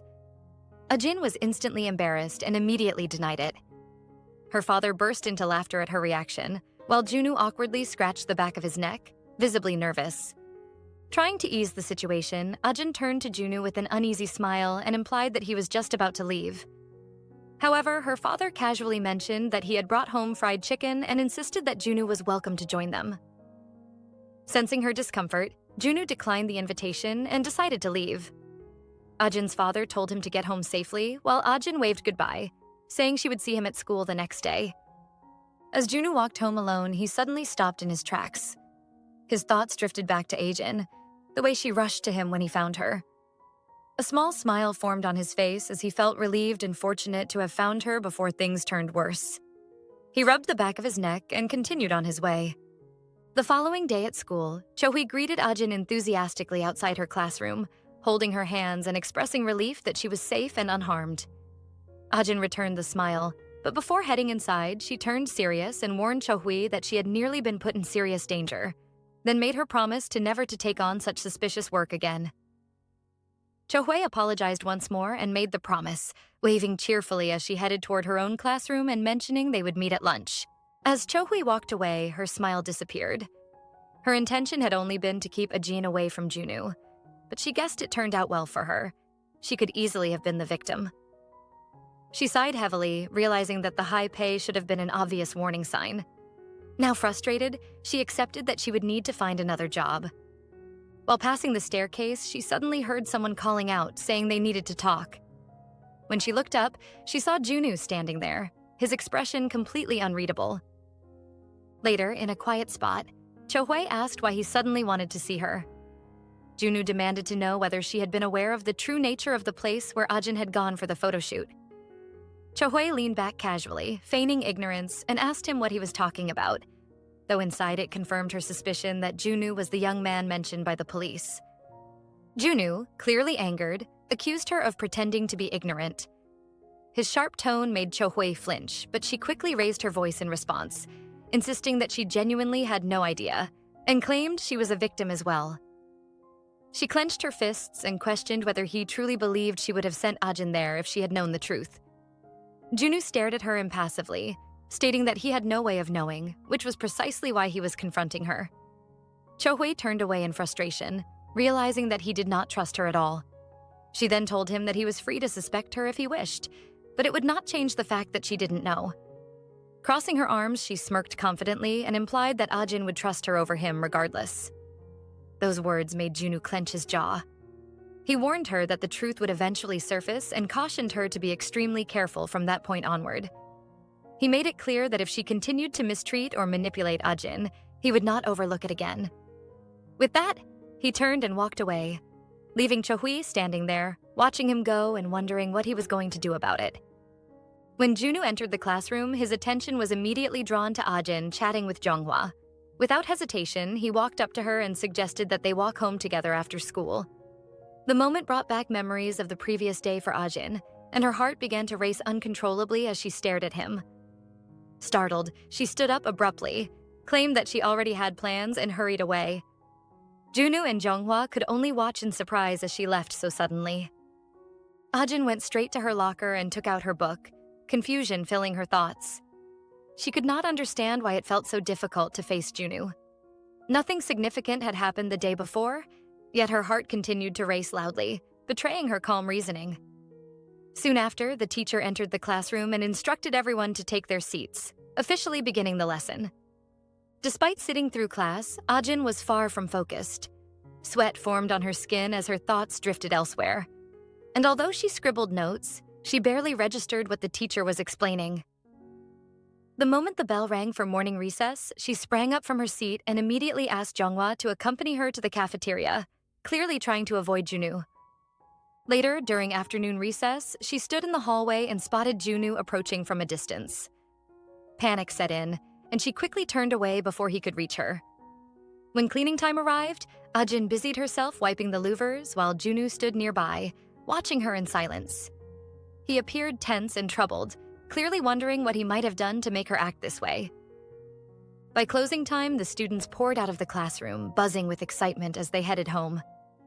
After some time, she cautiously peeked back into the classroom. Ajin deliberately delayed herself, washing the rags as slowly as possible. Seeing that it was empty, she felt relieved, assuming that Junwoo had already left. As she went to return the rags, she questioned her own behavior, wondering why she kept avoiding him when neither of them had done anything wrong. Picking up her bag, she walked out of the classroom and muttered to herself dismissively, trying to brush off her thoughts. At that moment, a voice beside her asked what she meant, and she froze in shock when she realized Junwoo was standing right there. Nervous sweat broke out as she asked why he was still around, and he calmly explained that he had been waiting for her. They walked down the hallway together, the air between them thick with tension. Ajin swallowed nervously, feeling awkward being alone with him like this and unsure of his intentions. As they passed a window, she glanced outside and spotted Mr. Kim. Seizing the opportunity, she let out a small laugh and mentioned that she had not properly completed her art assignment and needed to ask him something before leaving. Without waiting, she hurried off. Junwoo remembered the other day at the clinic when Ajin was smiling alongside Mr. Kim. The memory unsettled him, and a faint frown formed on his face. He called out to Ajin, making her stop in her tracks. She turned back to face him, waiting for what he had to say. For a moment, neither of them spoke, simply staring at one another as the silence stretched on. Junwoo expressed the feelings he had kept to himself for far too long. He finally admitted that he liked her. He went on to confess that his feelings for her were far deeper than she seemed to realize. Hearing this, Ajin froze in place, her heart racing violently in her chest. He explained that he was aware she was inexperienced with emotions like this, yet he could not understand how she had failed to notice something he believed he had made painfully obvious. His voice grew tense as he stepped closer, frustration and sincerity mixing together. Ajin's face burned red as her thoughts spiraled out of control. The realization that Junwoo liked her was something she had never once imagined. She struggled to form any kind of response, her mind racing in every direction while he continued to look at her, waiting. Overwhelmed, she lowered her gaze. She had been feeling awkward all day because of what had happened the night before. She found herself unable to meet his eyes any longer. Panic set in, and before she could think further, she turned around and ran, blurting out that she had to leave and that she would see him the next day. Despite hearing him call after her, she only ran faster. Left behind, Junwoo stood still, clenching his jaw as he watched her disappear. A heavy feeling settled in his chest as doubt crept into his thoughts. He wondered if he had acted too hastily, replaying the moment over and over as disappointment weighed on him. Guys, why does love have to be so frustrating? Later that evening, Ajin lay on her bed at home, hugging her doll tightly as she replayed the confession in her mind. She was certain she had not imagined it. He had said it clearly more than once. Yet she could not understand why someone like Junwoo, who was smart, athletic, and handsome, would like someone like her. Her face remained flushed as her thoughts drifted into anxious fantasies. She imagined watching him play basketball, cheering silently, only for him to wink at her. In her imagination, the other girls quickly turned hostile, mocking her and questioning her worth. The image made her bury her face into her doll in embarrassment. She was convinced that kind of situation was inevitable. Groaning softly, she wondered how she was supposed to face him at school the next day. Meanwhile, Junwoo spent the evening practicing basketball, but no matter how many times he threw the ball, it refused to go through the hoop.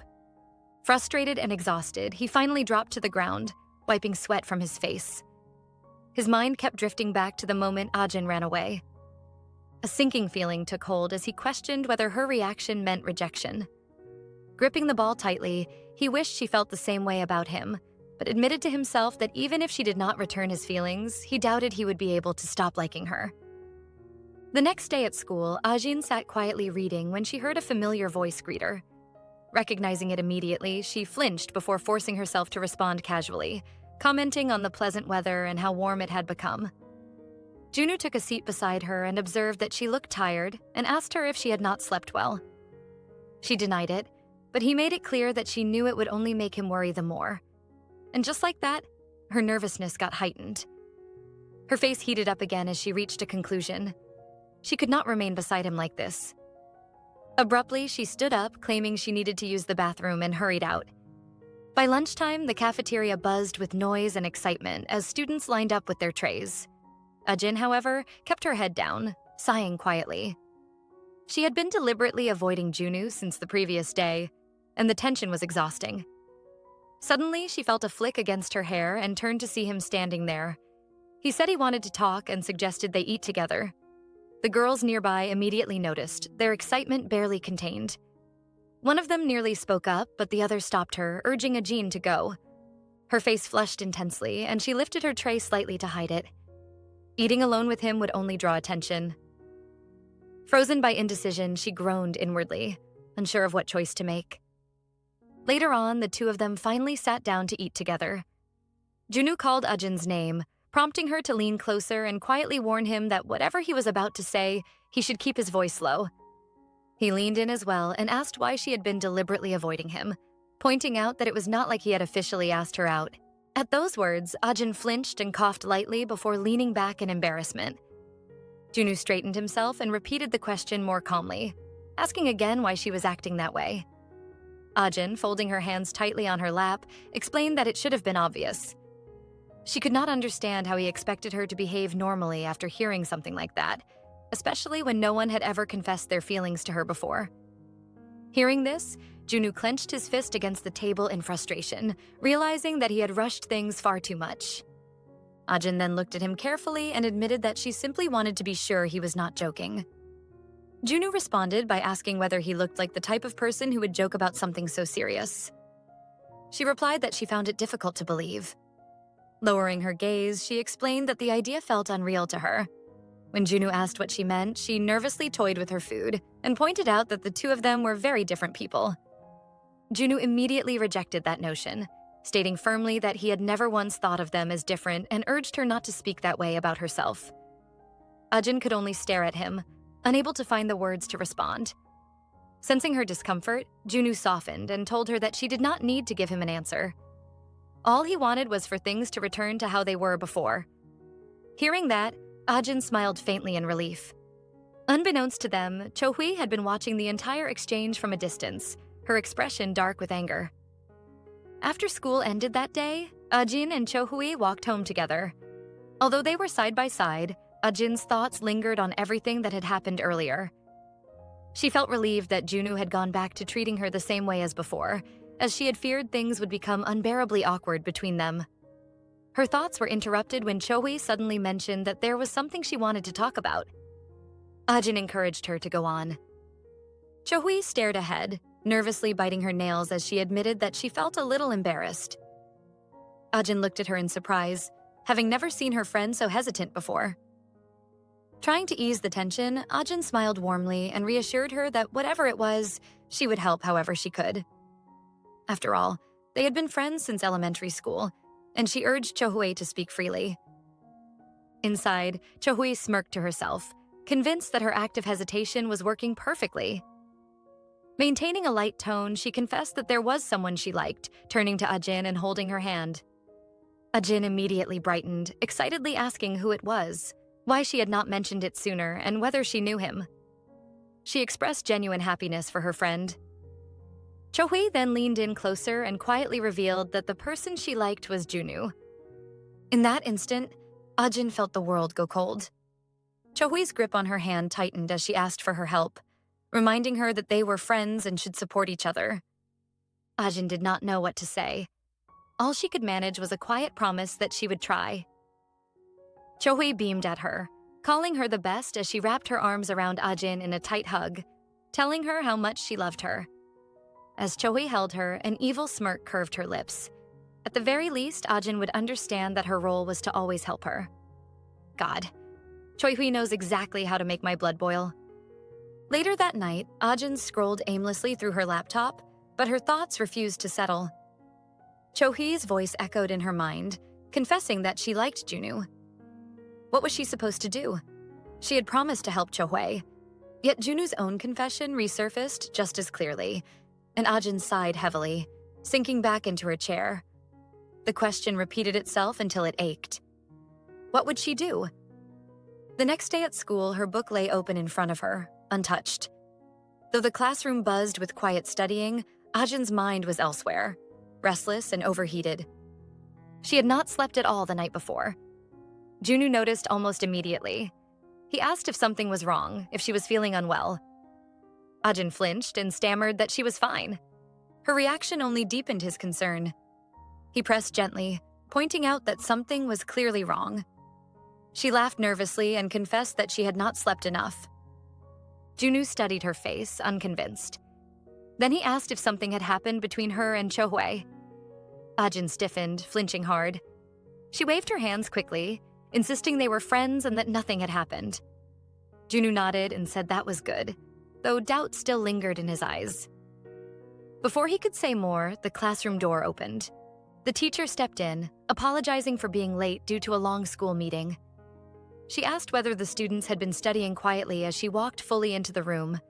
Then she casually suggested switching seats before the lesson began. The class erupted in protest. Some students groaned and a few even pretended to cry. The teacher laughed, amused, and teased that she thought they wanted to change seats. She asked if they had already grown attached to their partners. Murmurs spread across the room until she clapped her hands, ordering them to quiet down and clear their desks. Throughout it all, Junwoo and Ajin stared at each other in silence. Later that day, Ajin sat alone outside. Maybe this was for the best, she thought. At least now they would not have to sit so close to each other. Cho-hui's confession replayed in her head, and she groaned aloud, running a hand through her hair. This was too difficult. She wanted it all to stop. Her phone vibrated beside her. A message from Cho-hui lit up the screen. She wrote that she had seen Junwoo at lunch and that her heart nearly burst every time she looked at him. Ajin stared at the message, realizing with a heavy sigh that Cho-hui truly liked him. She pressed the phone to her chest, exhaustion washing over her. She should help her. That was what she promised. Then something cold suddenly touched her cheek. She was startled and turned around to see Junwoo holding a bottle of banana milk. He told her he had been looking everywhere for her. She accepted it, thanking him softly, fidgeting with both the bottle and her phone as she asked why he had been searching for her. Junwoo sat down behind her and spoke quietly, a trace of sadness in his voice. He said they were no longer partners, which meant he would have to make time just to talk to her. Ajin turned to him in shock, her heart racing. She quickly faced forward again, clutching the milk and her phone tightly against her chest. She closed her eyes in frustration, wondering what she was supposed to do. He went on to say that if she ever needed help studying, she should tell him. He could help during lunch or make time some other way. She thanked him, her voice barely steady. He continued talking, and Ajin turned to watch him as she listened. He added softly that it was too bad they were no longer partners. Silence settled around them. They simply stared at each other, the unspoken words between them carrying meanings neither of them dared to say aloud. Later that day at home, Ajin rested her head dejectedly against the table.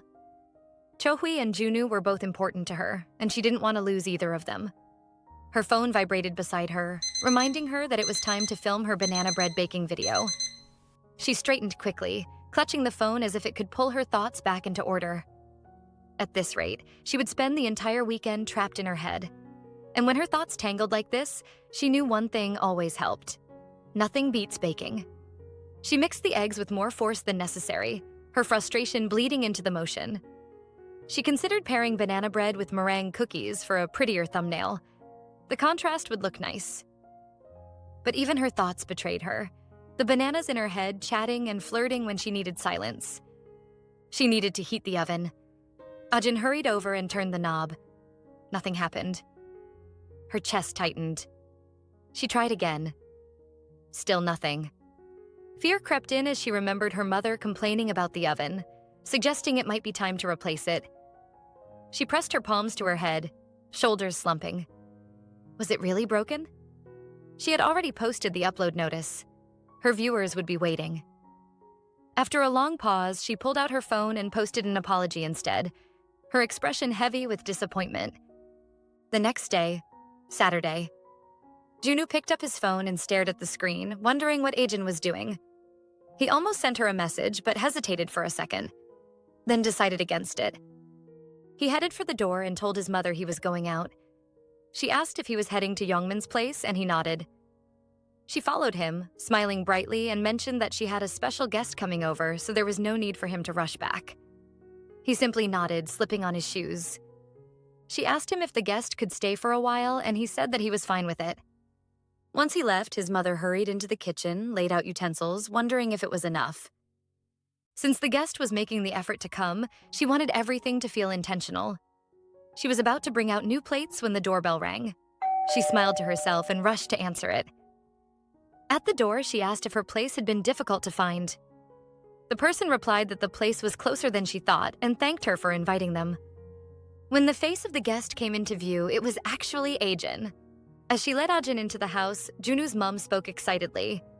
She mentioned that it was an honor having her over and explained that she had been looking forward to baking together so much that she could barely sleep the night before. Ajin, on the other hand, had rushed over. She wondered how things had escalated to this point. A few hours earlier, after posting an apology about her broken oven, she had been thinking about buying a new one when a message suddenly popped up. The sender turned out to be the woman she met at the store a while back. She had seen the post and kindly offered to let her use her kitchen to bake. That unexpected message had led to the present situation. Back in the moment, Ajin hesitantly asked whether her visit might inconvenience the woman's family. The woman reassured her with a smile, explaining that no one else was home and that she was free to use the kitchen as she pleased. Ajin couldn't help but think about how warm and friendly she was. She thanked her with a small laugh, then asked how she should address her. The woman responded cheerfully, telling her to simply call her Clara. As Ajin rummaged through her bag, she expressed her gratitude again and pulled out a small container of decorative sprinkles. She explained that she had ordered them from overseas and wanted to offer them as a token of thanks. Clara looked genuinely touched and insisted that Ajin didn't need to bring anything, admitting that she had always wanted those sprinkles after seeing her use them. Feeling relieved and happy that the gift was appreciated, Ajin smiled and offered to show her the overseas shopping app she used. Clara leaned in with interest as Ajin guided her through it. She mentioned how impressive it was while Ajin patiently explained. Meanwhile, at Jungmin's place, the atmosphere was far louder. Jungmin shouted enthusiastically about Saturdays being reserved for football and snacks, but Junwoo seemed completely detached. Noticing that Junwoo wasn't reacting with his usual energy, Jungmin turned to him and asked why he seemed so uninterested. Junwoo didn't respond and only stared off into space. Startled by his silence, Jungmin shook him firmly, demanding to know what was wrong. It became obvious that he didn't just come over to hang out. Junwoo finally admitted that he had confessed his feelings. Jungmin immediately reacted in shock, asking if it had been to Ajin and expressing his disbelief. He promptly grabbed the remote and turned off the television, declaring that this was no longer the time for sports. Sitting back down, he pressed Junwoo for details, wanting to know when it happened and what had prompted it. Junwoo let out a quiet sigh and rested his hands on his knees, responding that there was no special reason. Jungmin swallowed nervously and asked how it went, anxiously clutching his snacks as he asked whether Ajin had accepted. Junwoo fiddled with his fingers and explained that he had told her she didn't need to give him an answer immediately, as he didn't want to pressure her or rush things. Hearing this, Jungmin leaned back with a sigh of relief, remarking that the situation wasn't as bad as he had expected, and casually noting that Ajin had always been a timid person. Junwoo eventually admitted that there was still a problem. Jungmin immediately pressed him for answers, insisting that there was no way Ajin would outright reject him. When Junwoo remained silent, Jungmin's thoughts drifted back to the day Junwoo had abruptly rushed out to find Ajin after the photoshoot incident. Realizing the connection, he cautiously asked whether Chohui was involved. Junwoo did not respond right away. Sensing his hesitation, Jungmin reassured him, explaining that he was fine now and that Junwoo didn't need to hold anything back. After a moment of hesitation, Junwoo finally spoke, admitting that it was only a suspicion, but he strongly believed that Chohui was behind everything that had been happening to Ajin. The room fell quiet as Junwoo leaned back against the chair, visibly drained. He confessed that, deep down, he was almost certain of it, but he had no idea how to handle the situation. Ajin still trusted Chohui completely, and telling her the truth would only hurt her. Sensing the heaviness of the moment, Jungmin tried to lighten the mood by joking that with that much tension, it sounded almost like fate tying Junwoo and Chohui together. Junwoo immediately shut that down, clearly not in the mood for humor. Jungmin laughed it off and reassured him that even if Junwoo chose not to interfere, Ajin would eventually see Chohui for who she truly was. Junwoo rubbed his temples tiredly, admitting that he hoped so, since Ajin was far too trusting for her own good. Jungmin grinned and grabbed Junwoo by the shoulders, teasing him about how much he had grown up, pointing out that he now had a crush and had even gone as far as confessing. Junwoo shot back weakly, questioning what Jungmin was talking about, and Jungmin quickly suggested returning to their game so they could finish it properly. Junwoo sighed but agreed, though he made it clear that he couldn't stay out too late. At Junwoo's house, the atmosphere was entirely different. Clara admired the freshly baked cookies, saying they looked great, but Ajin seemed unconvinced and commented that it was a bit plain. After some thought, she suggested that adding chocolate might improve both the flavor and appearance. Clara immediately lit up at the idea, praising it enthusiastically and heading toward the cupboards to retrieve some leftover cocoa powder. As she stretched to reach it, her legs suddenly wobbled. Ajin offered to help, but Clara insisted she had it under control. Unfortunately, when Clara tugged at the container, a bag of flour positioned in front of it tipped over and spilled directly onto Ajin's head. Startled and apologetic, Clara quickly ushered Ajin toward the bathroom, repeatedly expressing her regret and explaining that she had thought everything was properly secured. Ajin calmly brushed it off, blaming her own suggestion for the mishap. Clara promised to leave a fresh set of clothes outside the bathroom door and encouraged Ajin to take her time. Ajin thanked her with a small smile before closing the door, while Clara still looked guilty. At that very moment, Junwoo returned home. As soon as he noticed an unfamiliar pair of shoes by the entrance, he wondered whether his mother still had a guest over. He stepped inside and greeted her while she was cleaning. She confirmed that the guest was still there and suggested that he relax in his room for the time being. As Junwoo climbed upstairs, his mother stopped him and warned that the guest was using the upstairs bathroom, advising him to use the downstairs one if needed. He acknowledged her and continued on his way. As he climbed the stairs, a warm, appetizing scent drifted through the house, making him suddenly hungry. Meanwhile, inside the bathroom, Ajin found herself thinking that the pleasant smell of the shampoo was strangely familiar. Reaching the top of the stairs, Junwoo briefly regretted not staying at Jongmin's place for dinner. At the same time, Ajin decided she had stayed in the bathroom long enough and didn't want to keep Clara waiting. Just as Junwoo reached the top of the stairs, Ajin opened the toilet door. She stepped out hurriedly, and as she did, her shirt she was holding dropped from her grasp. She looked up in shock, almost like she had just seen a ghost. Junwoo stood just as still, staring back at her, equally stunned by the unexpected encounter. Ajin, still shocked, asked Junwoo what he was doing there. He explained that it was his house, which made her gasp and ask if Clara was his mother. Junwoo clarified that he didn't know who Clara was, but he was certain it was his house. Ajin hummed uncertainly, lowering her head in thought and scratching the back of her head as she realized the truth. Clara was his mother. Clearing his throat and looking away, Junwoo asked what she was doing there, noting that she was wearing his shirt. Ajin immediately felt embarrassed on hearing that. She bent down to pick up her shirt she had dropped earlier, claiming she didn't realize it was his. She hurriedly said she would go and change immediately, mentioning that there had been a small incident while baking. Junwoo noticed the flour droplets on her shirt and casually told her she could keep it since it was new, adding that it looked good on her. Ajin, momentarily at a loss for words, quickly insisted she would return the shirt, but Junwoo simply told her again that she could wear it. At that moment, Clara interrupted, explaining that she had come upstairs after hearing something. Seeing how close Junwoo and Ajin were standing, her eyes sparkled with excitement as she asked if they knew each other. Both remained silent, staring at each other while Clara squealed loudly, her happiness clearly evident.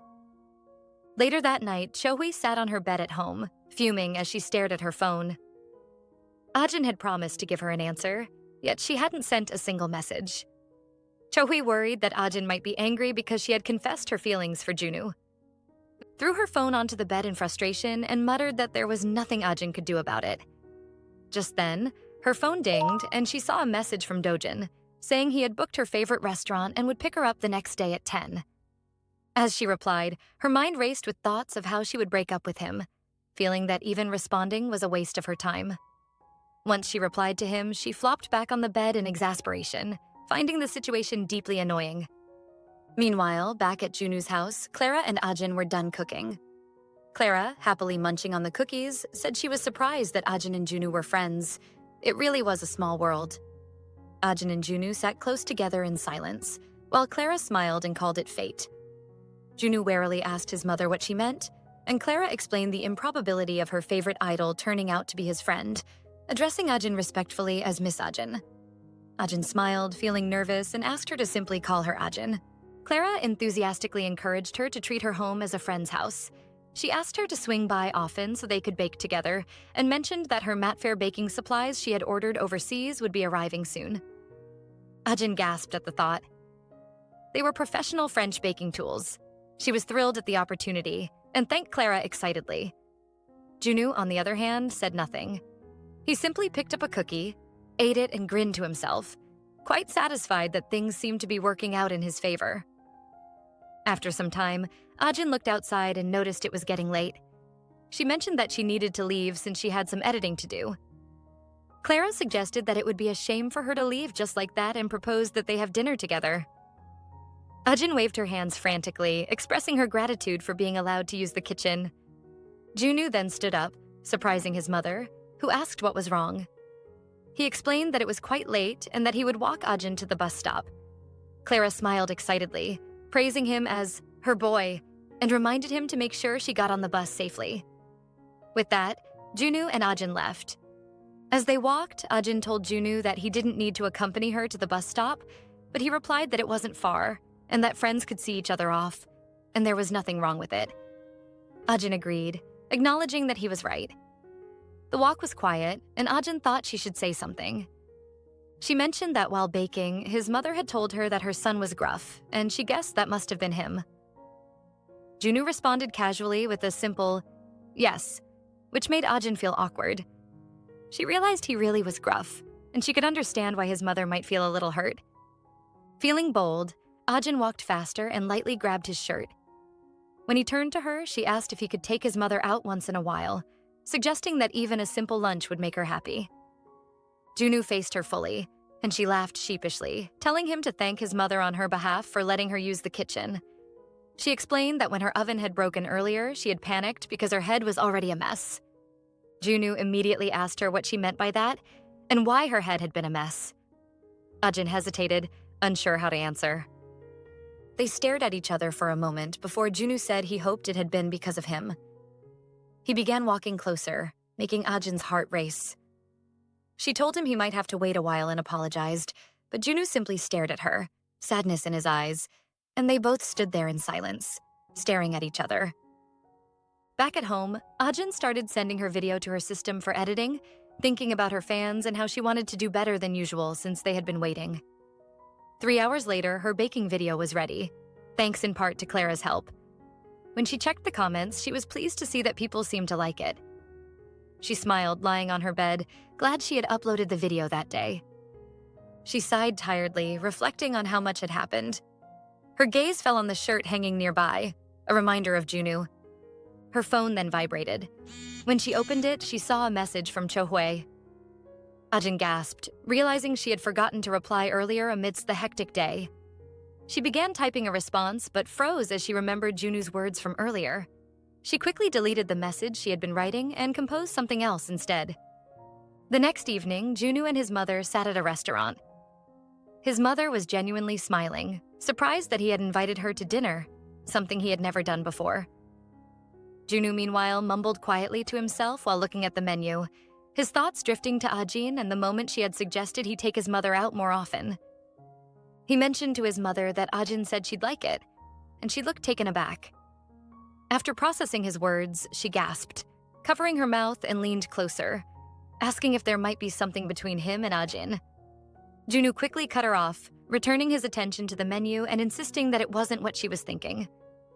His mother smiled sheepishly, commenting that his denial made it sound even more suspicious, which made him insist again that it wasn't like that.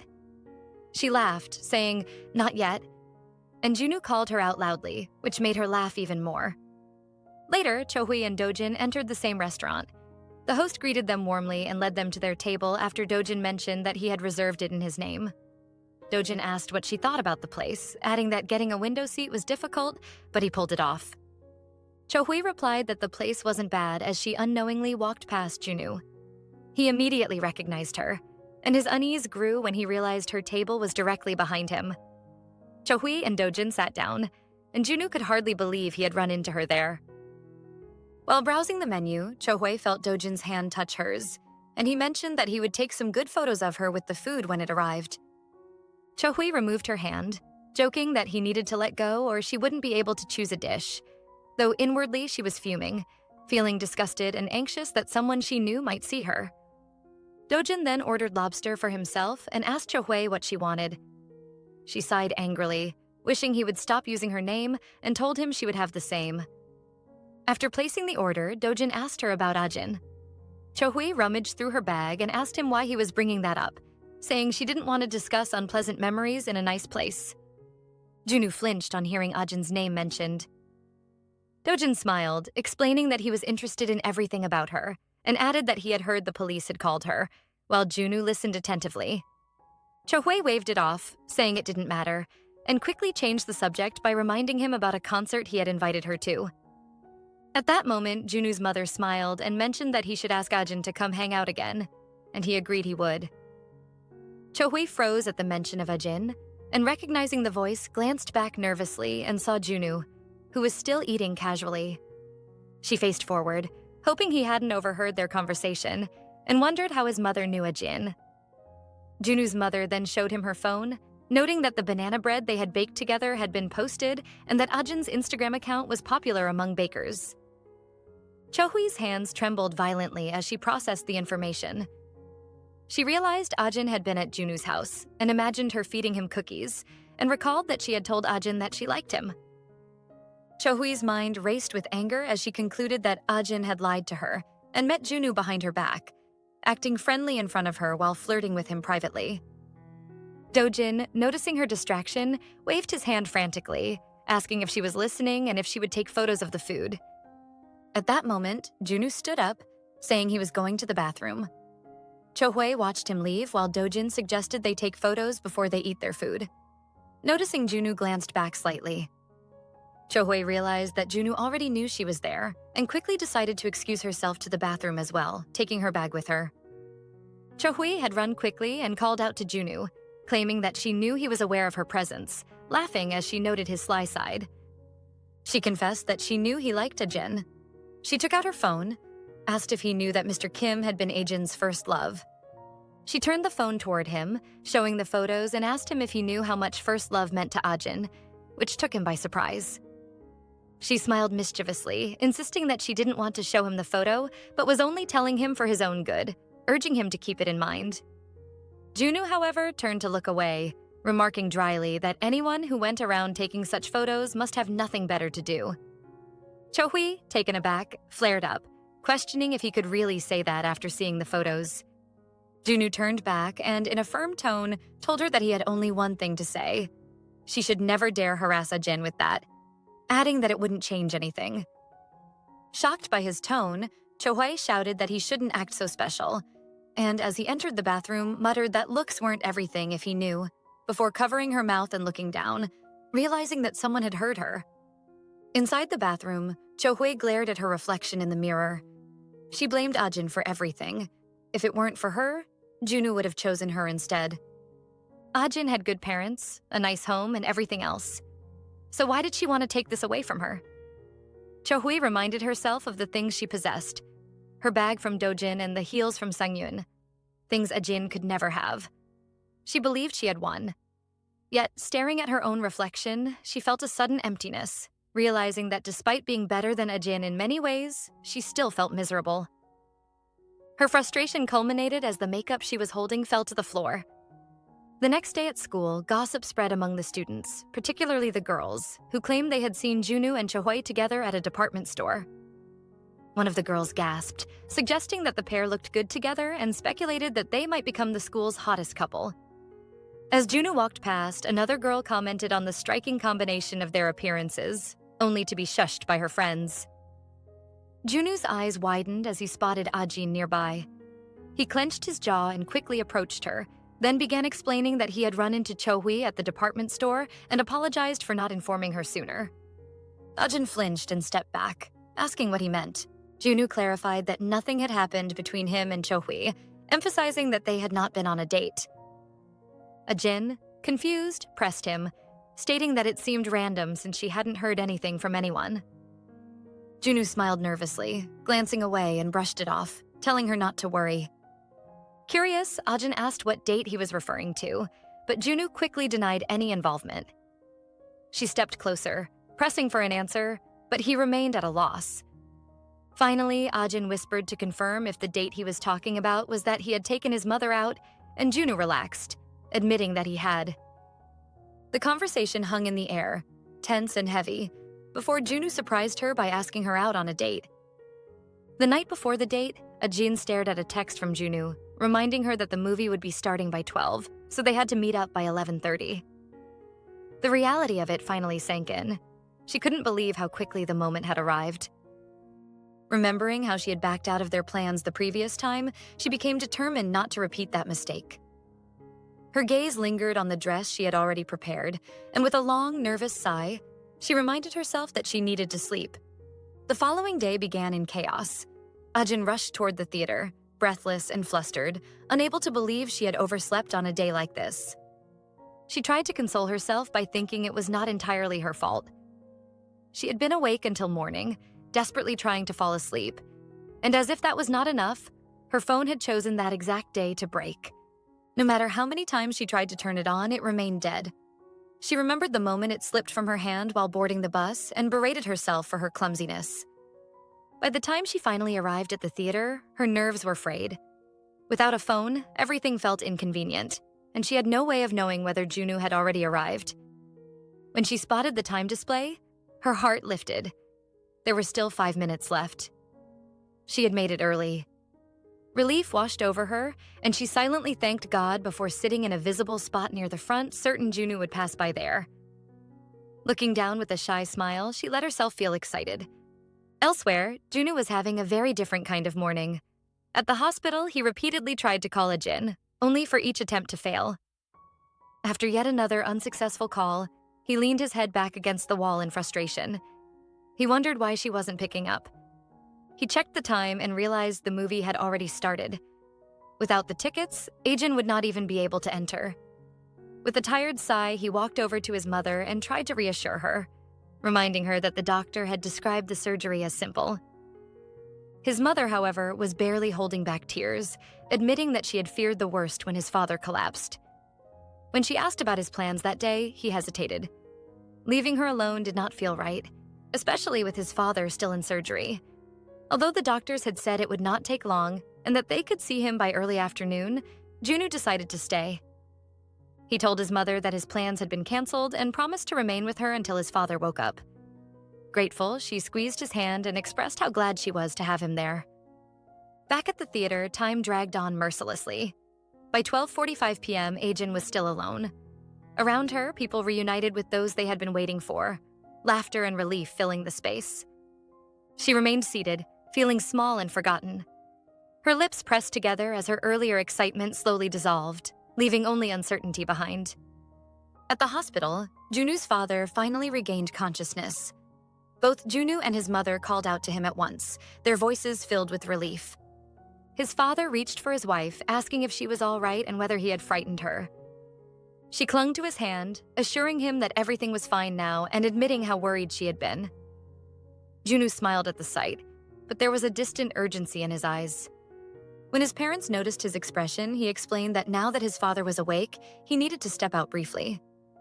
His mother was surprised, reminding him that he had said his plans were canceled. But before she could say more, Junwoo rushed off, explaining that he had made new ones.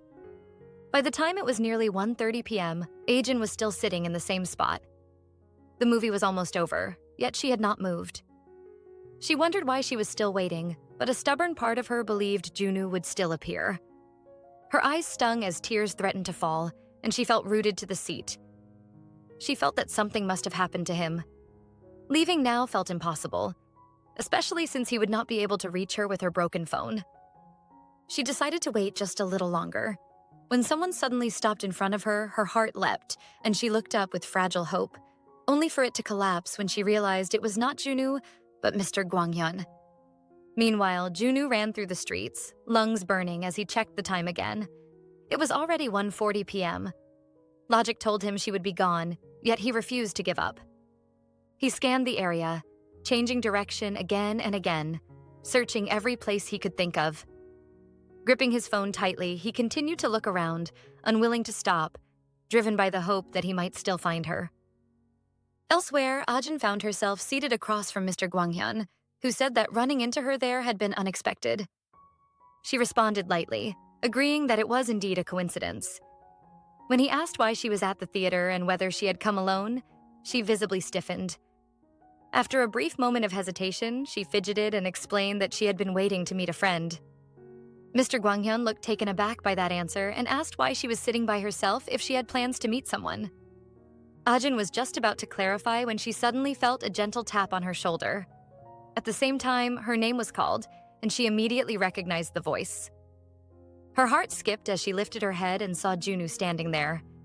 He looked at her with clear relief and concern, asking whether she had been waiting long and offered an apology for arriving so late. Junwoo took a seat beside Ajin as she finally began eating, her earlier tension easing as she focused on the food in front of her. Mr. Gwanghyun glanced between the two of them and asked whether they had been planning to meet, and if his presence was an interruption. Ajin immediately denied that, explaining that he was not bothering them at all and adding that they were grateful, especially since he had treated them to such a good meal. Junwoo remained silent, and Ajin shot him a brief sideways glance.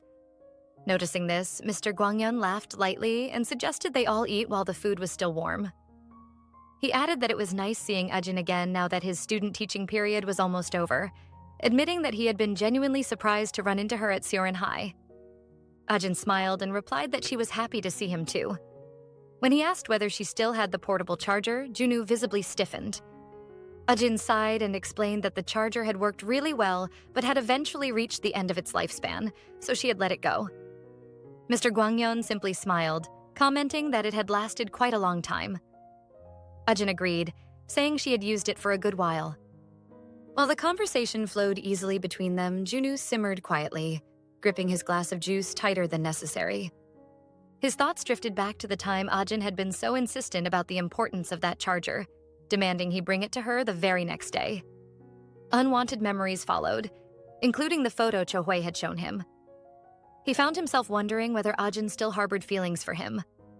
When Mr. Gwanghyun casually asked Ajin whether she still planned to study abroad, Junwoo froze. Ajin answered thoughtfully, saying that France was far, but if she were to go, she would want to study in the most renowned place possible. Junwoo interrupted, saying that he had thought studying abroad was merely a hobby. Caught off guard, Ajin explained that for aspiring pâtissier, studying abroad was almost a given. She dropped her fork in her urgency, emphasizing how serious she was about it. Realizing how his words had come across, Junwoo clarified that he had not meant to belittle her ambition and added that she was already quite popular online. Ajin responded firmly that popularity was not her goal. She wanted to be truly skilled at what she did. The two of them locked eyes, neither backing down until Mr. Gwanghyun stepped in with an easy smile, commenting that they seemed to get along very well. Only then did they both remember his presence. Ajin hastily explained that they were just friends, a description Junwoo found himself strongly disliking what she had just said. Outside, Mr. Gwanghyun returned to join them. Junwoo and Ajin had been waiting for him. He apologized for the delay and revealed that he had gone to pick up a few things for them. Ajin told him it wasn't necessary, but both she and Junwoo accepted the bags, thanking him. He said his goodbyes, mentioning that he would see them on Monday, and reminded Junwoo to walk Ajin home before waving and leaving. Once they were alone, Ajin turned to Junwoo and apologized again, saying that they had missed the movie because of her, and that if her phone hadn't broken, they wouldn't have missed each other in the first place. Junwoo clenched his jaw and corrected her firmly, insisting that the situation had been his fault. Surprised, Ajin listened as he explained that he had been called to the hospital because his father had needed emergency surgery. Alarmed, she asked if his father was all right and how serious it had been. Junwoo reassured her that it had been an appendectomy and that he had already seen his father in recovery. Ajin let out a deep breath of relief, expressing how glad she was to hear that. Even so, Junwoo's thoughts drifted again to the photo Cho-hwee had shown him. He reasoned that even if Ajin still had lingering feelings for Mr. Kim, it didn't change how he felt about her. It wasn't something that could make him stop liking her. Suddenly, Ajin grabbed the side of his shirt, concern clear on her face. It took him a moment to realize she had been calling his name. His heart raced as he admitted that he had been worried something might have happened to her when he couldn't reach her. Still, he had come rushing over, driven by the feeling that she might be waiting. Ajin continued to look at him, her hand still clutching his shirt. When he added that he hadn't wanted to keep her waiting, she smiled softly and told him that she was glad she had waited. As they walked home together, Ajin mentioned that they had still ended up missing the movie.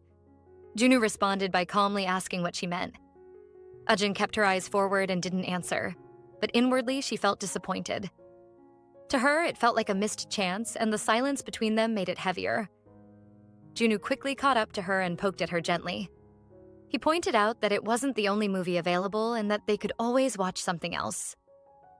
Ajin nodded in agreement, though she didn't want to just go straight home just like that. As they continued walking, Ajin noticed a dessert shop along the way.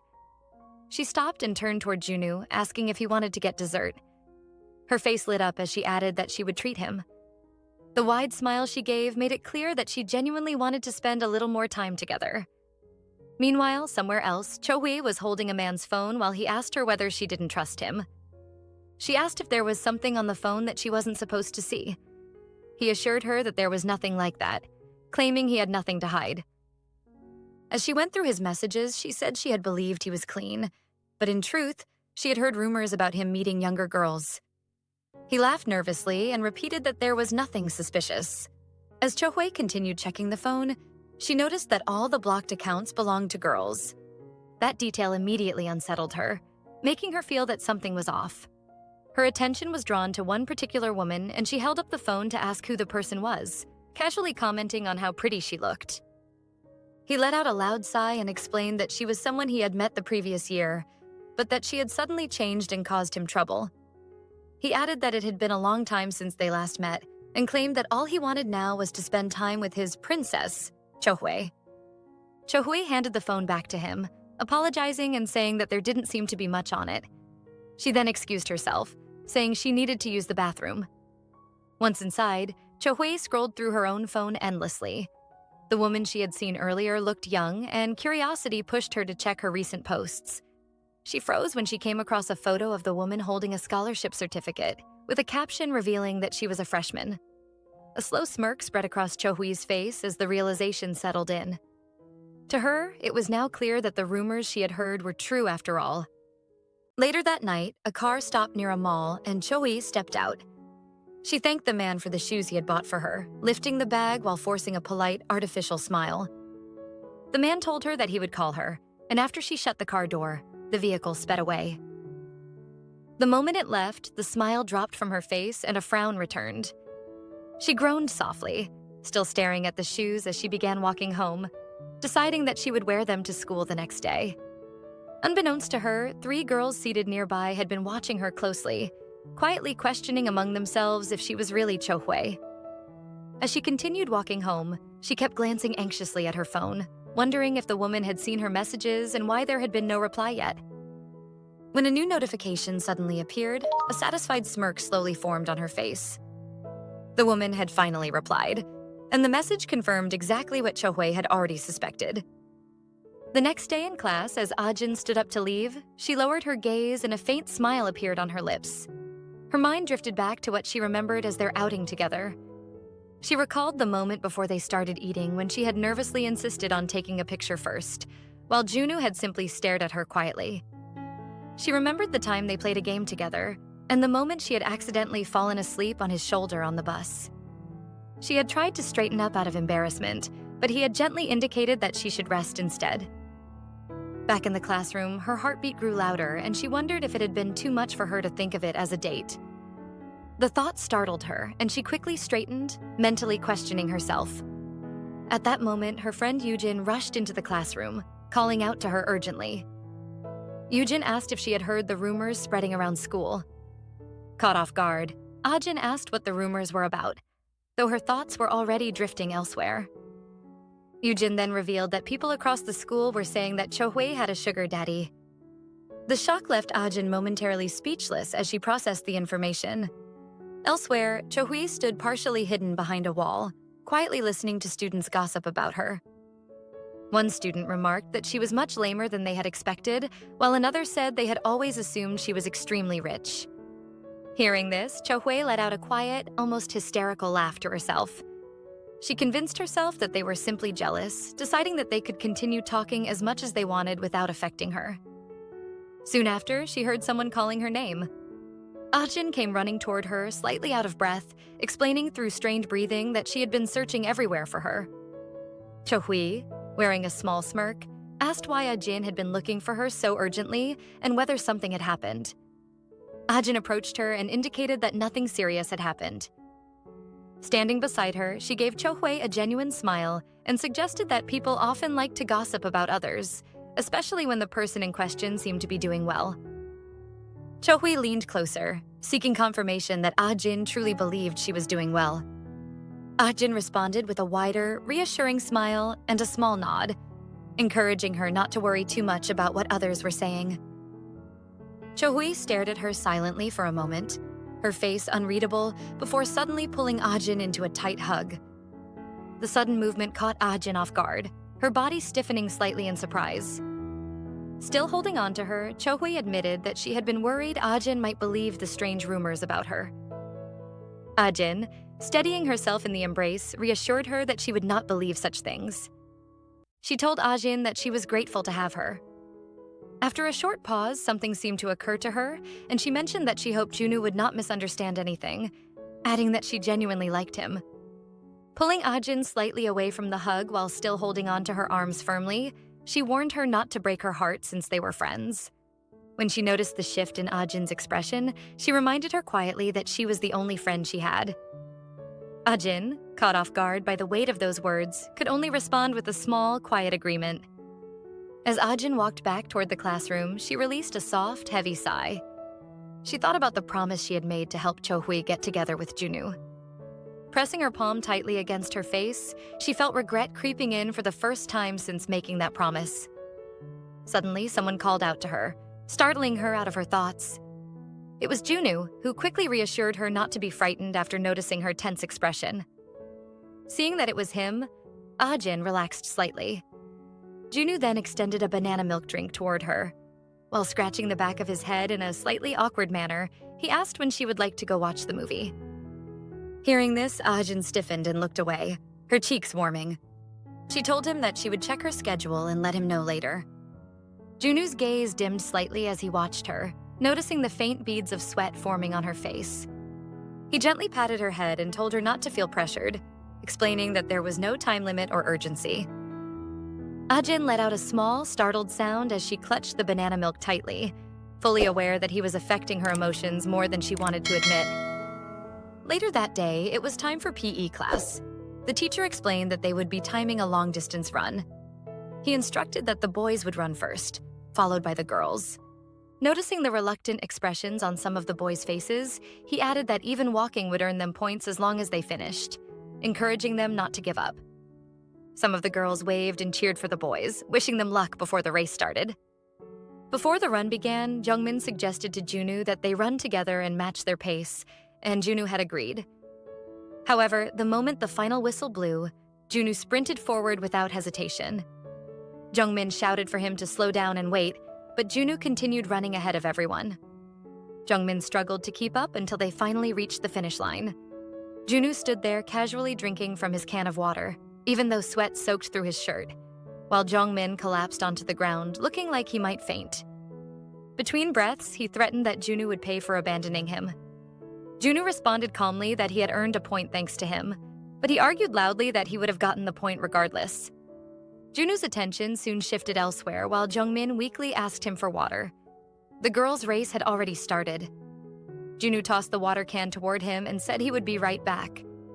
Jungmin looked up in confusion, asking where he was going. Meanwhile, Ajin was running while struggling to control her breathing. Suddenly, Junwoo appeared beside her and called out to her.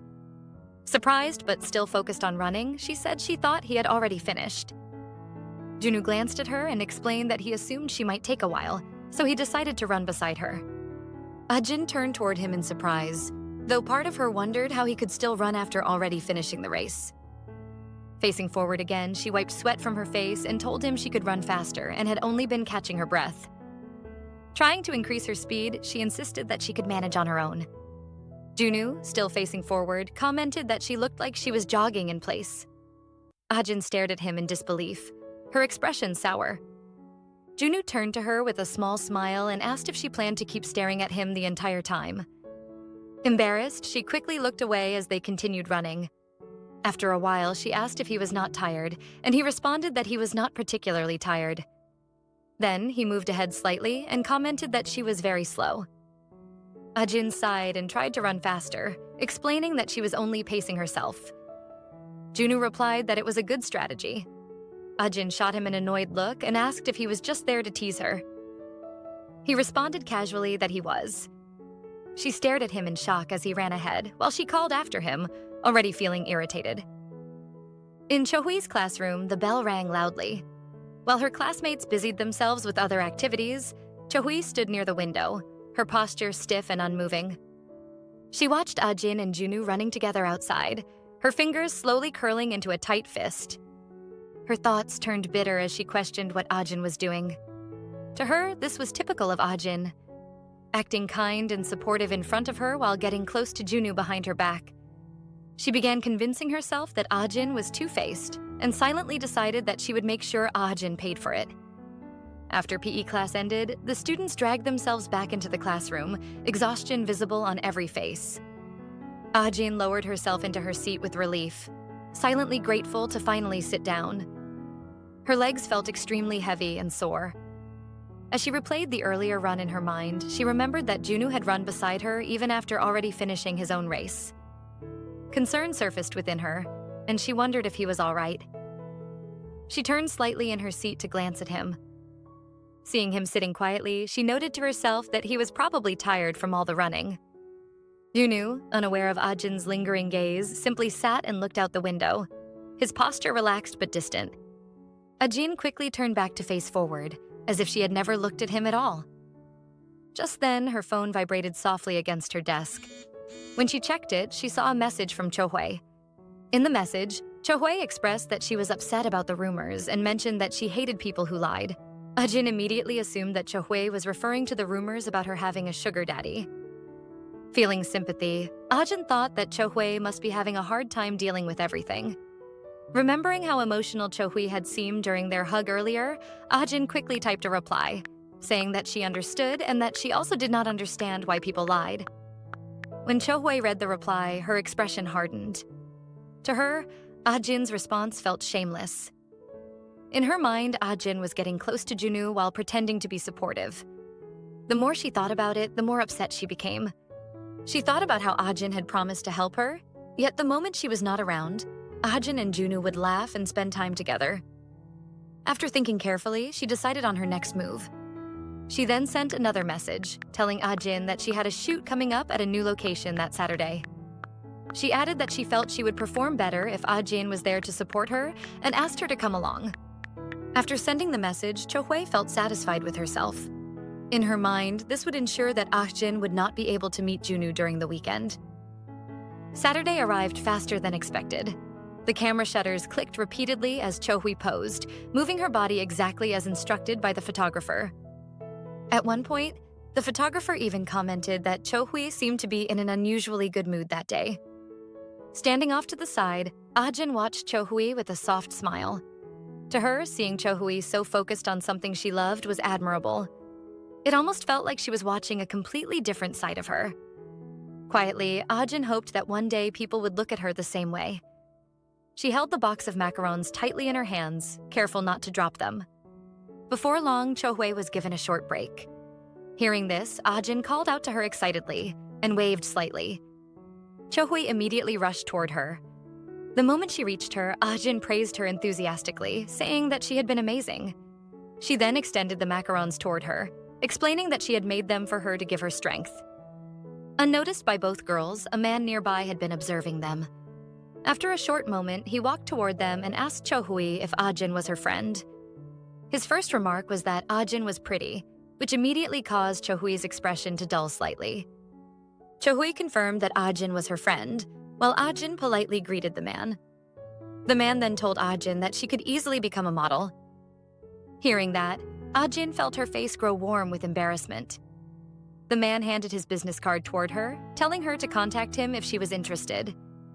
Meanwhile, Chohui's emotions were boiling beneath her calm exterior. She could not understand how the man could make such a comment about Ajin becoming a model.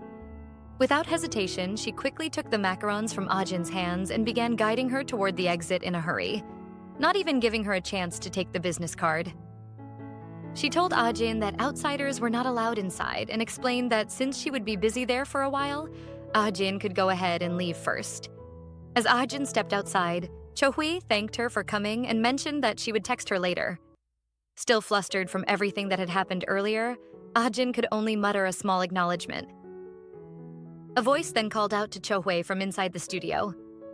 Chohui gave Ajin a final goodbye, and Ajin offered a few words of encouragement before Chohui turned and hurried back inside. After Chohui left, Ajin's shoulders dropped slightly and she began to sulk.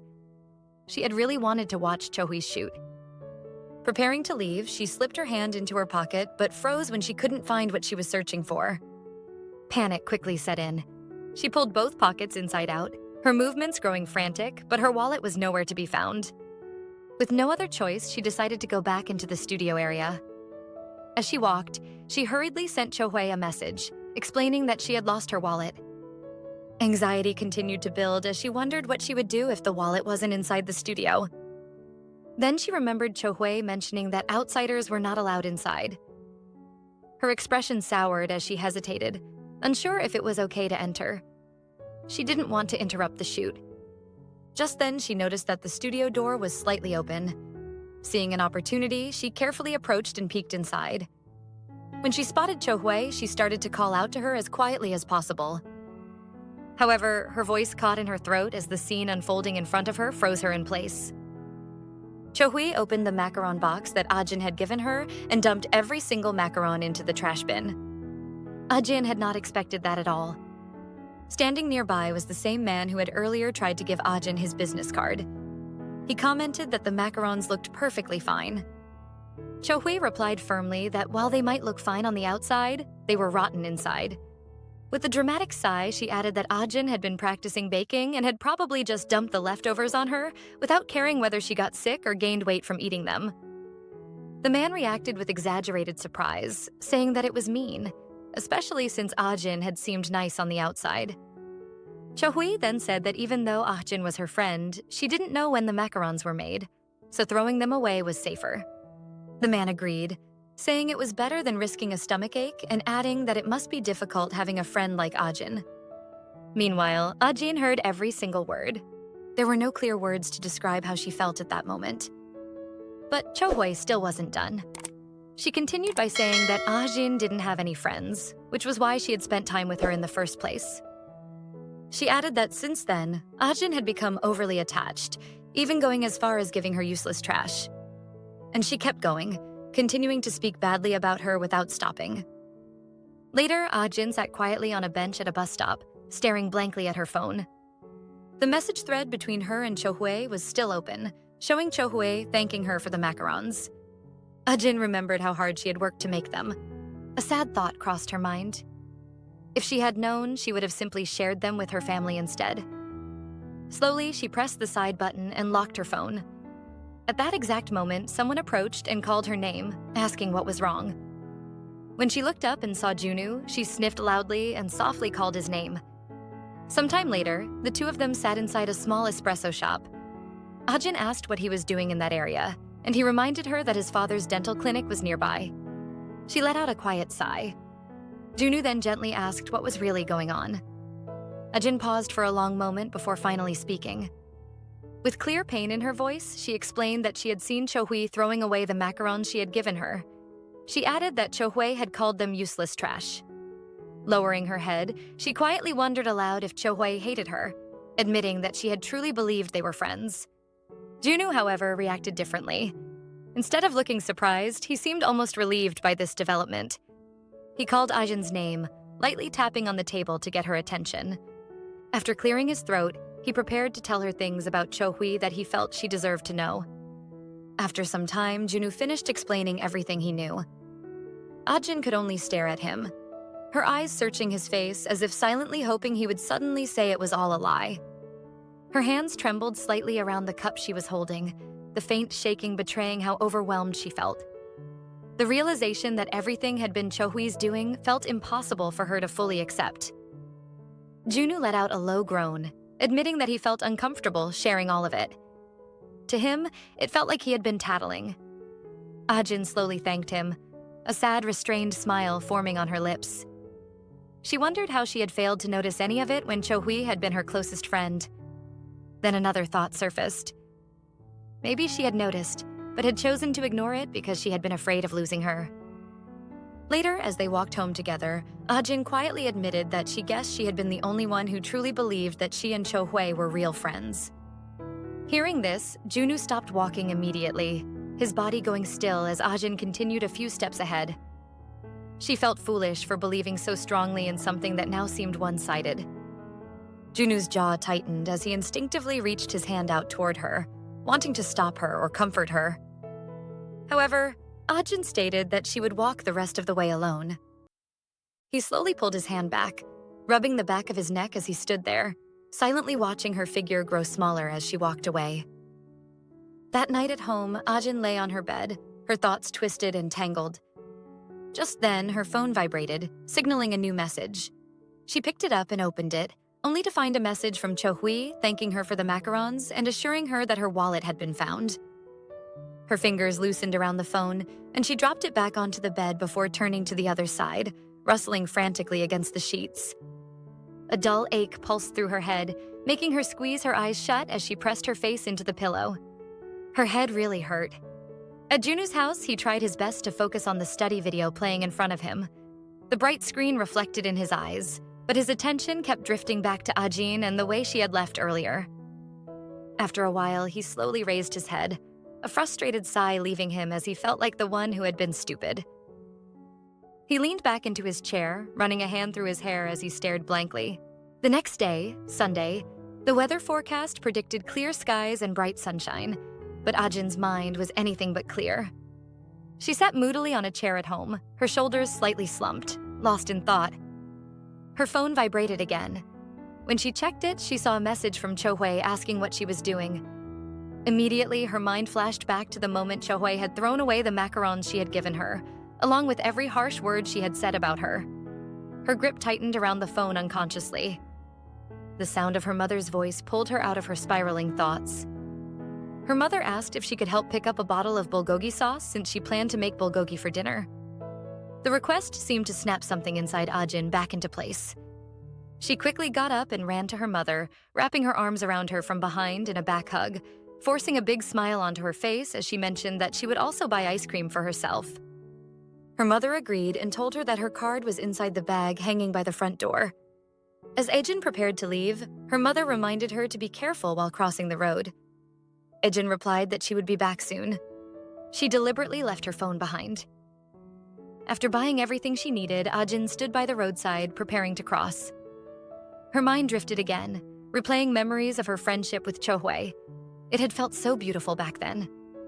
A groan slipped out of her as the emotional pain hit harder than she expected. Lost in thought, she almost stepped onto the road without checking. A bike sped past her at full speed, the wind from it pushing against her body. She wobbled, nearly losing her balance, when a hand suddenly grabbed her wrist and pulled her back. A voice asked if she was okay.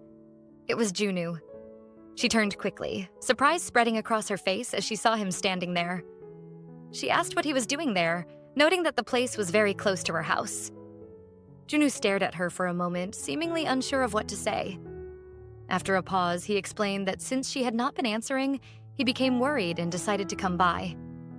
Ajin clenched the shopping bag tightly in her hand and asked what he would have done if he had not run into her. Junwoo responded casually that he would have simply gone back home. She could only silently wonder if he really would have left after coming all that way. Meanwhile, Junwoo gave her a small smile and said that since he now knew she was okay, he should get going. As he turned to leave, Ajin quickly reached out and grabbed his shirt, stopping him. She lifted the shopping bag slightly and asked if he wanted to have some ice cream with her. After a while, both of them were seated on a swing at the town's playground, each holding ice cream in their hands. The metal chains creaked softly as the swing moved slightly under their weight. Ajin began explaining that she had not wanted to look at her phone.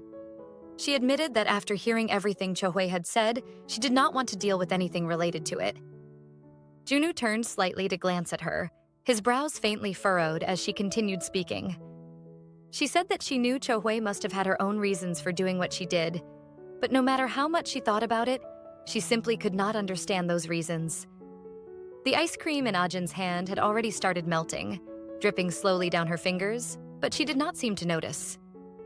She kept talking, explaining that she kept replaying memories from the past in her mind, yet all she could think about was what Cho-hui had said the previous day. She admitted that she had considered asking Cho-hui directly why she had done those things, but she just could not bring herself to do it. After that, silence settled between them. When she did not hear Junwoo say anything, she let out a soft sigh and told him that he probably thought she was stupid. Junwoo immediately responded that he did not think she was stupid at all. He told her that no matter what she did, he would always be on her side. Hearing that made Ajin's heart beat faster. At that moment, something inside her shifted. That was the exact moment her feelings for him changed. Even if she could not be sure about anyone else anymore, she knew one thing for certain. Junwoo would not let her down. Nearby, children ran into the playground, laughing loudly as they chased each other around. The lively noise seemed to pull Ajin back into the present. She broke into a wide smile and suddenly stood up from the swing. With sudden excitement, she told Junwoo that she was going to push him on the swing. Junwoo looked surprised, but she quickly walked over to him and told him to hold on tightly. She pushed with all her strength, her arms straining slightly, but the swing barely moved. Junwoo commented that he was not moving and laughed lightly, telling her not to worry about it. Instead, he stepped down from the swing and told her to sit so he could push her instead. Ajin insisted that it was fine, but Junwoo remained persistent, and eventually she sat down on the swing. He told her to hold on tightly before pushing her forward. He pushed her so high that Ajin felt her stomach drop, thinking she might fall. As the swing came back toward him, Junwoo reminded her that he had told her to hold on tight. Before she could protest, he pushed her high again. She screamed loudly that she was scared, squeezing her eyes shut tightly. But when she finally opened them again, her gaze lifted toward the sky, where a beautiful sunset stretched across the horizon. Maybe it was the beauty of the sunset, or maybe it was the way Junwoo believed in her without hesitation. But somehow, in that moment, she found courage. The next day at school, Ajin stood firmly outside Chohui's classroom. Her posture was tense, her fists lightly clenched at her sides. She swallowed hard before finally stepping inside and calling out to Chohui. Chohui glanced at her briefly and asked what she wanted, pointing out that Ajin had been ignoring her texts. Ajin responded instead that she had heard everything she had said about her at the photo shoot the other day. Ajin added that she wanted to understand why Chohui had said those things and whether she had truly meant them. Chohui had not expected her to confront her so directly, and she immediately realized that she had been exposed. She turned her face away, letting out a mocking laugh under her breath. After a moment, she turned back toward Ajin and remarked that Ajin had a lot of nerve to say that after ignoring her messages all weekend. Ajin responded by saying that she had always considered Chohui her best friend and had believed that Chohui felt the same way. She asked if all of that had simply been her imagination. Her eyes filled with quiet hope. At that point, Chohui decided there was no need to pretend anymore. She burst into loud, hysterical laughter and confirmed that it had all been Ajin's imagination. She asked why it had taken Ajin so long to realize it. Growing visibly irritated, Chohui slowly stood up from her seat and walked closer to Ajin. Leaning toward her ear, she whispered that Ajin was extremely easy to manipulate, which was why people kept playing her. She described her as painfully oblivious. With a smeared, almost cruel tone, she added that Ajin had believed every lie she had told and had even gone out of her way to be kind to her. She admitted that she had intended to keep using her, but it was unfortunate that Ajin had found out so soon. Pulling back, she told Ajin that since she now understood the truth, she should stop acting clingy. Ajin stood frozen, unable to believe what she was hearing. She had not expected much, but this was far worse than anything she had imagined. Still, she continued speaking. She told Chohui that she had liked everything she did and had enjoyed every moment they spent together because she had truly considered her a dear friend. Chohui flinched slightly at those words. For a brief moment, she wondered if Ajin truly understood what had just been said. Then irritation returned, and she questioned why Ajin sounded so confident when, in her mind, Ajin was still a loser. 5 years earlier. Back then, Ajin had been surrounded by a group of girls who were bullying her when Chohui suddenly appeared. Chohui had shouted fiercely at the girls, ordering them to leave Ajin alone. The bullies, recognizing Chohui, quickly scattered. As they ran, Chohui continued shouting after them, warning them never to mess with Ajin again. She then ran toward Ajin and asked if she was okay. Ajin had given a small nod, but almost immediately she had broken down into loud sobs, thanking Chohui over and over again. At that time, to Chohui, she had been such a loser. A few years later, while still friends, the two of them had been walking together at school when another student had commented that Ajin looked very cute without her glasses. 2 boys behind them had started whispering. One had asked if Ajin was not cuter than Chohui, while the other had agreed, adding that Ajin was beautiful and even had a cute name. To Chohui, Ajin was supposed to stay beside her and make her look better by comparison. So why had Ajin started becoming beautiful and standing out? Looks were the only thing Chohui believed she had. She could not afford to lose that. Back in the present, Ajin told Chohui that she finally understood how she truly felt and thanked her for being honest. Chohui hated that response. To her, Ajin's calmness was unbearable. She told Ajin bluntly to stop acting nice and naive. Just then, more students began entering the classroom. Noticing this, Cho-hui suddenly raised her voice, asking if Ajin thought she did not know all the things Ajin had been doing behind her back. She pulled out her phone and began tapping quickly before turning the screen toward Ajin. The color drained slightly from Ajin's face as she looked at it. Cho-hui then announced that she knew Ajin had been flirting with a teacher. The statement immediately caught the attention of the girls who had just entered the classroom. Cho-hui then showed the phone to them. On the screen was a photo of Ajin and the teacher standing in what looked like a compromising position. With a cold expression, Cho-hui added that Ajin was the real bitch there. The girls moved closer to get a better view of the photo, and one of them asked what was happening. Cho-hui smirked, noticing that she had already captured their attention, and explained that she and Ajin had grown close because of a guy. Turning toward Ajin, she accused her of thinking that no one would notice her constant flirting with boys. Ajin's face tightened, and she looked as though she might cry on the spot. Ajin asked if Cho-hui had taken the photo herself, but Cho-hui brushed it off, saying that what mattered was that the photo was real. She looked at Ajin with satisfaction, questioning if she would still pretend to be better than everyone else, and implying that she should just cry to show how much of a loser she really was. Ajin, however, responded calmly, suggesting that someone must have taken the photo deliberately, and argued that if the person had truly seen what happened at the time, they would know she was innocent. So she didn't care. Cho-hui, refusing to relent, raised her voice and accused Ajin of knowing that she liked Junwoo Park, yet stealing him from her. The other girls in the classroom murmured among themselves. One said she had seen Ajin spending a lot of time with Junwoo, while another claimed she had seen Cho-hui and Junwoo on a date at the department store, which made it appear as though Ajin had flirted her way into taking her friend's boyfriend. Meanwhile, other students entering the classroom noticed the commotion. Cho-hui sat back in her seat, feigning sobs, and declared that she didn't want to talk to Ajin anymore. One of the boys who had just come in asked one of the girls what had happened. She explained that Ajin had stolen Cho-hui's boyfriend, even though she was supposed to be her friend, and had shamelessly flirted with the teacher. Another girl added that she felt bad for Cho-hui.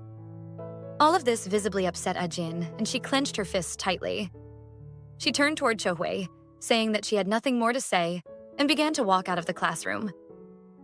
Cho-hui watched her retreating figure with a look of satisfaction. Ajin had not made it far, however, before two boys stepped in front of her. One demanded that she apologize, while the other insulted her, saying that she was so ugly on the inside. Ajin had walked past them, muttering that she didn't want to apologize since she had nothing to apologize for. One of the guys, amused by her defiance, remarked aloud that she was so feisty. The other girls gasped in reaction as he grabbed her hand with a grin, declaring that he liked feisty girls. Ajin tried to pull her hand away, insisting that he let her go, but the guy's attention lingered on her body. He then asked her how far she had gotten with Junwoo and whether she intended to do the same with him. Ajin shook her head fiercely, shutting her eyes tightly. The other guy scoffed, claiming that Ajin didn't want him because he was ugly, which drew laughter from everyone nearby. The moment of mockery was abruptly cut short when someone grabbed the first guy's hand and squeezed it tightly. It was Junwoo. He had wasted no time, pushing the guy back with full force and slamming his back hard against the board. Leaning in closer, his voice dropped to a dangerous edge as he demanded to know what the hell he had just said. The boy, visibly frightened, immediately apologized. Junwoo, still looming over him, firmly ordered him never to speak to Ajin like that again. The boy responded nervously that he would never speak to her again. Ajin had quickly rushed forward, holding Junwoo's hand and assuring him that she was okay, and that they should leave. Junwoo had just stared at her for a moment, and Ajin, forcing a small smile, had told him that they should simply go back to their class. Outside the classroom, a crowd of students had already gathered by the door, murmuring among themselves. Junwoo had held Ajin's hand tightly as they walked past, and the other students had stared, some speculating whether they were dating, while others had thought that Junwoo and Cho-hui were the ones dating.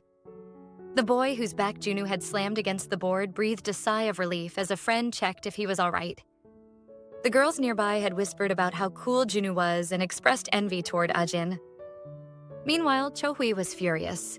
She had felt humiliated that someone as insignificant as Ajin had dared to embarrass her, and she silently vowed that she wouldn't let it slide. The bell rang, signaling the start of class, yet Junwoo and Ajin remained outside. Ajin, glancing at him, had asked if he wasn't going in since class had already started. Junwoo, however, had something else in mind. He slowly told her that it was all right for her to cry in that moment, allowing her a space to release all the tension and frustration she had been holding in. He assured her that no one would come there, which took her by surprise. When she asked what he meant, he explained that she didn't have to hold it in anymore. Understanding his words, she looked down and clenched her fist tightly, insisting that she was okay. Junwoo, however, continued to watch her quietly, remaining still. It didn't take long before tears began to fall, and noticing them, he lifted his hand to gently wipe them from her face. Overwhelmed, she ran into his embrace, resting her head on his chest and crying even more. She had wanted to release her emotions for a long time, and in that moment, she thanked Junwoo silently for his understanding. Her thoughts briefly went to what Chohei had said to her, but then a memory surfaced of Chohei giving her a birthday present.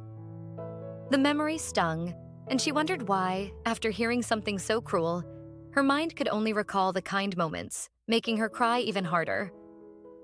Junwoo responded by slowly patting her hair, letting the silence stretch as the minutes passed. Eventually, they returned to the classroom, and shortly after, school ended. While other students talked about going to the convenience store, Junwoo packed his bag, his mind preoccupied with concern for Ajin. He had bought some sugary snacks that had recently become popular, thinking they might help lift someone's spirits. Glancing at Ajin, he saw her still lying on her desk. Her seatmate, who had already stood to leave, called out, asking if she was feeling unwell as she had been lying on her table for a while. Junwoo felt that it might have been better if she hadn't returned to class, as trying to maintain composure in front of everyone seemed to make things even harder for her. The next day, the teacher entered and began taking attendance, noting that Ajin was absent due to being sick. Junwoo appeared surprised at first, but after a moment, he seemed to understand why she hadn't been able to come to school. Once the teacher finished calling names, she instructed the class to pay attention. At that moment, two girls began murmuring, commenting on how unusual it was that Ajin wasn't in school that day.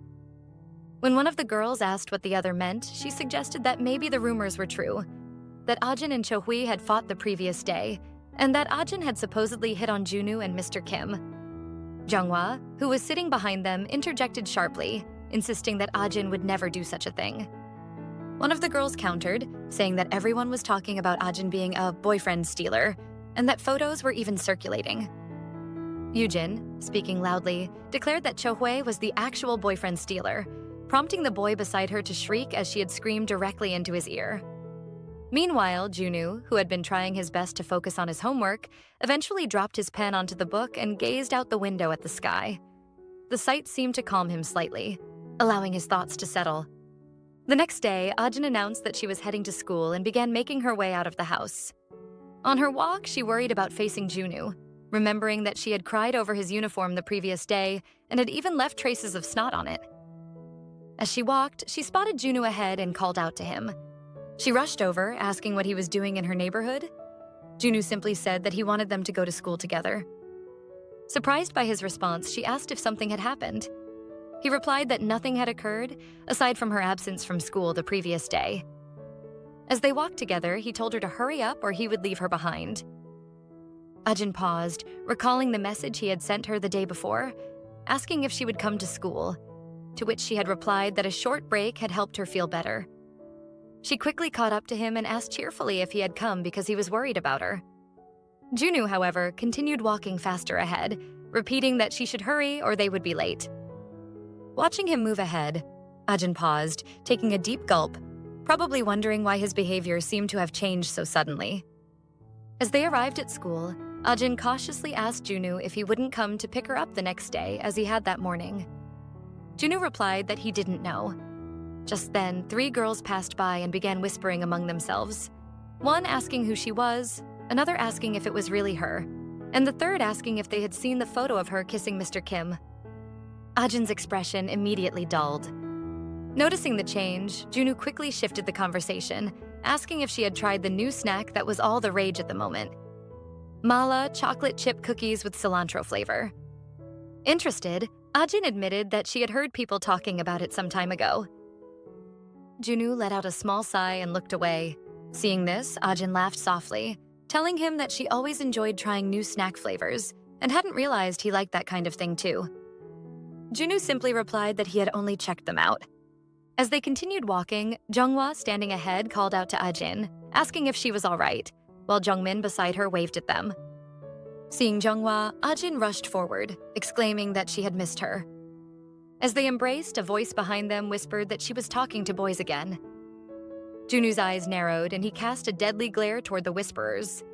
The girls behind them immediately flinched at his look. Later, Junwoo was seen sitting alone in an empty classroom. As he gazed ahead, a figure appeared at the door. Quickly locking his phone and putting it away, he watched as Mr. Kim entered. Mr. Kim, noting the unusual circumstance, asked what was going on, since it was unlike Junwoo to request a counseling session. Without hesitation, Junwoo told him that he needed his help. The next day, the students were in the art room, where Mr. Kim reminded those who hadn't finished their work to hurry, noting that they had just 10 more minutes. For some students, the practical assignment was proving challenging, while others were almost done. Seeing this, Mr. Kim smiled, pleased that several students were nearly finished. One of the girls sighed sadly, mentioning that it was his last day.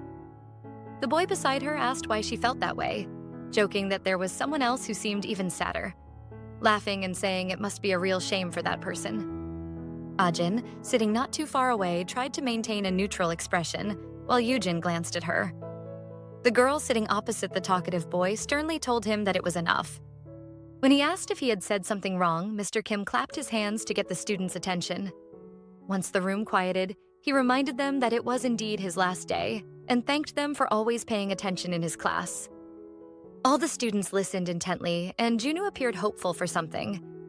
Mr. Kim then mentioned that they were probably curious about his girlfriend, which immediately caught Ajin's attention. The students murmured, wondering if it was about Ajin and if she was really his girlfriend.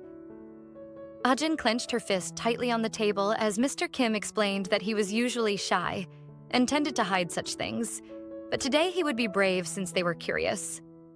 He picked up a book from the side and flipped to a page, showing the drawing of the woman he loved. Most of the students immediately stood, eager to get a better look, asking who she was and how he had met her. Mr. Kim laughed, asking them to calm down and take their seats, assuring them that he would pass the drawing around so everyone could see it. As the students returned to their seats, he began explaining the story. She was a senior he had a crush on when he first started at the university. They shared the same major and club activities, which he had followed her into. Once his training period ended, he had planned to ask her out. Hearing this, the students responded with, "Woes," and Mr. Kim laughed, telling them to wish him luck and not to misunderstand. They all chorused that they would. The drawing was then given to a male student to pass around carefully so it wouldn't tear. As the students admired it, the boy commented on how pretty she was, prompting a female student to scold him for hogging it. The students took turns studying the picture, and as they did, Junwoo glanced toward Mr. Kim and gave a small nod, which the teacher returned with a smile. After art class, the truth was out.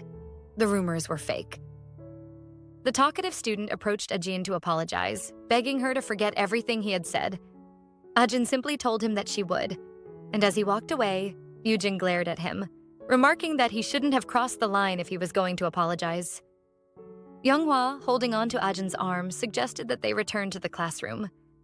As they walked, they discussed Mr. Kim's drawing and the beauty of the woman in it, and Ajin silently hoped that things would work out for him. After the break, they returned to the classroom. Yujin held her stomach, feeling full from eating too much, while Younghwa noticed a note on her table. Curious, she picked it up and, after reading it, shared it with the others, explaining that Jungmin had promised her snacks if he scored a goal in soccer. Ajin, who had already applied toothpaste to her toothbrush, was momentarily unsure what to do. Yujin patted her hair lightly, telling her to just brush her teeth since she doubted Jungmin would actually score.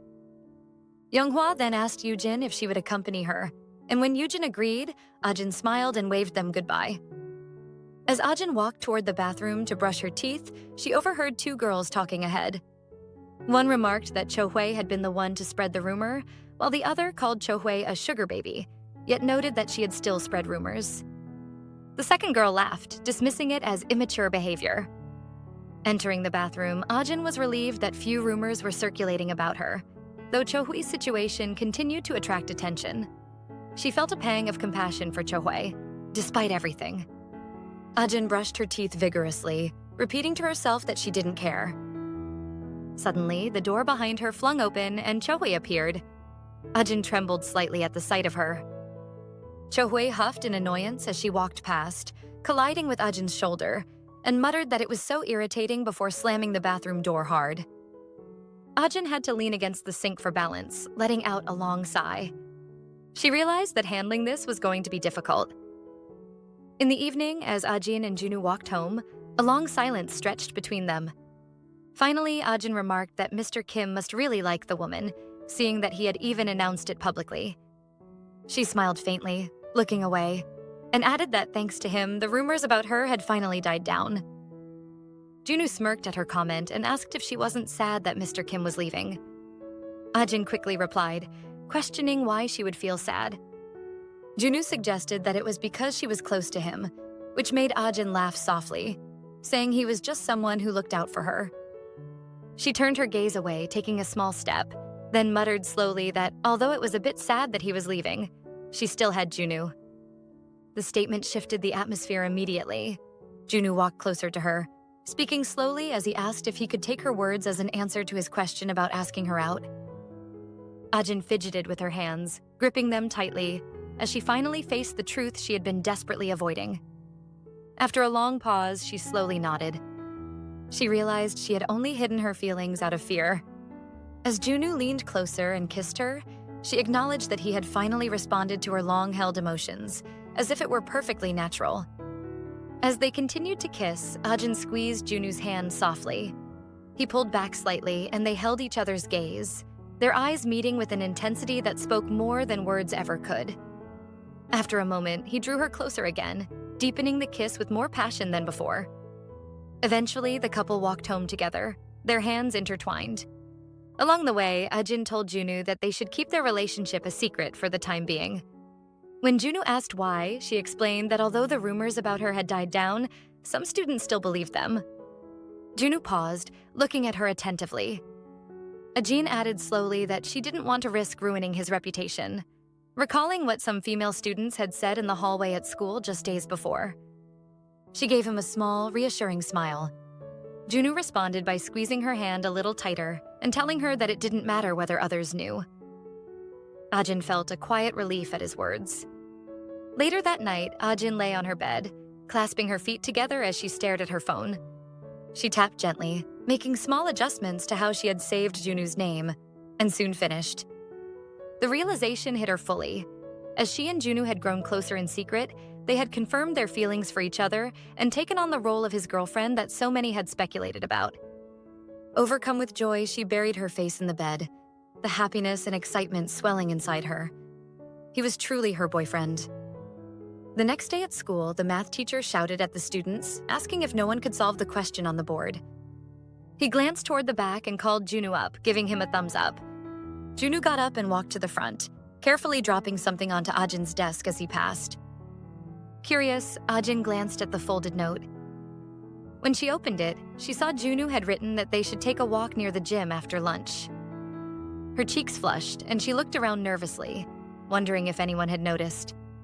As Junwoo solved the question on the board, she leaned on her hands, captivated, unable to take her eyes off him.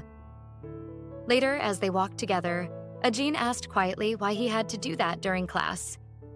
Turning slightly away, she murmured, wondering what would have happened if someone had seen. Junwoo replied casually that it didn't matter. As he continued walking forward, Ajin hurried to catch up, asking if he had done it on purpose, their hands brushing slightly as they moved. Eventually, they were both holding hands behind the storage building.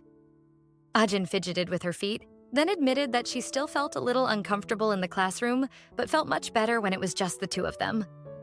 Turning to Junwoo, she thanked him softly. Just as Junwoo was about to respond, they heard a voice nearby shouting about basketball. Peeking out cautiously, they saw male students, one of them coughing from the dust in the room they had just exited.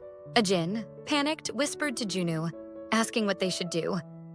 One of the boys declared that he would find the basketball himself, despite all the effort they had already put in. Ajin gasped, realizing that the boys were moving closer. As they continued walking, one of the students commented on how disorganized the storage unit was. When the others refused to enter with him, he decided to go in alone to find the basketball. The door creaked open, and he stepped inside, scanning the surroundings while coughing occasionally. Ajin and Junwoo stayed hidden, but it was clear that Ajin was the more nervous of the two, her eyes wide as she imagined what would happen if they were caught. Worst of all, Ajin's heart was racing so loudly that she feared Junwoo might hear it. Their hands slowly met on the floor, fingers intertwining as they shared a conscious, intimate glance. Junwoo squeezed her hand softly, drawing her closer to him. The approaching student began searching the area where they were hiding.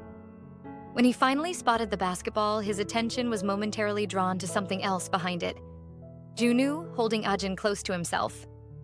As the others shouted from outside, complaining that he was wasting the entire lunch break and urging him to hurry, Jungmin called back that he was coming. Sneaking a glance over his shoulder, he wondered what was happening in the corner.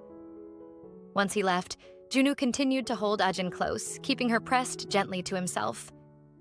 They gazed at each other for a moment before Ajin pulled away, coughing softly. She said carefully that the student had left and added that they would need to be more cautious at school. After a quiet pause, Junwoo admitted that he didn't mind the risk of being caught.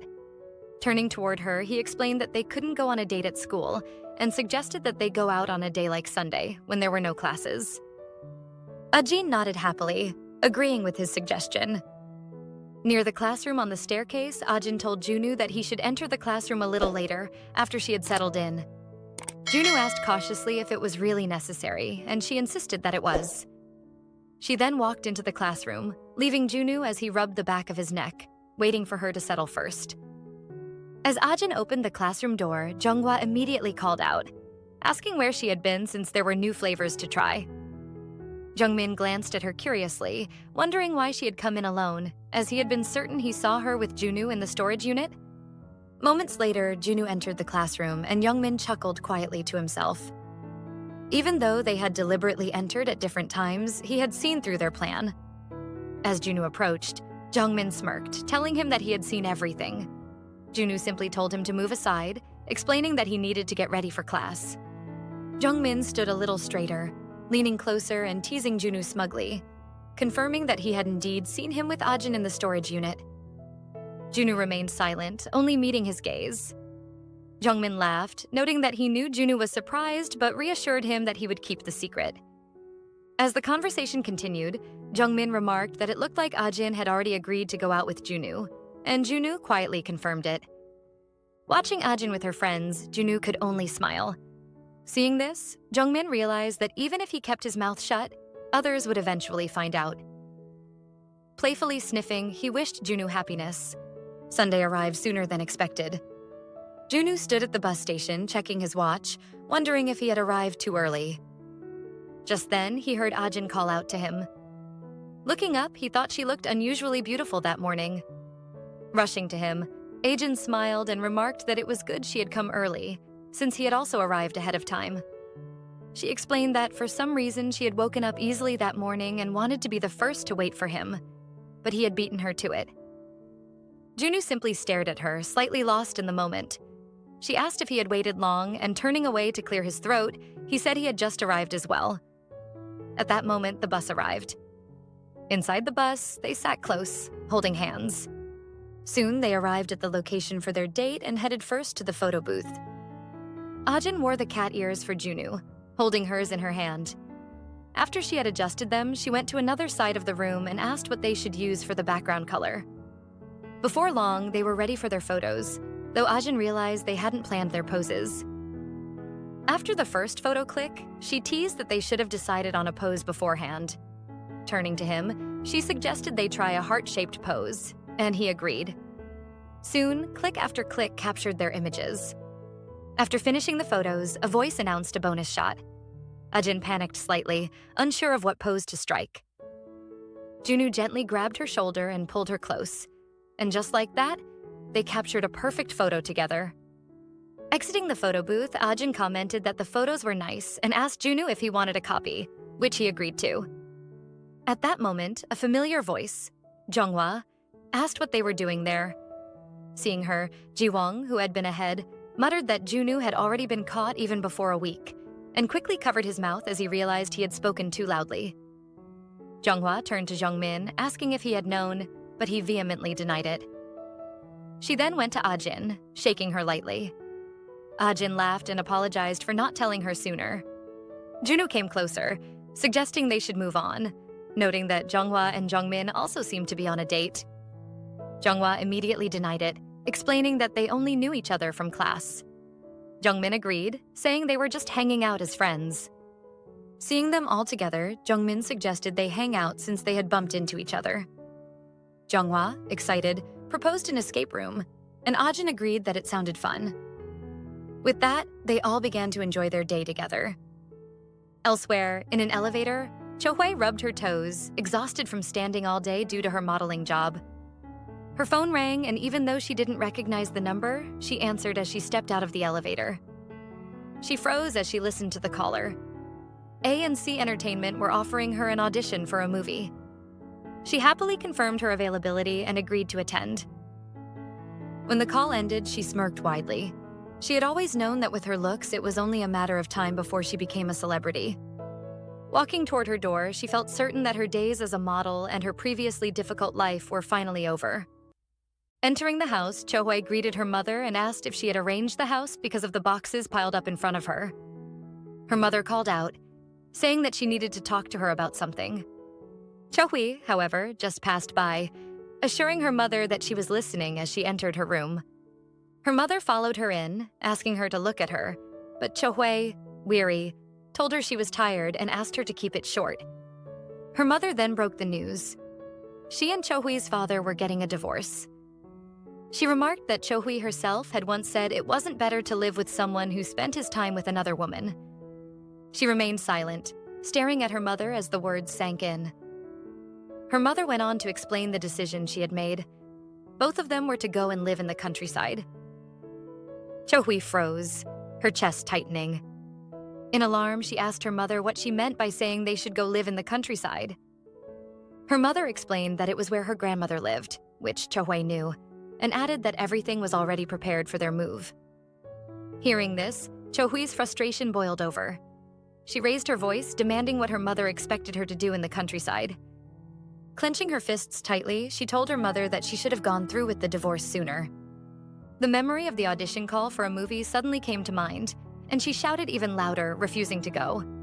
The divorce shouldn't have come at that moment. As Chohui clenched her fists in anger, all she could think about was the big break in her career she was going to be giving up ultimately. But was she really about to give it all up? And that was when she made up her mind. She wasn't leaving. Why did they have to move and not her deadbeat father? He was the problem, so he had to move. Right? But her mother wanted them to be safe in case he came back. But Chohui couldn't see the logic in her mother's decision. She stormed out of the apartment in anger. She sat on the staircase and bemoaned her fate. It didn't help matters that she'd come out looking less like the celebrity she was propping herself up to become. She'd thrown away her old shoes so her mother could get nicer ones, but apparently her mother hadn't. Chohui pulled out her phone and was amazed to find that her post was gaining a lot of traffic. But all that wasn't enough to fix the state of her mind. She had to talk to him, Dojin. He answered eventually after multiple rings, but he wasn't the least apologetic about that. Chohui was stunned and pissed at the same time. Because, how dare he? She tried to make an excuse for him, but Dojin didn't care about that. In fact, he asked her to hang up if she was done talking. Incredulous. As if to make matters worse, she heard the voice of another woman in the background. Can you imagine that? When the woman asked Dojin if his call was important, he quickly dismissed it as pretty irrelevant. Chohui couldn't believe her ears, and we wouldn't blame her anyway. Dojin defended his actions by turning the blame on her for contacting his exes behind his back. Even more shockingly, he was getting married and didn't need drama. Wait, what? Dojin argued that he'd only gotten Chohui gifts because she'd asked for them, nothing more. He didn't mind her reporting him to anyone as long as she was going to return all he'd ever given her.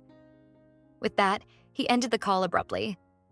The memories of Chohui's time with Dojin came flooding back to her, and she felt pretty stupid for everything. She tried to get over him.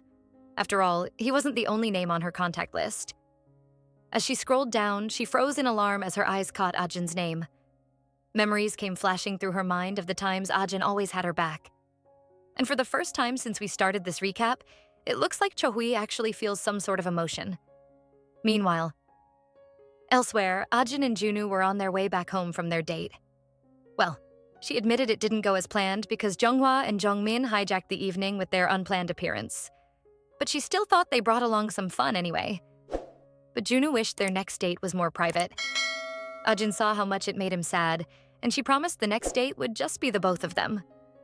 Junwoo gave her hand a fond squeeze as they came to a stop in front of her house. Ajin thanked him for walking her home, and they said their goodbyes.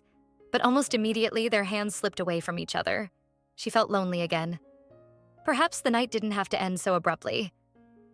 She called Junwoo back, whirled around, and planted her lips on his face. Even Junwoo hadn't seen that coming. Ajin herself couldn't believe she'd done it either. Red with embarrassment, she dashed up the steps, leaving Junwoo confused. Eventually, his lips curled in a smile. I know I'm not the only one who feels genuinely happy for these two lovebirds. A few weeks later, Ajin was with her friends during recess, and they kept teasing her about her relationship with Junwoo. While they were still speaking, Ajin caught a glance of Chohui storming past her classroom. That was when it dawned on her that it had been a while she saw her. Meanwhile, all around school, rumors were circulating that Chohui was transferring. Yeji was the first to spread the news, but it didn't make sense because midterms were just around the corner. I mean, who just transfers right in the middle of the semester with midterms only days away? Ajin came into sight and all the gossiping had to stop. But she'd heard just enough and was shocked about the news. In class, a group of classmates were talking about grabbing lunch on the way to the academy for study. Chohui found their whole display pathetic. Because they weren't going to study at the academy, they were obviously just going to mess around. She whipped out her phone and checked her texts to Dojin. He'd still not replied to her. He hadn't even read them. Things were starting to get a little frustrating for Chohui. A little too rapidly. Chohui could remember how things were 5 years ago. They were 5 sets lower at the time. On the playground one day, the PE master asked for them to get in groups of 4. Chohui had her usual group of friends beside her, 2 of them. So that made them just 3 and in need of 1 more person. That was how they met Ajin. She'd been so timid at the time, a completely shy recluse. Talking with her felt so awkward. That was all it took to get Chohui interested in Ajin. She wanted to know what this shy girl was made of. She wanted to know what made this girl the complete opposite of herself. She called out to Ajin and asked if she'd like to join their team. The girl had been like a scared puppy at the time, and this made Chohui feel compassionate towards her. Even when Chohui asked her to join, Ajin was scared she'd make the team lose. Chohui reassured her because she'd always felt confident there was no one better than herself. It made looking out for the underdog pretty easy for her, because she was better than everyone else. Whatever she did, everyone else wanted to try. They wanted to be her friend so bad. But it was all just silly. True friendship was built differently. Chohui was the very first friend Ajin invited over, and it had been such a wonderful memory. Even Ajin's parents were excited that she was finally making a friend. Chohui found it all surprising, like a rude awakening, when she realized Ajin's parents never yelled at each other. They didn't even vent their anger out on Ajin. No, they were nothing like her own parents. And that was where she snapped. She felt jealous of her new friend for having the one thing she wanted. That day was the day she started to both like and hate Ajin at the same time. Chohui snapped out of her memories. She'd moved on from Ajin anyway. Right? Why then did it feel like she'd cut her arm off? A few days later, midterms were in full swing and the students were taking in the heat. After their first paper, a friend asked if Ajin wanted to study with her at the library. But Ajin had other plans with Junwoo. Ajin's friend rolled her eyes at her while her other friend reminded her that her own boyfriend wasn't dumb himself. Junwoo showed up right on time to take Ajin to the cafe. Jihoon appeared almost immediately, excited to get some karaoke going with his friends. Exactly as his girlfriend had expected. Such a clown. While they walked through the hallway, Ajin sounded pretty confident about getting a good score in her exam, much to Junwoo's delight. She looked down in horror and realized that she had pencil stains on her hands and excused herself to go wash them. Just as she stepped into the bathroom, she bumped into 2 girls speaking about Chohui. And the rumors had been added to this time. Chohui was pregnant. Silly gossips. Ajin quickly intervened. She asked them for proof, but of course the girls had none. Ajin helped them reason that maybe they were the problem and Chohui was just running away from their drama. She warned them about spreading rumors they couldn't back up with evidence. But the girls didn't think it was a big deal. After all, Ajin herself was no longer friends with Chohei. So why did she care? Ajin felt bad. She walked out of the restroom with her head hanging low. Junwoo noticed the change in her mood almost instantly. He asked and she told him about everything. When she realized Junwoo was silent the whole time, she looked up, embarrassed that he thought she was weird worrying about her bully. But she told him the story of their friendship and why it all mattered to her. She couldn't just turn a blind eye despite everything Chohei put her through. While she was still speaking, Junwoo patted her on the head like he'd do to a little girl. Ajin asked why he did that, and Junwoo flashed her a proud smirk and told her she was awesome. Isn't that sweet? He encouraged her to do what she wanted because he'd always be by her side. Ajin nodded with a blush on her cheeks. By the next day, the gossiping didn't stop.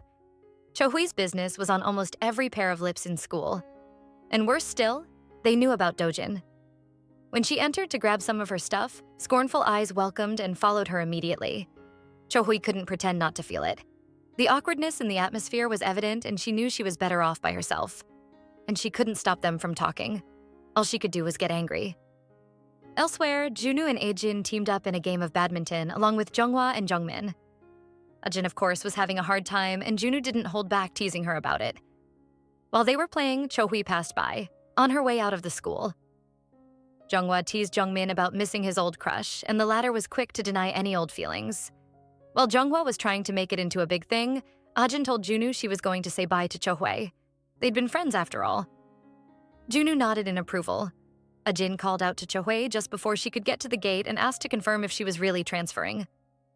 Chohui answered her without even turning around to look at her initially. Ajin asked if she was moving to a new place, and Chohui told her about her parents' divorce and the decision to move far away from her dad.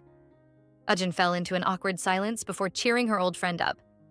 She said Chohui was pretty, charismatic, and was good enough to fit in just anywhere. She finally said a last goodbye. Chohui was, well, surprised. But she caught herself just in time and turned away, advising Ajin not to let bullies get to her like a moron. Ajin watched her old friend walk away in silence, knowing they both had more to say but just couldn't. Just like that, Chohui had transferred to another school. Ajin knew it was time to move on to the next chapter of her life as well. She bumped into her boyfriend on her way back and she told him she'd said goodbye to Chohui. Now she felt lighter in her chest, relieved, but she was still worried for Chohui. Junwoo quickly turned her mind away from that by pulling her back into the game. Ajin made a bet. Whoever lost would buy ice cream. Meanwhile, Chohui sat at the busy station, still thinking about her encounter with Ajin. She couldn't believe her friend, well, old friend, had put the past behind them and wished her well, even after all she'd done. And she'd done a lot. Chohui's phone rang and her face lit up in excitement. It was Dojin, but he didn't sound pleased when she answered. Apparently, Chohui had taken him up on his bluff to report to his fiancée about their relationship. Yikes! His voice threatened to burst through her head. But in all this, Chohui hardly felt any remorse. It was him who'd dated a high schooler in the first place. Dojin couldn't believe his ears. Chohui taunted him by saying he shouldn't date minors again. Dojin realized she meant business and switched his tone immediately. He begged her to tell his fiancé that it was all a lie. Imagine that. Anyway, Chohui ended the call and blocked him right away. Her bus arrived, and as she sat by the window, she couldn't help but relive all the memories she'd made with Ajin along the same road she was going through. This was the end. She said goodbye to Ajin in her head. By the following day, Ajin and Junwoo walked into class together. They were talking about the French language when Ajin's friend called out to her. Junghwa had brought a new snack to class for them to sample. Ajin skipped off merrily to join her friends. Junghwa leaned and whispered in Ajin's ear, asking her when she and Junwoo would finally become official. Ajin flinched in surprise. Her friends thought it was the best thing to do because it was already pretty obvious to anyone who had a good head. Ajin gave it some thought. She'd been hesitant about making her relationship with Junwoo public because of the stunt Chohui had pulled sometime in the past. But with her gone now, maybe it was the best time to do it. While they were still talking, Youngmin arrived on the scene looking a bit nervous. The girls had their guesses on why he'd come, but he told them they were all wrong. Instead, he suggested they all go to his grandma's place for the vacation. He mentioned she has a pool and a grill. While they were considering his offer, he mentioned that Jihoon and Junwoo, his friends, were also going to be there. Junghwa could already imagine them camping around a fire after swimming in the pool in Jungmin's grandma's house. All the girls were in, But Ajin was a little worried about her parents. She'd never gone anywhere with her friends before, so she was scared they wouldn't let her. Yujin pointed out that they wouldn't have the same opportunities to hang out once they became seniors. It now seemed like everyone was waiting for Ajin to make up her mind. Finally, she agreed to bring up with her parents, and the others were happy.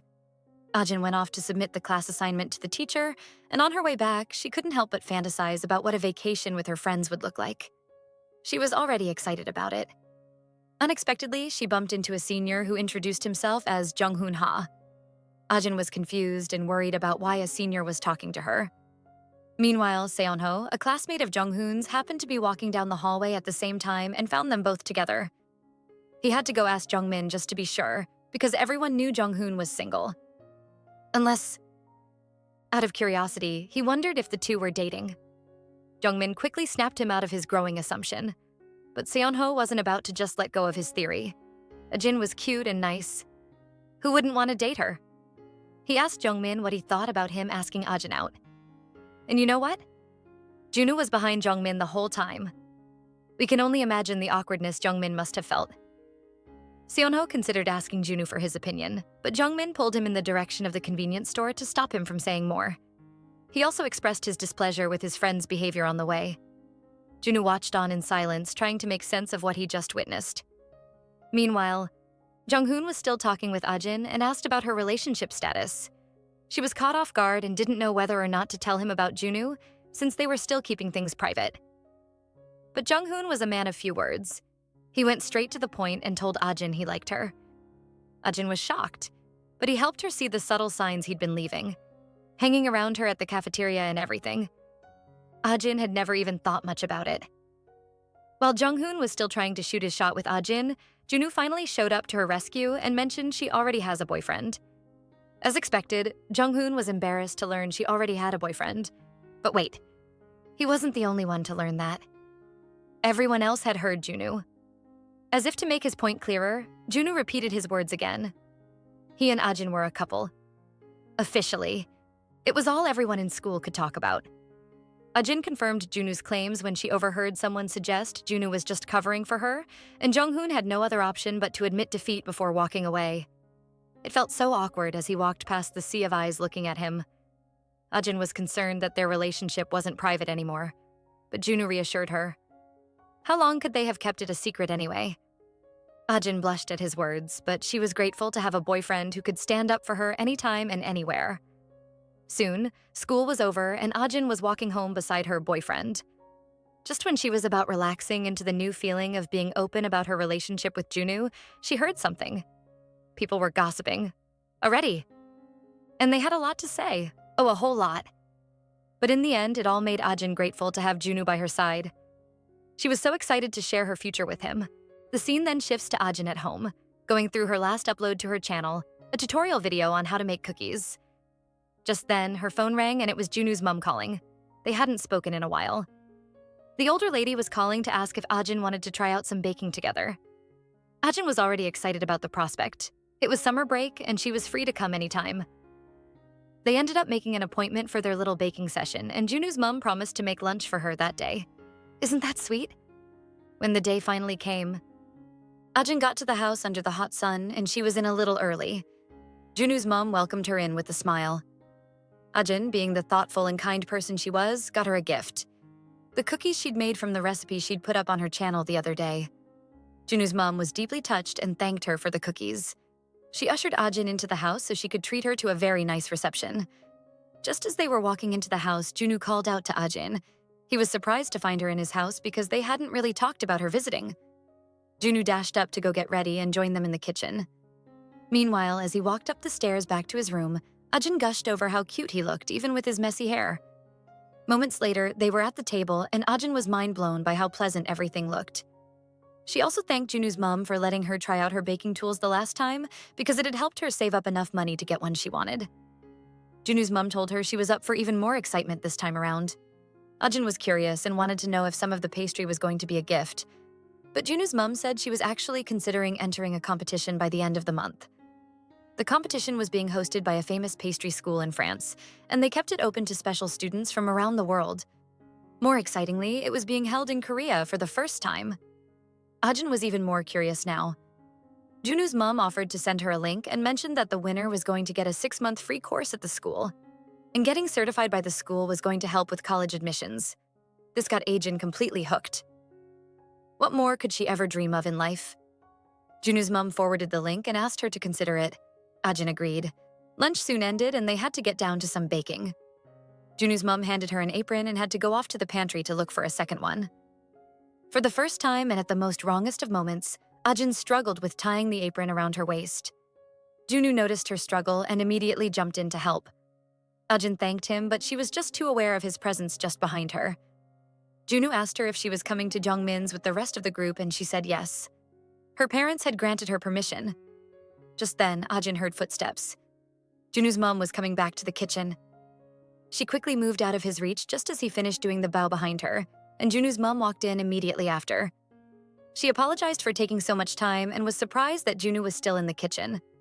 After briefly considering, she invited Junwoo to join them for the baking session. He tried to politely decline. What use would he be to them anyway? But his mom said he could just stand around and watch them. Junwoo insisted on leaving, and there was a little awkward blush on the ladies' cheeks before they eventually decided to get started without him. A few days later, Jungmin and Junwoo were at the train station. It was time to head to Jungmin's grandma's house, but the rest were yet to arrive. Jungmin got a text from Junghwa that said they were going to join them soon. While they were waiting for the others to arrive, Jungmin fell into a dilemma. Everyone in the group was paired up: Yujin and Jihoon, Junwoo and Ajin, except he and Junghwa. He asked Junwoo if it was cool to sit beside her on the train, and his friend immediately picked up something. Jungmin liked Junghwa. He was only surprised that Jungmin hadn't brought it up the whole time. Jungmin himself didn't know how to bring up the matter. He was scared Junghwa only saw him as a friend and nothing more. But Junwoo challenged him to get out of the friend zone and tell her about his feelings. Just then, the others arrived and announced their presence cheerily. Jungmin jokingly teased them about missing the train by seconds. Yujin tried to play it cool, but Jihoon called her bluff. She'd been all worried about missing the train just moments ago. The group began moving towards the train. Ajin told Junwoo she was both nervous and happy at the same time. When Junwoo asked why she was, she mentioned that they were all going on a trip together for the first time. Junwoo quipped that he was going on a trip with his girlfriend for the first time too. So I guess they were both newbies in something at least. Ajin hoped they'd all have fun on the trip. They soon arrived at Jungmin's grandma's house. The place was a huge mansion straight out of a movie scene. Jungmin explained that there were 2 guest rooms upstairs. The boys could take the left and girls the right. Yujin asked where the old lady was, and Jungmin explained that they were actually in his family's summer house. His grandmother went to Northern Europe because she wanted a more chiller climate. The girls couldn't believe they had the entire mansion to themselves. Who would? As expected, they were soon overwhelmed with excitement. The ladies wanted to jump into the pool right away while the guys were more focused on setting things up around the place.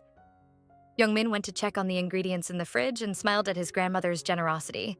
They had more than they'd ever need. While he was still in the kitchen, Junghwa silently came up behind him and asked if he didn't need help. Jungmin flinched in surprise and began yapping about how he knew where everything was. They also had a member of the house staff to help with the fire, so they were practically covered.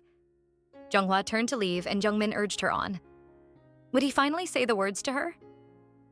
Jungmin spent most of the afternoon in the kitchen with Junwoo by his side. Junwoo offered to take out the veggies he'd been preparing for the group, but Jungmin called him back.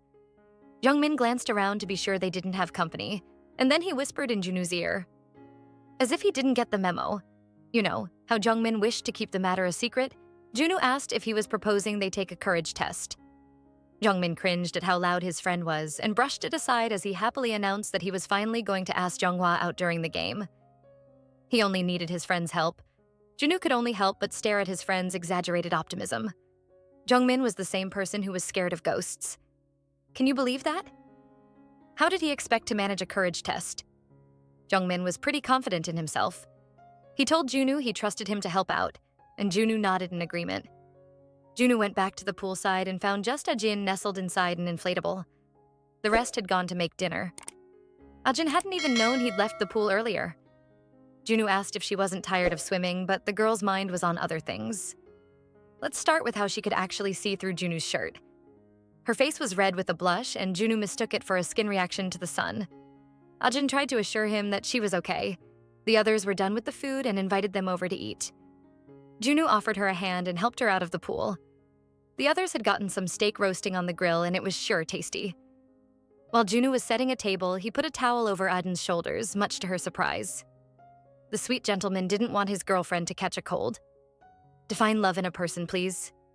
Trust the rest of the group to make a show of the both of them for their couple goals. Ajin and Junwoo became instantly conscious of themselves and pulled apart. After eating, everyone got down to some cleaning. Junwoo and Ajin were taking out the trash together when he told her about Jungmin's plan to do a courage test later. Ajin had goosebumps just by hearing it alone. But Junwoo promised not to let her go through her test alone. He was only keeping her informed so she wouldn't be scared when the time came. Ajin was instantly aware of how intentionally protective her boyfriend was of her. She knew with all her heart that Junwoo was so nice. She wondered if he was only nice to her. Much later, just as he'd warned, the whole group headed into the woods for the courage test. The night air was all spooky. They gathered together and Jungmin set the task. The team with the clearest photo would be declared the winner. Jungmin was paired up with Junghwa and they were the first to head into the woods. Junwoo and Ajin were next, followed by Jihoon and Yujin. Ajin was scared, but Junwoo held onto her hand reassuringly as they walked through the woods armed with only a flashlight.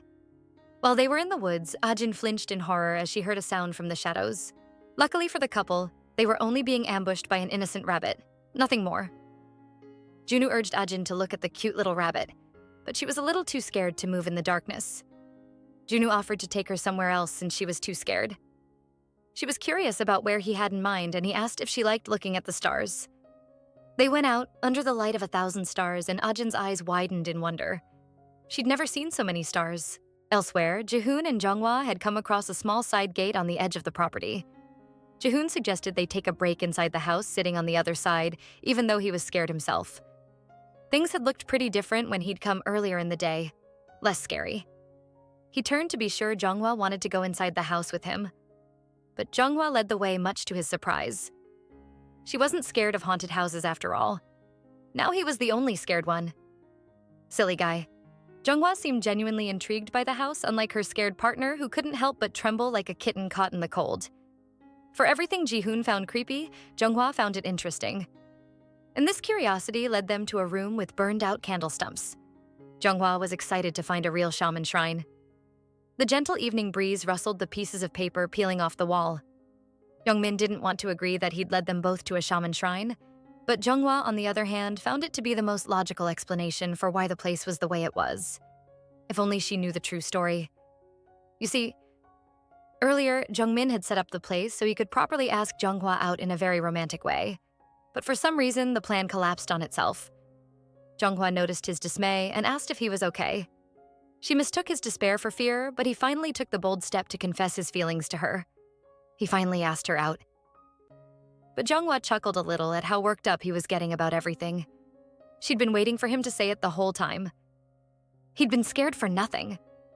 But almost as immediately as she'd accepted his proposal, Junghwa hit him hard for almost starting a fire. Jungmin had to tell her about his initial plan with Mr. Jung, the manager. Elsewhere with our favorite couple. They were still looking up at the stars.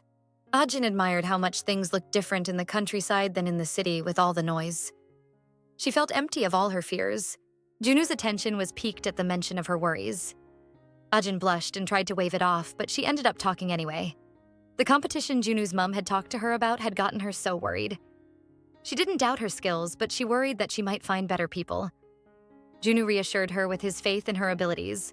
But Ajin was so overwhelmed by how big the competition was. Everyone in the world would be watching. She beat herself up mentally for feeling scared. Junwoo listened to her in silence before suddenly asking how she'd started baking. While Ajin was still trying to figure out her answer, he told her she didn't have to tell him the story if she wasn't comfortable. Ajin told him the story anyway. It all began a while back.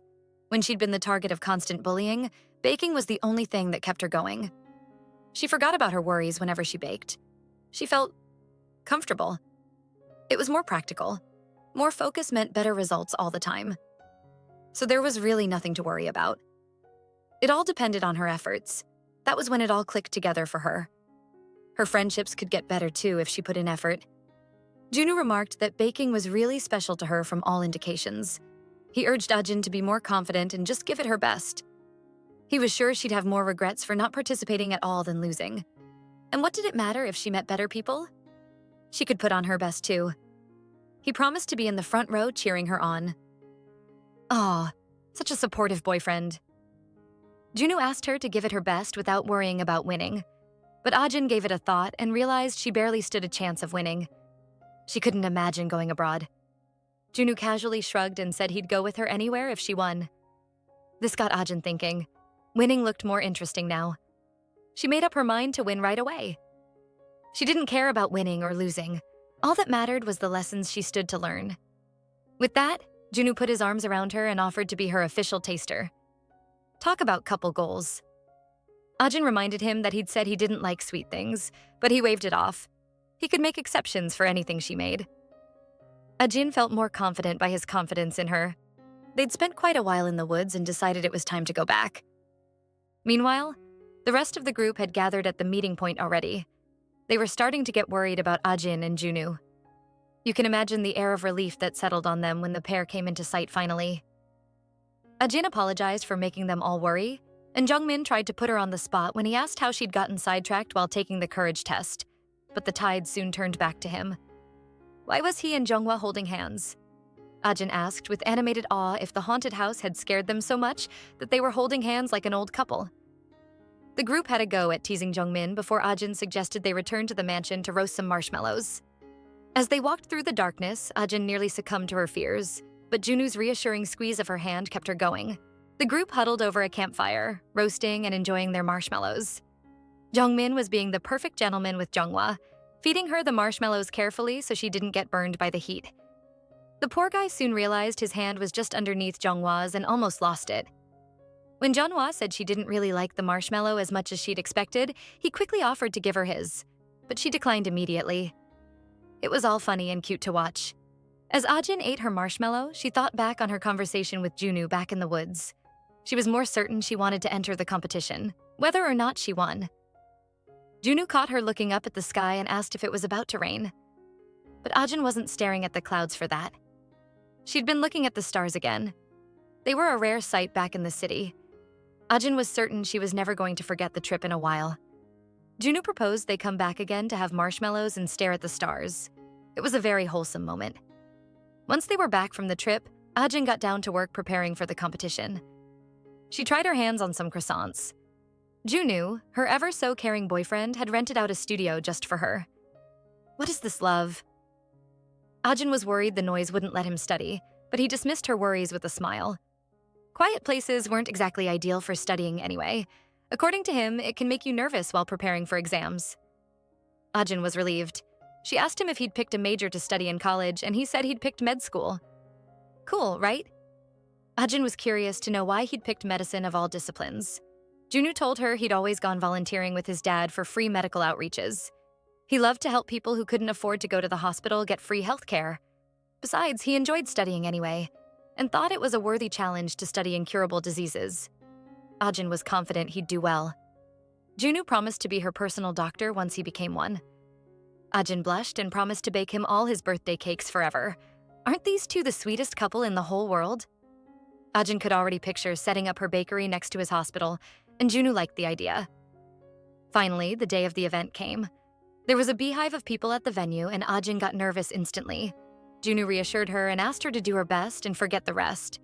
After his words, she was all pumped up, and they walked into the building holding hands. As the moderator announced that the competition was about to start, Ajin lost her resolve to nerves so much so that her vision became blurry. Poor Ajin. The moderator announced the theme for the competition and asked the contestants to keep their eyes on the screen for the timer. Ajin forced herself to calm down as she pushed away every other thought from her mind, even the thought of winning and going to France. The countdown began, and soon the completion kicked off in earnest. Ajin racked her head for the perfect dish to make. She thought so hard but soon got worried because she couldn't think of anything. While she battled internally, the clock ticked away without mercy. Then suddenly, an idea struck her. She knew just the perfect meal to make. Her dish was going to prove to anyone who cared to taste that she was a sum of all her sad and happy memories.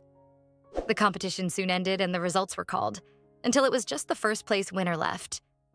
And would you like to take a guess who the lucky winner was? Ajin Kang.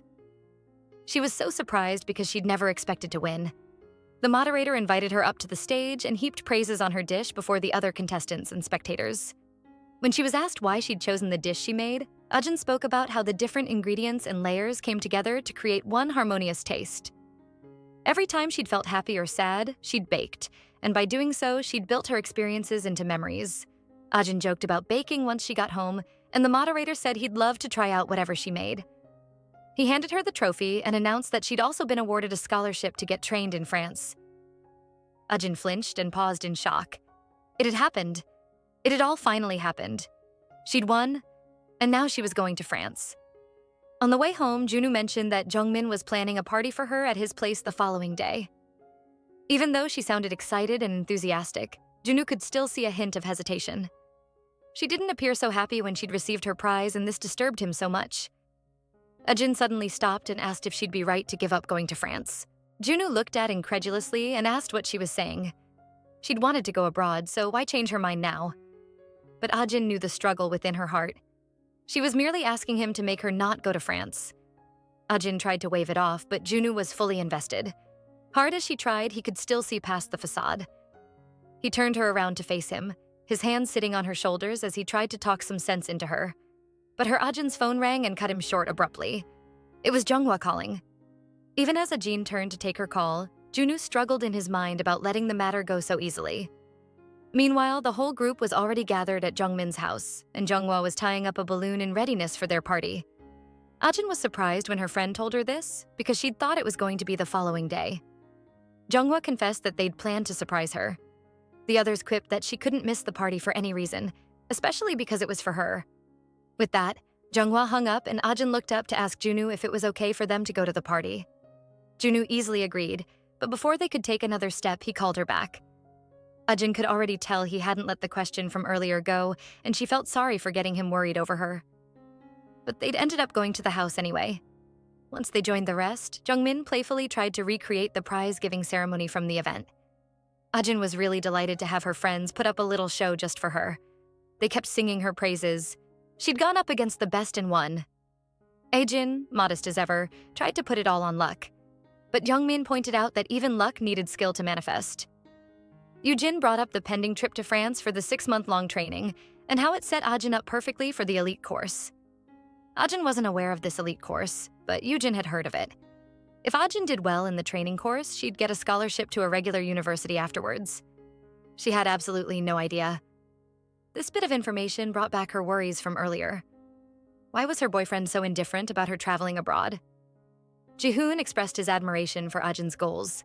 He'd hardly even thought about a major for college. Then the words slipped out of his mouth carelessly. He'd heard Jungmin's dad was sending him abroad to study as well. Jungmin immediately denied it. He quickly stole the spotlight and declared his intention to get into a university in Korea with his own hard work. Yujin teased him for having such bad grades, which was why he dreamed of going abroad. But Jungmin was confident he'd get his grades up if only he studied. Junghwa rolled her eyes at him in dismissal, but he confessed that she was the reason he wanted to go to school in Korea, so they'd be together. Youngmin turned to Junwoo and asked him to help him get his grades up. Junwoo casually gave him some advice to help. His gaming habits had to give way for studying. Jihoon gushed about how interesting it'd be if he and Yujin went to the same university. While the rest carried on talking, Ajin was unusually quiet. Junwoo noticed and suggested that maybe they could try going to the same university too. The scene then shifts to Ajin's house. She couldn't help but think about what moving meant for her. She hadn't told Junwoo about her departure date yet. She'd not told anyone of her friends. Ajin was sad just by thinking about leaving her friends. She flipped down hard on the bed, and her mind wandered back to Junwoo. Why was he so indifferent about her moving abroad? She knew he meant well, but Ajin couldn't deny that it made her feel a little hurt. But she snapped out of her line of thoughts. Entering the competition had been her decision, and she'd won fair and square, without interference from Junwoo. Getting upset with him would be just selfish, but it was harder staying calm. As if summoned, a call came in from Junwoo.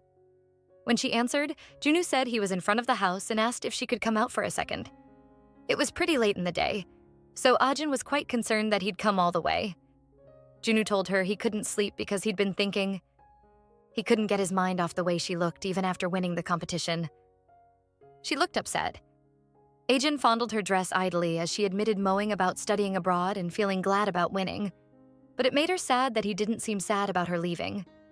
She, on the other hand, felt horrible. While she was still speaking, Junwoo threw his arms around her and pulled her in for a hug. Then he told her the truth. He didn't want her to go. They went over to a bench by the sidewalk and sat down. Ajin was still crying. Junwoo was worried her eyes were going to get so swollen that she wouldn't be able to see properly. Ajin argued that she'd see just fine even with swollen eyes. But Junwoo said he'd carry her even if she couldn't see. Now this is love. Ajin took the drink he handed her, still surprised by his words. She couldn't help feeling bad about the whole thing. She felt silly for being upset about winning the competition. Junwoo had to remind her that she'd entered the competition because she was serious about baking and nothing else. So it was worth celebrating that she won. He also admitted that being apart from her would break his heart and be really painful for him as her boyfriend, but he didn't mind it, as long as it was best for her. Ajin had always wanted to study abroad until Junwoo came into the picture. Junwoo asked her when she was supposed to leave for France, and Ajin sadly told him how much sooner than expected it was. Her biggest concern was losing Junwoo because it'd be selfish to ask him to wait for her. Junwoo remarked on how short their time left together was. But instead of feeling bad about everything, he reached for her hand and proposed to cherish every day they had together. He figured that if he did so, she wouldn't forget him once she got abroad. As far as he was concerned, nothing was going to change between them. They'd only have to adjust the dynamics of their relationship. But that was it. Ajin looked at him with dreamy eyes, her lips curling in a peaceful smile as she realized her fears were all unnecessary now. All the memories came flooding back with emotion. Junwoo had always been faithful.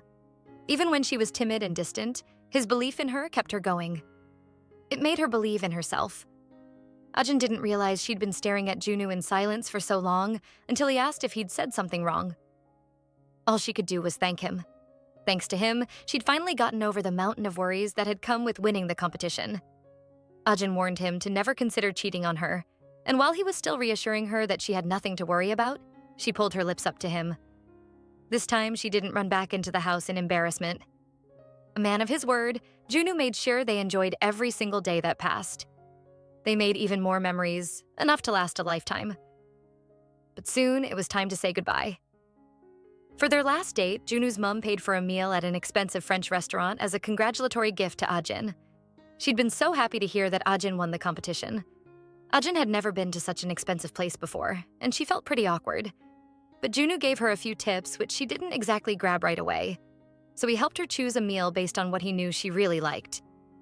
By the time they were done eating, Ajin was so full. She leaned in and whispered in Junwoo's ear about how she thought the dishes were so oily. Junwoo teased her about how hard it'd be for her to settle properly if she didn't really like the food in France. Ajin considered buying a Korean cookbook as a lifeline. Then, out of the blue, Junwoo asked Ajin if she wanted him to come with her to France. Ajin was first confused, so Junwoo explained that France had medical schools as well, so it'd be pretty much the same thing if he just went there to get his medical degree. He couldn't see any way his parents would kick against the idea. Ajin was lost for words. Low-key, she blamed herself for pushing him to make the decision with her low resolve. So, while Ajin thanked him for offering to go with her, she didn't think it was fair because she was going on a scholarship and he wasn't. It had cost a fortune to see him through school in France. Junwoo didn't think it was a big deal. Ajin also highlighted how they were supposed to move forward together, but it always seemed like he was the one doing the hard lifting so she could find things easier. Ajin declined his offer. She didn't want to make him make any more sacrifices. But Junwoo was confused. Was it still a sacrifice if he was willing to do it himself? Once he realized her heart was set, he promised to let it go. Ajin reminded him that she wasn't moving away permanently and proposed for them to go out for good food all the time. Junwoo jokingly said she sounded like she was proposing to him. After waving it off as nothing, Ajin asked when he'd started considering studying abroad. Junwoo admitted that it had only crossed his mind recently. Maybe it was because he was already missing her. And we'll unfortunately have to pause here for today. I hope you enjoyed the story so far. If you're eager to find out what happens next, you already know what to do. Like this video, subscribe to the channel, and turn on notifications so you never miss an update. Thank you for watching, and I'll see you in the next episode.